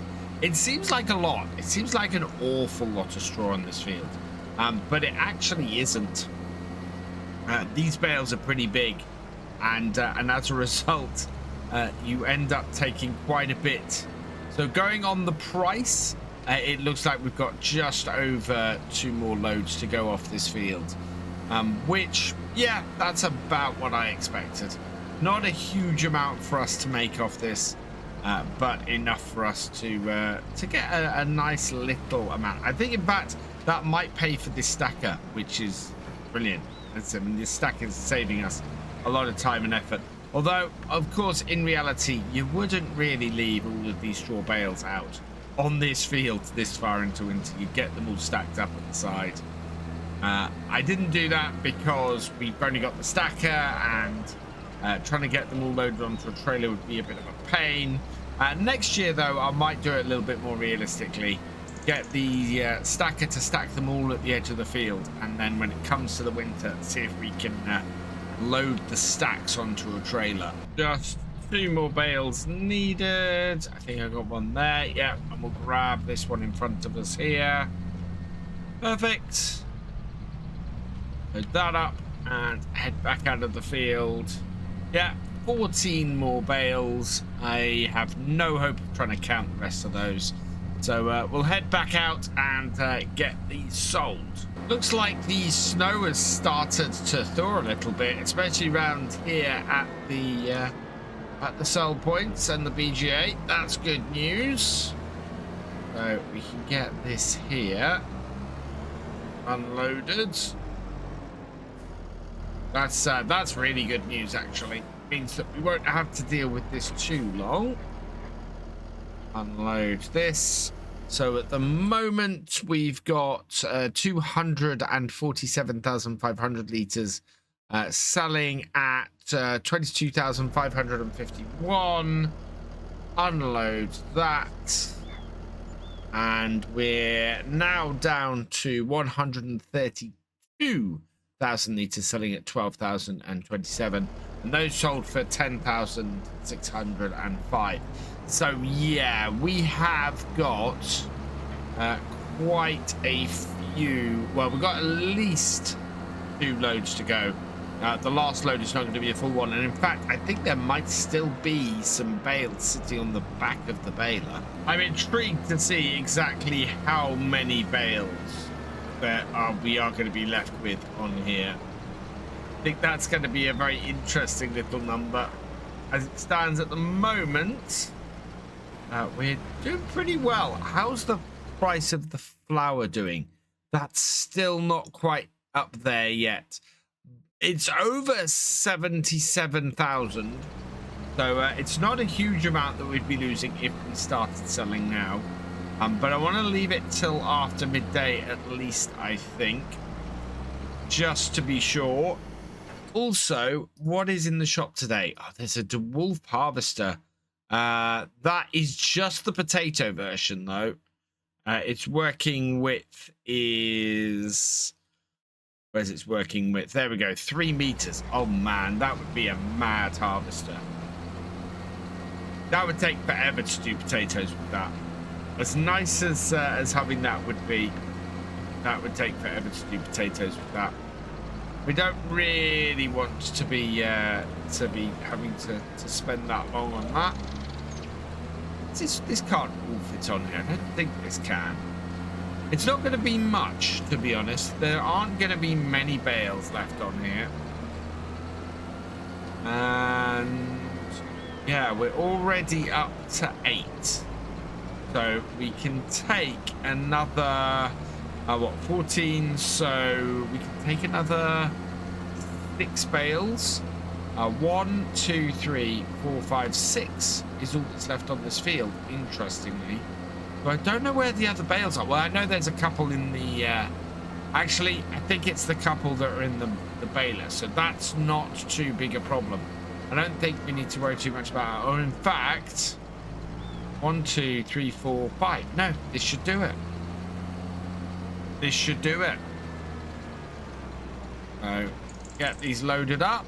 And we'll be able to go and sell these. And make ourselves another 10,000. Easily pay for the work that our contract stuff is doing today. And our contract stuff, that is going to make 90,000 in itself. So that's great news. We're looking at sitting fairly good for what we have here. I'm very happy. This is brilliant. Just heading over towards the shed here. What have we got on the back of the baler? Guessing there's a couple of bales sitting in it. Yeah, I can see one hanging off the back. So there's a bale there. 8,000. Yeah, there's 2 bales in there. So that's 16,500 liters. Take that off this, and yeah, that's actually evens things up. I expect us to be left with about 16,500 liters. This compacted snow up this hill gets harder and harder to get past every time I've driven up here. I'm kind of glad I've got the more powerful David Brown on this than the T7, because getting up that hill, I think that would struggle with. This does look really beautiful in this snow, though. This white tractor with the orange wheels in the snow is just absolutely beautiful. Not enough white tractors about these days. I was watching a story the other day on TikTok about why case tractors are red and not white, why they didn't go through with the white color. And apparently it was when they first revealed the tractors, or the new case tractors over in the States, They were supposed to be white. They planned to make white tractors, and apparently the IH, the International Harvester dealers, revolted at it. Basically said if you don't make the tractors red, then we're out. And so they hastily repainted the demo tractor that they had at the time red. And yeah, and that was it. That was the difference between the red and the white tractors, which is amazing to think that we could have ended up with case tractors being white tractors and not their now very famous red color. And yeah, ended up with tractors of this sort of shade all over the place. But yeah, it wasn't to be, and we've got the case red, and then we've got this special edition, which is an oddity and doesn't exist in real life. But I love it. I love it. It's a fantastic tractor, this. And works really well and fits in really nicely with my farm. I like it though, and it fits in really nicely with my farm. So with those all dropped off, we head back into the yard and drop off our trailer. Can't put that in this shed because it will block our access to the fertilizer. We want to bring it round here instead. Yeah, and we can put it in the shed over here. Then we want to get the JCB out and take it up and start looking at selling off some flour. I think we're within not a massive distance of best price, so we can possibly start selling that off now. The amount that we're going to lose on it is not much. Worried, and that will do. And that, yeah, fits in there nicely. Oh, look at that! Just as we dropped all that off, the snow has melted. Fantastic! Just in time for us to go and grab our JCB out of here as we park up the David Brown. And yeah, there we are. Right. Oh, turn the lights off as well. And now we can go and deal with the flour, which should give us a nice amount of cash. Away we go. Round and out. Oh, the sun has come out. The snow has melted. I wonder if there's enough time for us to get cracking with some mulching. I don't know, actually. I think we want to concentrate on selling. I think if I go and spread my time too much, I'm gonna find that I don't have enough time to get my flour in at the best price. Having said that, we've loaded up the trailer already. I think we'll head up there. We'll see what price we've got, and then yeah, we'll go from there. We might find that we can buy a mulcher and get it going. There is some decent sized mulchers for a decent price now, and I think if we could clear that up today, we could go straight ahead to March and just make and start getting next year's crops in, because I don't want to dither too much in winter.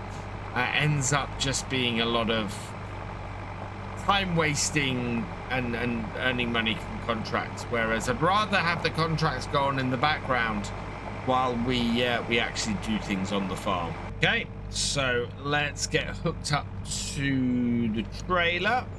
We'll see how much we can make from this. We've got at least another single layer's worth to fill this trailer as well, which is why we did this yesterday. Straw, yeah, we got 16,500, so that is what is sitting in the baler. Flour, we have 52,117 litres. We are £5 away from best price. 78,056 to 78,322. Yeah, we will go and sell this. And that's a garden centre, isn't it? Yes, garden centre. So Hag that straight ahead of us. Perfect. Let's get this onto the road, and then we can come back here. 28,000 liters. So yeah, that is going to be, should be £42,000 roughly that we make off this. We're going to need to open up the garden centre. I think these will open inwards. Yeah, they'll open inwards. Perfect. And we will take this to the second lot. Don't want to drive over that just in case it tries to sell something, although that's a bale sell point. Bring this over here.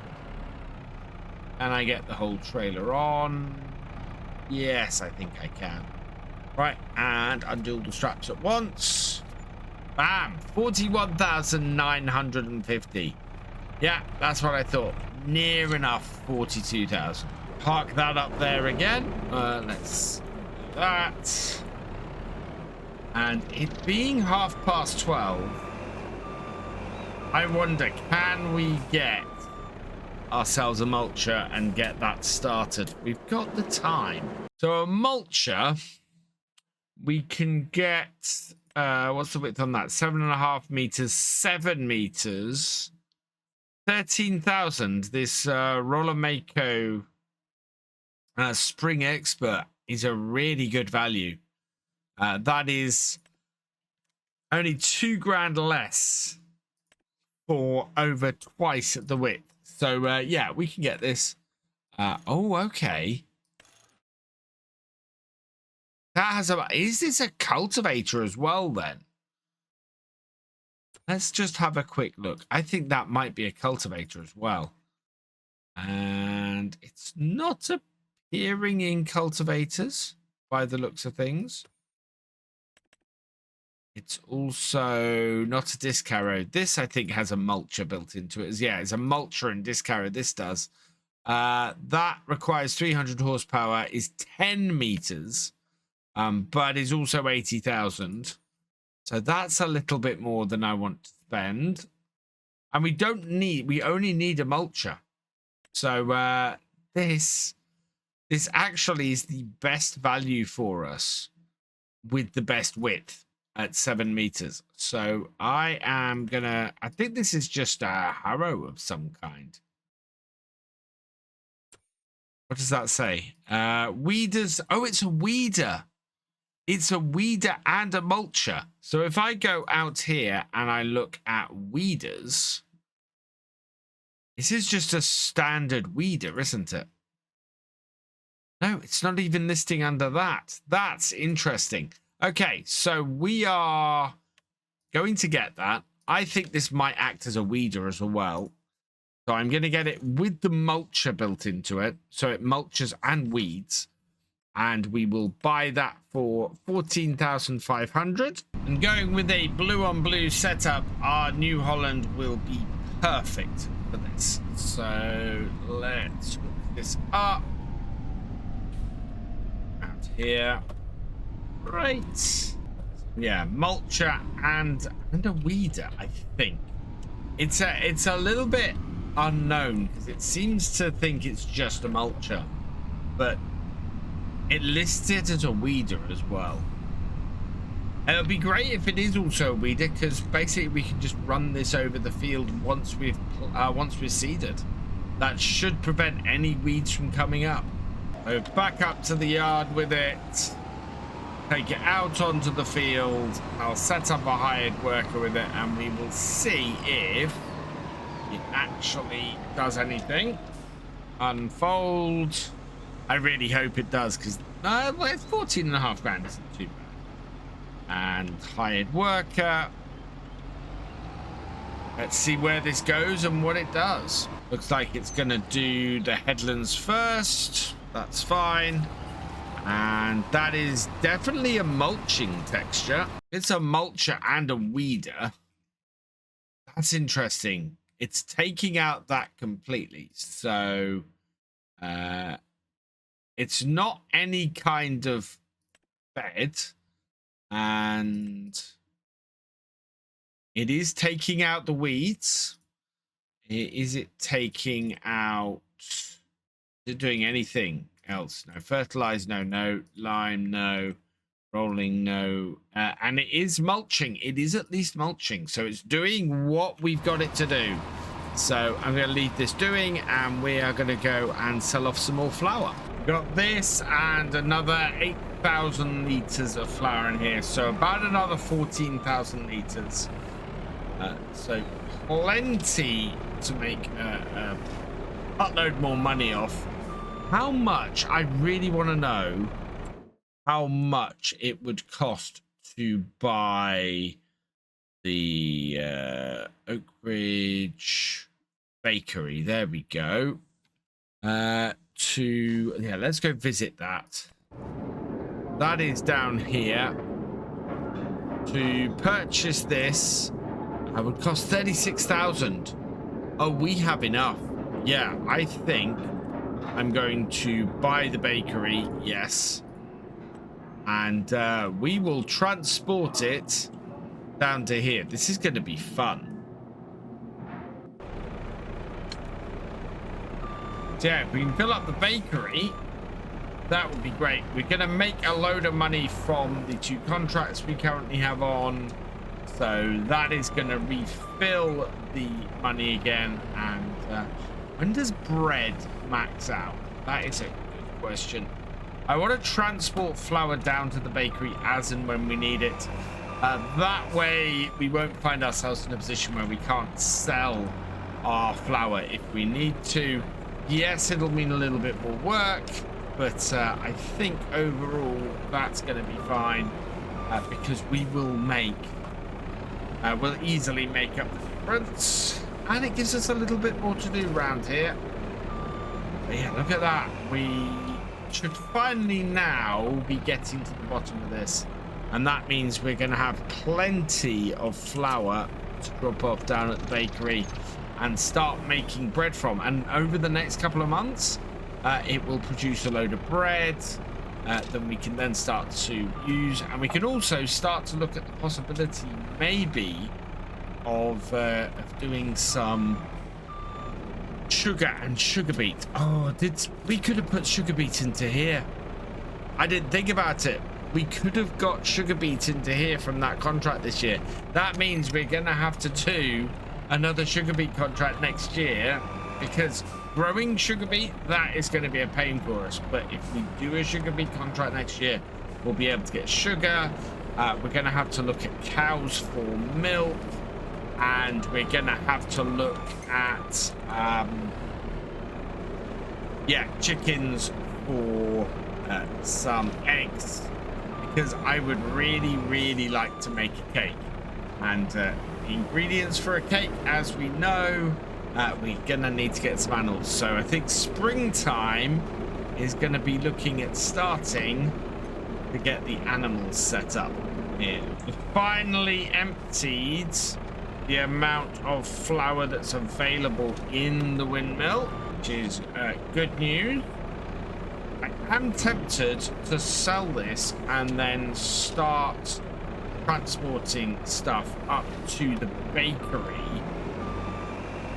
next time, and start doing that way. But to be honest, we could get the bakery started very nicely with this.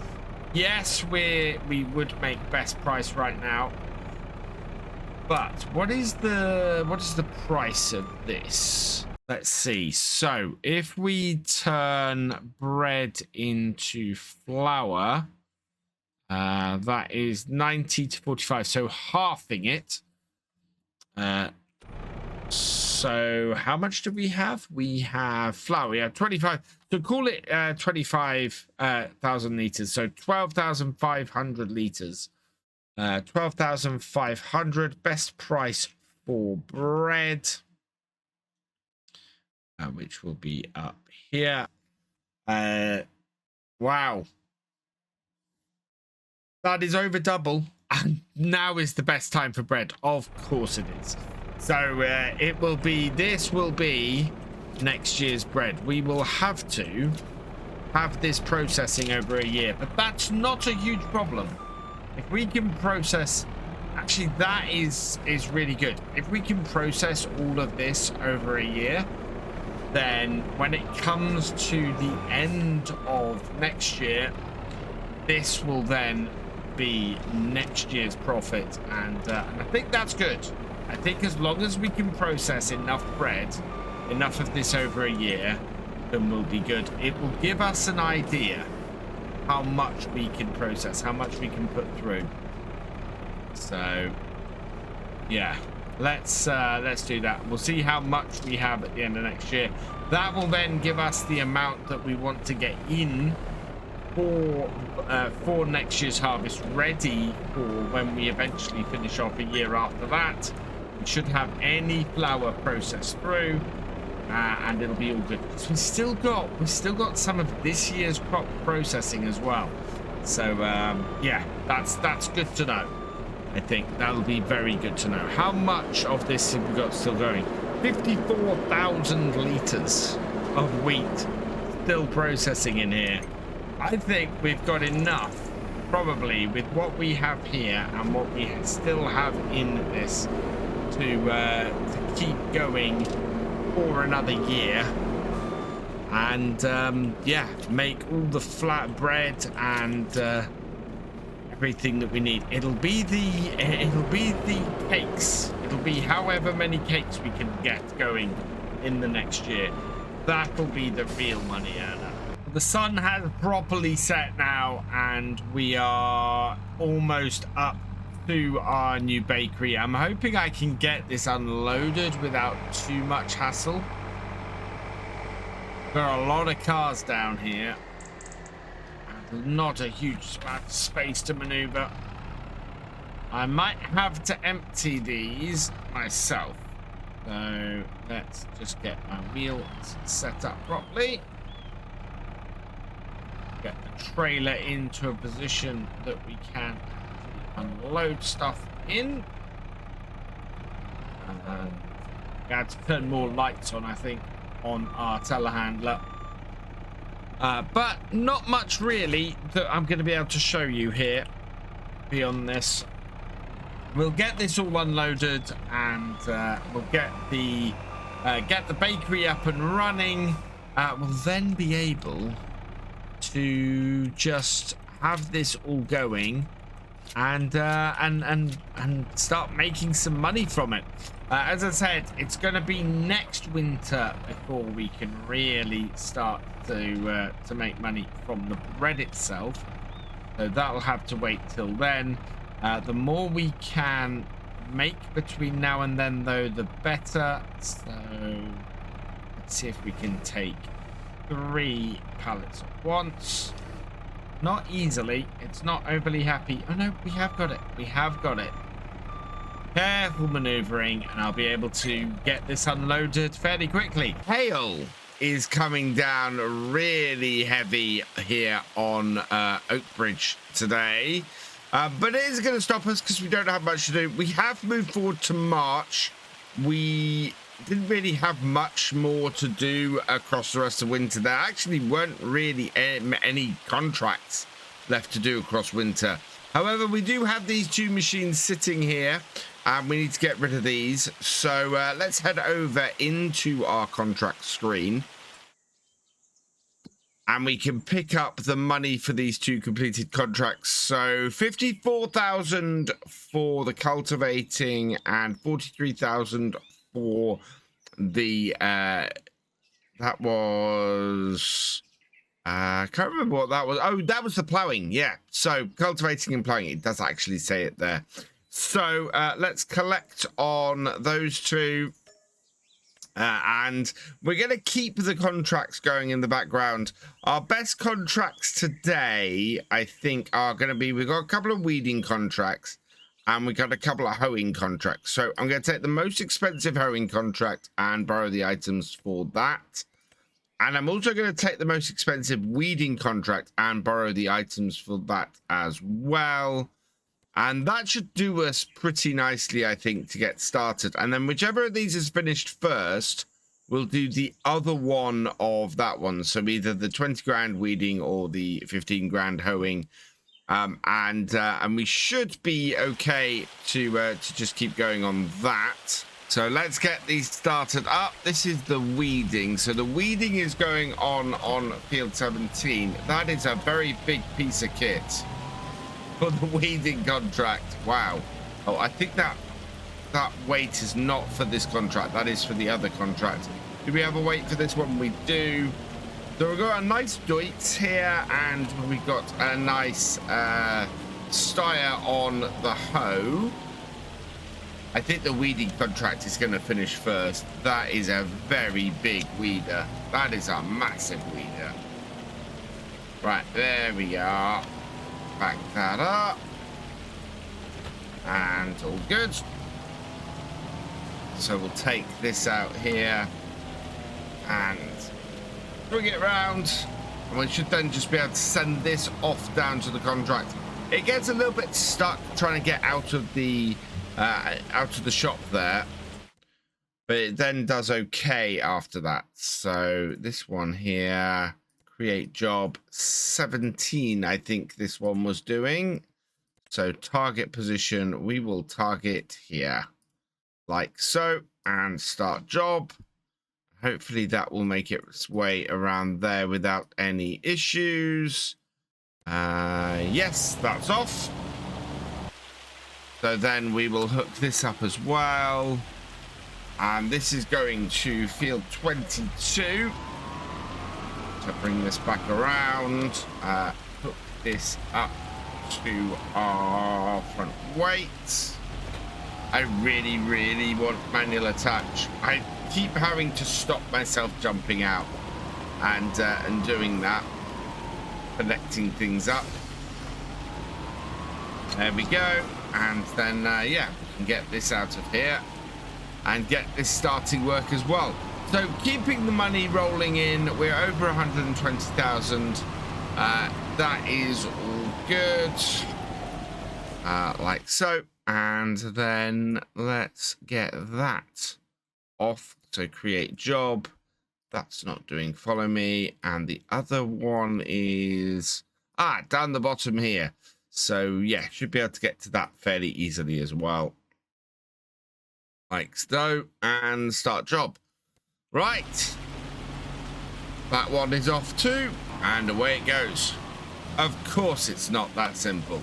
Where has this got stuck? This just got stuck up here. It seems to have driven into the wall. Should see it keep going now. Let's give that a try. Create job. Still done. Start job. Yeah, and that is off again. Lord knows why it ended up in the hedge. Meanwhile, the job that we need to do today is going to be doing some seeding. We want to get all of the oats in. So I'm going to take this with the flatbed down to the shop. We'll see if we can get enough to fill our seeder. Whether that will be enough to do this entire contract, I don't know. Or do our entire field, I don't know. I really want to get cracking into the field though, because we do of course only have limited time. So let's bring this around here. How much solid fertilizer have we got? I think that looks like at least 4,000 liters. 1, 2, 3, 4. Yeah, 5,000 liters worth there. So that's great news. So 5,000 liters worth of solid fertilizer. We're going to need some other stuff. This here, this is liquid fertilizer, which we don't have a sprayer for at the moment. We will have to see about that going forwards. I think a liquid fertilizer might be a good thing. And that tractor's stopped again. No indication as to why. Let's give it another try. Create job. Start. That doesn't want to seem to move forward. Doesn't seem to want to move forward. I think it's the size of this. I'm going to get these down to the field, and then we'll continue down to our down to the shop with JCB. I have a feeling this had a problem simply because of the size of the equipment on the back of this. But if we just pull this onto this field here, with enough space for it to unfold it and set it going. There we go. That is all sorted. So down at the shop with this flatbed trailer is going to be so useful to us around here for picking up seeds and generally distributing our products from the bakery. So let's undo that. And then we'll head round to the shop itself and grab ourselves, well, how much do we need? Let's have a quick look at this. We have our vehicles here. We want the Novag. That takes 7,770. So if I got 5,000 liters of seeds, that should cover us for that. So seeds, I think basically we get slightly more seeds. Yeah, we get slightly more seeds if we buy the pallets. So let's get 5 of those. Perfect. And buy that. Yes. Okay. Yeah, it's 1,050 liters of seeds. If we buy the pallets, it's just a straight up 1,000 if we buy either of the sets of big bags. So it's ever so slightly cheaper to buy our seeds this way. And with that working that well, that's what we want to do. So on to here, out in the middle, like so. Done a lot of stacking with this JCB the last few days. It's been so useful. We've already got, so we bought this new, and yes, we are using the accelerated time mod so that instead of the hours on this being real time, the hours on this are game time. But even though we're doing that, it means that we've spent nearly 10 hours in this JCB already. That is an incredible achievement. We do pile the hours on our machines. I think it's a little bit more realistic. We are actually doing those hours in game in them, so I prefer it, but it does mess up some of the calculations. For example, the fuel usage is always high now. We have to refuel the equipment on a regular basis, which is also good, to be honest. It increases our costs a little bit, which is great.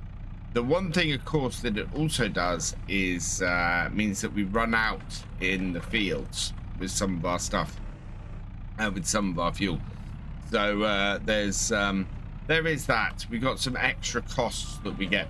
It's also why I take contract equipment to do contracts on here. Because if I was to use my own equipment, I'm putting a lot of hours and a lot of extra stuff on my equipment if I use my own equipment for that. Whereas the stuff that comes with the contract, that can very nicely have hours put on it, and it comes with fuel, and it actually makes the contracts a little bit more worth it with our increased costs. And by the time we get back up to the farm, the hail's gone as well. So that's fantastic news. We want to bring this around here. And today we're going to get to work with a piece of kit that we've not managed to use on here yet. Although I do need to go and refuel that JCB. It is beeping at me incessantly. Yep, we're going to be getting our quad track out. We got this really cheap. It's got nearly 30 hours on it already, but that's not a big problem. There was another one of these that came up for sale recently, which was at a cracking price as well. 411,000. This one is worth less than that. This is only worth about 300,000. So I didn't switch it out. The other one did have fewer hours on it though. But we're not gonna really have any issues with this hours wise. Right, let's bring this alongside. We are going to be doing oats with it. We will load this up and refill it. I do not know how much seed this is going to take. I have a feeling we've got more seed here than we need, which is fine. Oh wow, not that much more seed than we need. Yeah, it's going to take 4,000 liters nearly. Yeah, 3,650 liters. And now I need to get this trailer out the way because we've got to get some solid fertilizer in as well. We'll pull this round here. We're going to empty this in a minute once we've got the planting done. But we've got all of this fertilizer over here. It's not going to take that much more. Actually, I think it's going to take about 3,500 liters. Because we know that it takes sort of 7,000 liters, over 7,000 liters overall, and we've only got 3,600 liters in the actual thing. So yeah, I'm expecting a few of these to go into here. One of my favorite setups I had for this JCB was on one of my favorite setups I had for this JCB was on Vintage Oaks. I had the black JCB with the yellow rims, and it looked absolutely gorgeous. We got the reverse of that here. It still looks gorgeous. I still love this bit of kit. Working very well. And wow, we still have, I think, yeah, we're going to have a little bit more of this go in, but that will be it. I think we're going to be full at that point. Let's grab this. Oh wow, we're in the red with the JCB now as well. So I do need to immediately go refuel this, otherwise it's going to run out. But speaking of which, this should be nice and full at this point, maybe. Getting close to the top. No, it's taken an entire another one. Let's see how close that is to full. That is 98%. I think that will do nicely. Right, let's go refuel this, get it out the way, and then we can start on the seeding. So now that we're in this beast, we need to get this onto the field and work out how is best to plant this. Let's see what this does. So this is giving us sort of this little kink in it. I don't really want to do it that way. So steering assist. Let's see if we go work direction like that. Okay, so that's going to take us a little bit round. I think that might be my best angle. Just looking at the far end, we've got a very slim bit down there. A couple of small bits up here, but yeah, okay, I'm gonna go with that, and we'll head down the bottom end of the field. There's a little bit up here that needs doing, so there's a little bit down here that needs doing. We've got our two headlands. Let's unfold this. We'll close up the cover, line this up. So we've got oats, which is what we want. Down and away, and yeah, this is a direct seeder. Perfect. When we get to the end of this bit, I kind of want to check whether there's anything to the side of it. So undo that. And are there any lines? I don't know if there are any lines to the side of this. It's very difficult to tell with this. I think we've got the first bit. Yeah, I think we've got the first bit. I think we're good. Right, so lift that. And we'll turn for our second row. I'm liking this. This is a very nice seeder, this. Oh, we might have to do alternate rows with that, though, because that is... No, I think we're all right. I think we're okay. Onward we go. It's not the fastest thing in the world, but it's not slow, and it's running quite nicely, I think.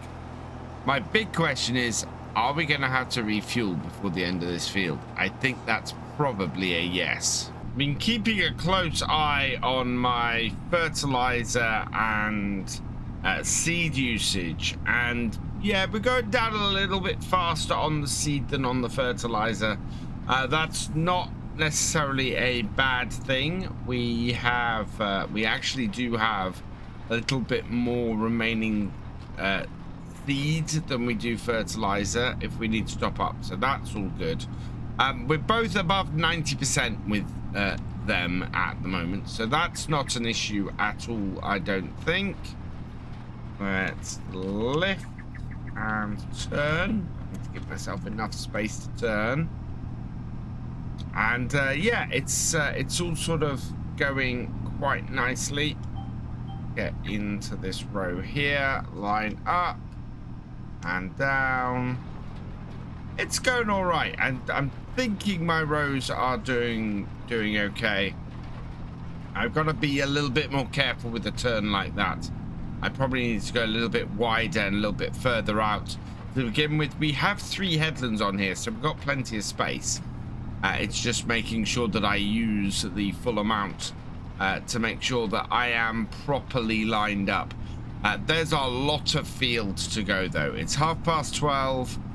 We are only about 7 rows into this, I think.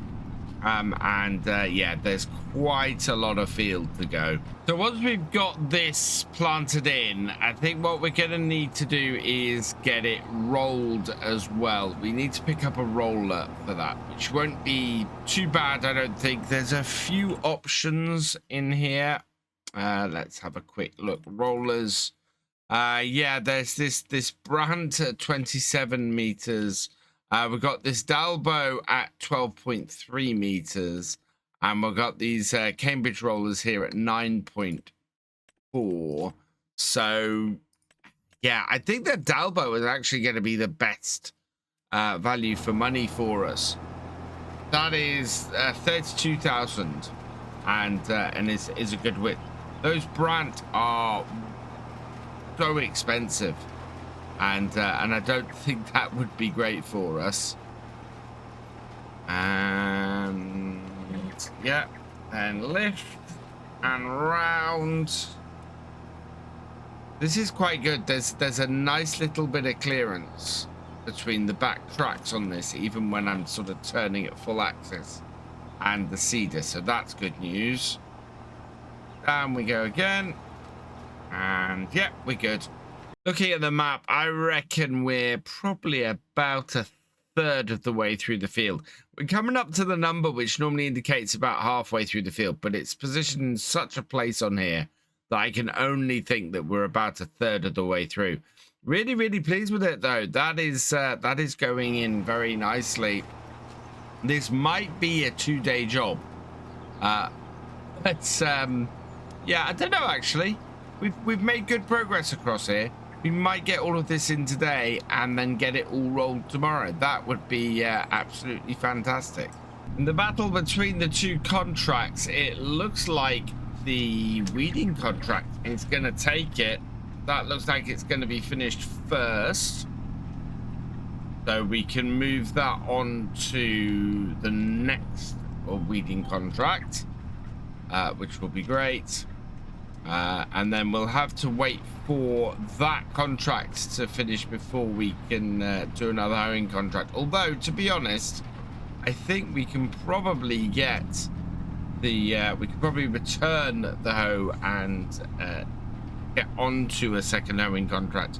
The amount of money that we lose by having the equipment, by leasing the equipment, is 779. It's not that much. So yeah, I think we'll probably we'll borrow the items with this, And that second weeding contract actually is worth more money than the second hoeing contract. So that all works out quite well. Weeding and hoeing contracts are such money spinners. And yeah, I'm really pleased when they start showing up like this. I think we might have just about to hit the halfway point through this field, which is it's not too bad actually. I thought it was going to take longer than it is. It still might take a couple of days to get this all done, but yeah, I think looking at the map at roughly where we are, I think we might be around about the halfway point, which is very good news. We've got 70% seed left. We've got 82% fertilizer left. I think this is going to be enough to get all of this field done. At the moment, this is pretty much the only job that we have this tractor on the farm for, is pulling this very large seeder. I mean, it makes sense, but yeah, everything else runs basically via our two other tractors. And runs pretty well via our two other tractors. So it's really only this that we've got this seeder for. I think as time goes on, that might expand, especially if we move into having a planter which doesn't direct seed like this does. We'll need a cultivator or a plow to set things up. But as it stands right now, this is the only use for this. Well, you could put this on things like the baler and things like that, but it's a bit overkill. And yeah, that's why we have the New Holland and the David Brown really to handle those lower horsepower jobs, and then this can just pull this, and it does it well. This is just a really good job that this tractor does on this seeder. First contract is completed, so that is the weeding contract. So we'll get this. We won't borrow the items for that. I'm gonna take this tractor. No, yeah, this tractor here on 17. We will cancel that job. We will create a job, and we're gonna create a job over here and start it. Hopefully that will work its way out of that field and over into the new one. Gone 4 in the afternoon, and we've made it quite a way across this field. I am very, very pleased with this actually. I thought we were going to have an issue with this not actually being able to be done today, but with the time we've got and the progress we've made, I actually think we might manage it. It might take a little bit into the evening, but we seem in general to be doing pretty well. So let's lift that there, bring this round and on to the next row. Yeah, I think we're going to get this all in today, which is extremely good news. I was really dreading having to go into a second day on this, but at the moment we're pretty tidy, and we've still got 58% seed and 75% solid fertilizer. So that's all looking really good. Looks like the hoeing contract has finished as well. Yeah, so as that's finished, we are gonna collect that one, and we will head over here and we will borrow the items for that. Now, unfortunately, that doesn't mean I can just redirect the current equipment. We've got to take the new stuff from the shop and get that moving.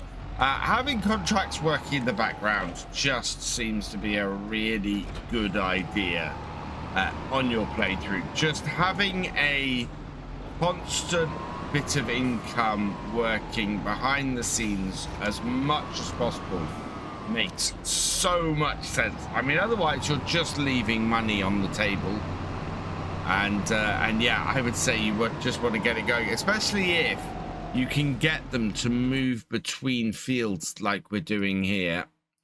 So this one here, Create job. Where are you going? Ah, you are going up to field 31. So we want to set your start point down the bottom here. And that should have no problem making it to it. I think we've broken the back of this field. It is a good 3/4 done. Maybe. Let's have a quick look on here. We head up to this and we are over here. Yeah, I think we've got about 3/4 of this field done, which means that we are in very good stead. That and bring ourselves around. I've gone too early, I think. Never mind. We'll be all right. Get that onto the right row. Drop down. Yeah, there might be a little bit of cleaning up to do there, but yeah, I think we've broken the back of this field, so I'm very happy about that. It is 5:20, so the day is coming to a close. We've got a weeding contract in progress on field 12. That can continue in tomorrow.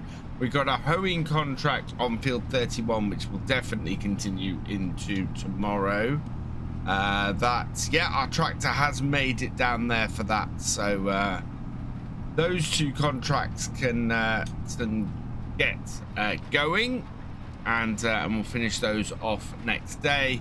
Should think we'd have about 200,000 in the bank by the end of the day, which is fantastic news. And yeah, we'll finish off getting this seeded. What we'll probably do to start though next time, I think, is get ourselves a roller and start getting what we've already seeded rolled in. That should work fairly well for us, and then we'll be able to pick things up and get this all finished off, have the oats all in, and be nicely set up by the end of March. Going into springtime, we'll have to look at a way of getting some fertilizer on here, because we've only got one thing of fertilizer at the moment, and we're gonna need a second in order to make sure that these oats meet their full potential. For now though, I think we're all done on the farm for today. It's now 22:06, and as a result, I think we're good to get into the next day. I'm headed down to the shop because we need to get the roller. We've got just today to get our oats finished being planted. We're gonna go back and use the quad track for seeding, but first we've got to come down here and get ourselves a set of rollers. So I'm not going to too big on this. I think we discussed this last time. We want something that is going to be it's fairly wide, but at the same time not too expensive. We've got the Dalbo power rolls here, which yeah, these ones here are 9.4 meters. These ones are 12.3, and then the land roller is 27. The Vatstad here is 12.3 as well. So the better value here is definitely these Dalbo rollers. So we're going to grab these. I want to give them BKT tires. We want standard wheel setup, warning signs. I think we're all right. We're not doing a lot of travel on the roads. We will put the warning triangle on. We can actually set the main colors and everything on this. So we can get it, seeing as we're going to put it on the New Holland and set it to New Holland blue. With, I'm guessing, ooh, that actually is quite nice. And then the chassis color that's the rollers color. So I think we're going to set those to be a, yeah, we're going to get that in white, in the yellow. That I really quite like. And then these accents can go back to being the black. Yes, perfect. So something a little bit different with the setup for this. And then we need to select somebody for the number plate. And congratulations to Sodus. You've been selected at random from the tractor driver and above level patrons and YouTube channel members. And so I've gone SO50DUS on the number plate here. It's because your name doesn't quite, it's got less letters than we got on here. So that does it in 2 different ways. So we'll okay that. That is on the back there. So let's buy that. 33,110, and that is then sitting over there. Yeah, I quite like those colors on that roller. I think that's quite a nice look for that. And so this we will set up with, hopefully with a hired worker going from the far side of the field.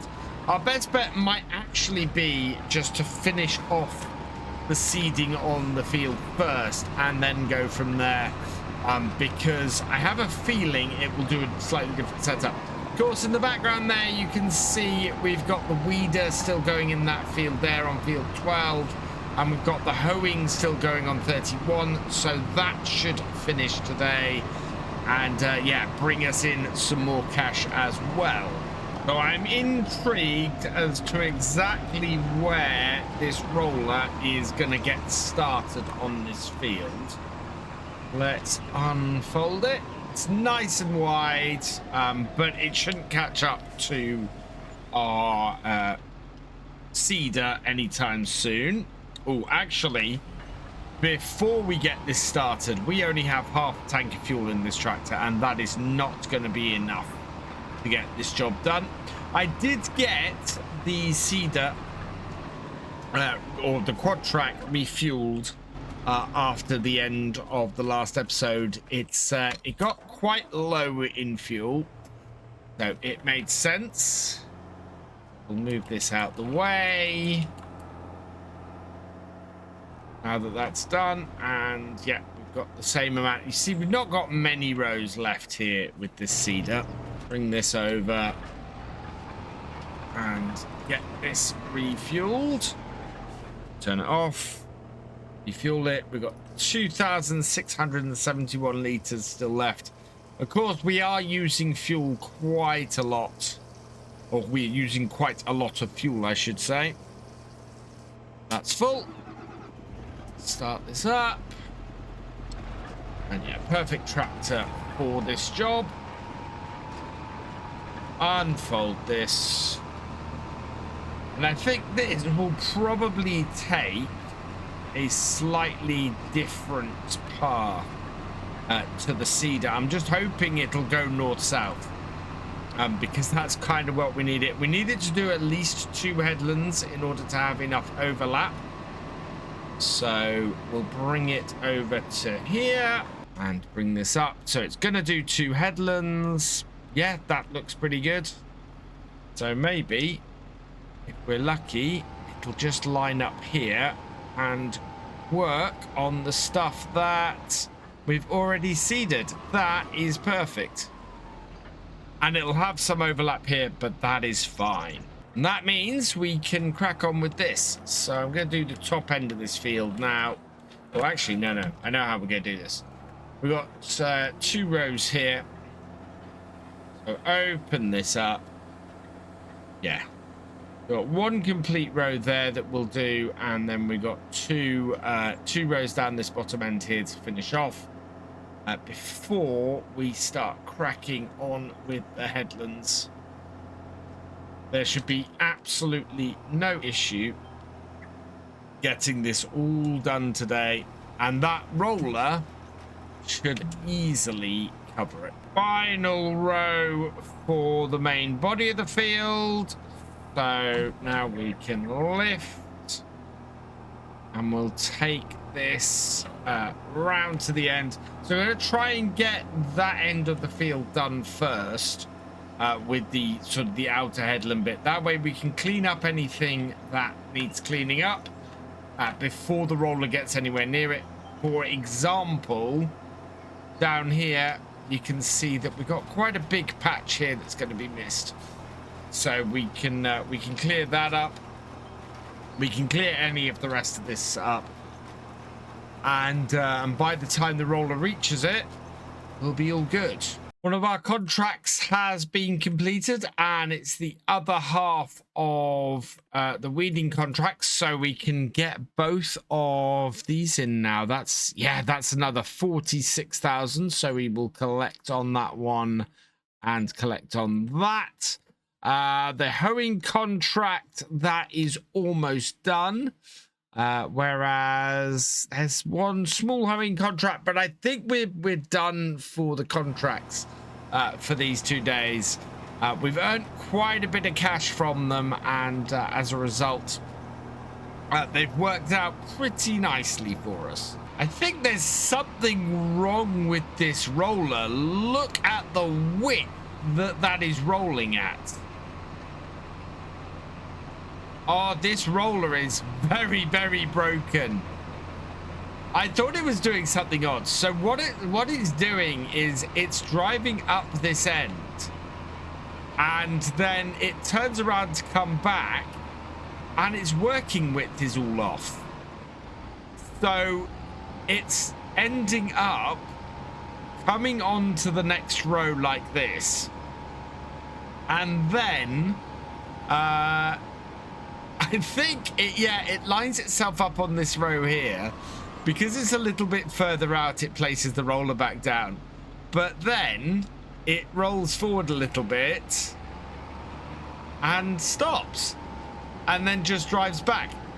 I have no issue with this, simply because it is doing the driving back, so it's doing the journeys it should be doing.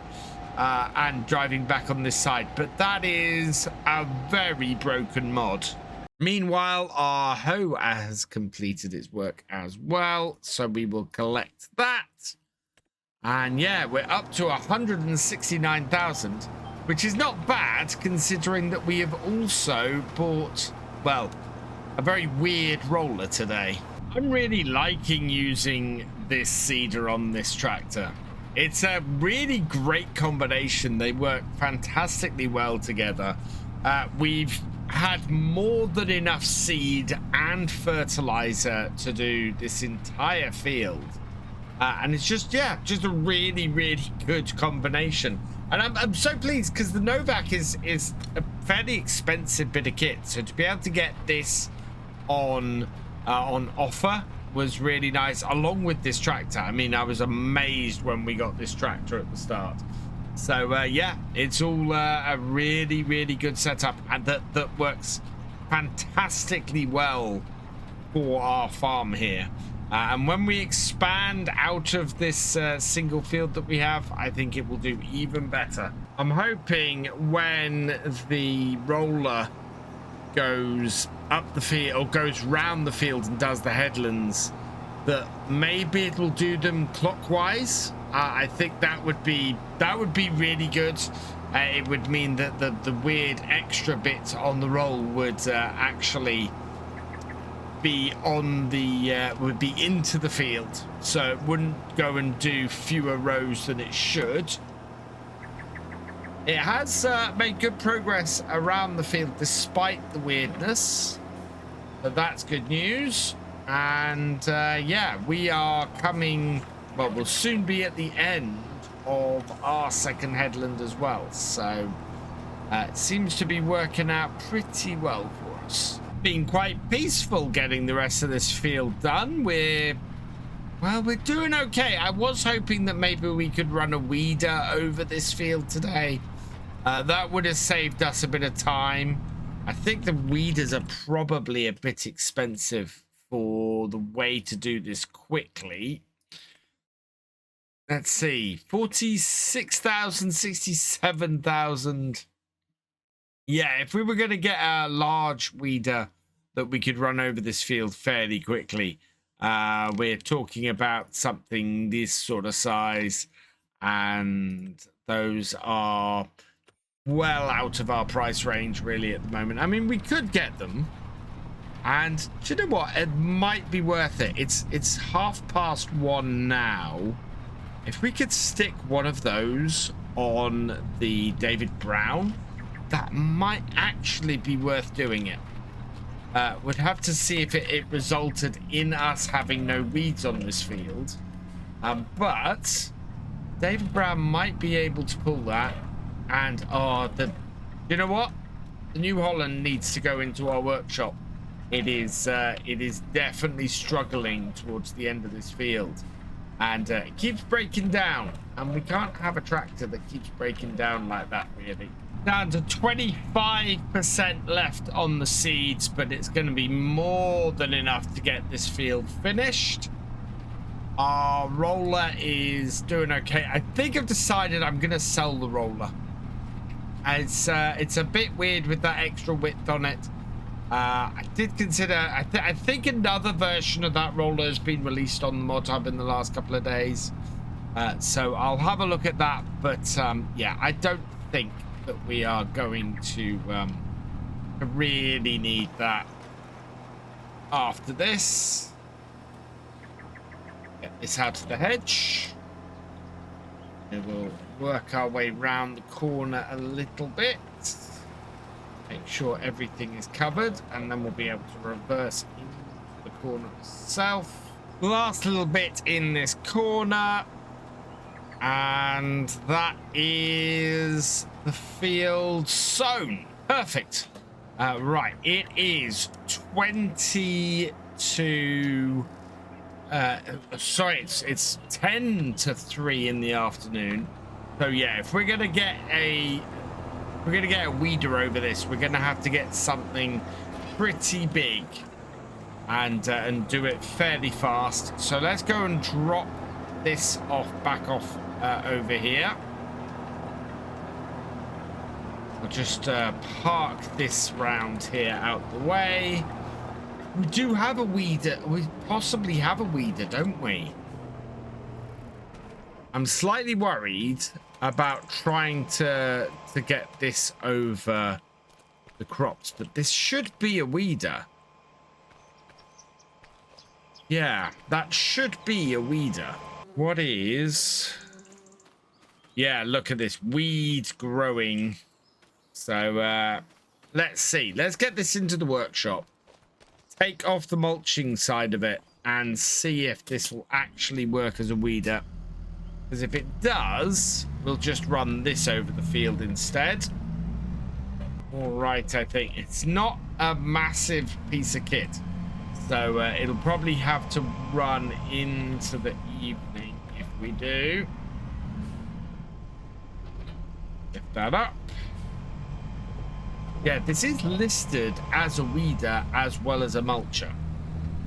And we will test it on just a small section of the field. Because if it mulches our field even without the mulching attachment on it, then of course that's a problem. I'm not sure why a mulching weeder is a thing particularly. It was just, for me, a really good mulcher. Right, into our workshop. On the front here. There is the trigger. Right. Let's customize that. So if we just make that standard. Customize. Okay. Right. And then we should be able to reconnect that. Lift it up. We'll go and see if it has an effect. If it does, that'll be fantastic. But I've no idea if it will. We need to weed now, because if we don't weed now, we're going to get sort of medium-sized weeds off here. So unfold this. Just going to run it along this headland a little bit. So just to check, we have weed growing along here. Do we still have wheat growing along here? No, we don't seem to at all. And is this now still planted? It's still planted. It's still showing as such. Yeah, we're not showing any weeds on this field. Hang on. Let's go here. Yeah, we're not showing any weeds on this field, but they're invisible at this point. So, yeah, there are some weeds around here, so let's get course plate. In fact, no. Let's just send this off, and this can go and weed this field. Hopefully, get the whole thing sorted and leave us completely weed free. Meanwhile, our roller is doing a fantastic job. It's lining itself up. It's got a little bit more to go, and then that will do the headlands. And the headlands on here. Let's have a look at the state of all of this. So needs rolling. Yeah, look at that. So the whole field is looking good. We'll get the weeder and the roller running over it. But that will clear everything out. That will finish it all off. So while my two tractors are running, I'm going to use this opportunity to get the seeds off my flatbed trailer. We'll go and get them put away and sorted. Do you know what? I'm half tempted to put all of this in the main shed where we've got the piles of stuff in there, but I don't know. I think, to be honest, we probably want this all stored out here and line ourselves up a little bit better. I think we'll do that much more nicely in cab. And yeah, over the springs, so into April, I think we're probably gonna look at seeing exactly what we can add in the way of animals. That's the next thing we want to be looking at. We know we want milk, so we're going to be looking at cows. So we're going to need grassland as well. We know we're going to need eggs, so we need to do some chickens. Chickens are probably the easiest thing for me to do next. And then after that, yeah, it really is getting some cows and getting dairy. So the idea is, by the end of, or by our second harvest here, to be fully set up with everything we need to start getting cakes into the bakery. So there's quite a bit of way to go. We're going to need to buy more fields. We're going to need to buy the dairy area, or the cow area. We need to get stuff to feed the cows. There's so much we've still got to do over the next 6 months. And yeah, this is going to be quite a job. I think this flatbed can probably go. I think we need to find somewhere to park this. It might just be in the grass over here. Keep it out the way. Should be able to back it straight into here. And that just keeps things, yeah, a little bit tidier around the yard. Yeah, like that. And in that goes, like so. And then that is very nicely out the way. Perfect. Right. That has just about cleared that up. We now put our cedar away in the shed. That'll be nicely done. Probably want to give that a clean, but I don't have a pressure washer yet. And then we can put the quad track away as well. That can then go in the shed over here too. And yeah, the damage actually on this quad track, considering it's got 42 hours on it, not bad at all. It's looking in pretty good nick. So we'll just park that up over here. Beast of a machine, that. Perfect for what we're doing on here. And then, yeah, our roller and our weeder, they're just continuing on. Although, I think the two of them are about to come to blows. Yep. Whoa. Right. So, take hide worker off. Back this one out the way. This one back in. Oh, and hopefully, I haven't removed the wrong one, because I really want it to continue from where it was. Oh, it looks like it might. Yeah. Oh, thankfully. because this is a weeder and it's not really got a lot to detect where it is. So with our 2 hired workers going at it, this field should get finished today.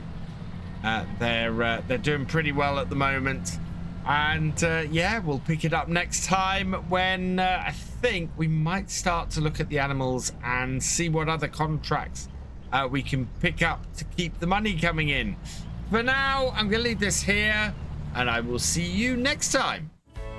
Thank you for watching. I hope that you've enjoyed this video. Please give it a like, drop us a comment, and give it a share. Huge thank you as well to all of my patrons and channel members. These videos are only made possible thanks to your support. If you want more from Virtual Farmer, please check out the videos on screen now or subscribe for more. And I will see you next time.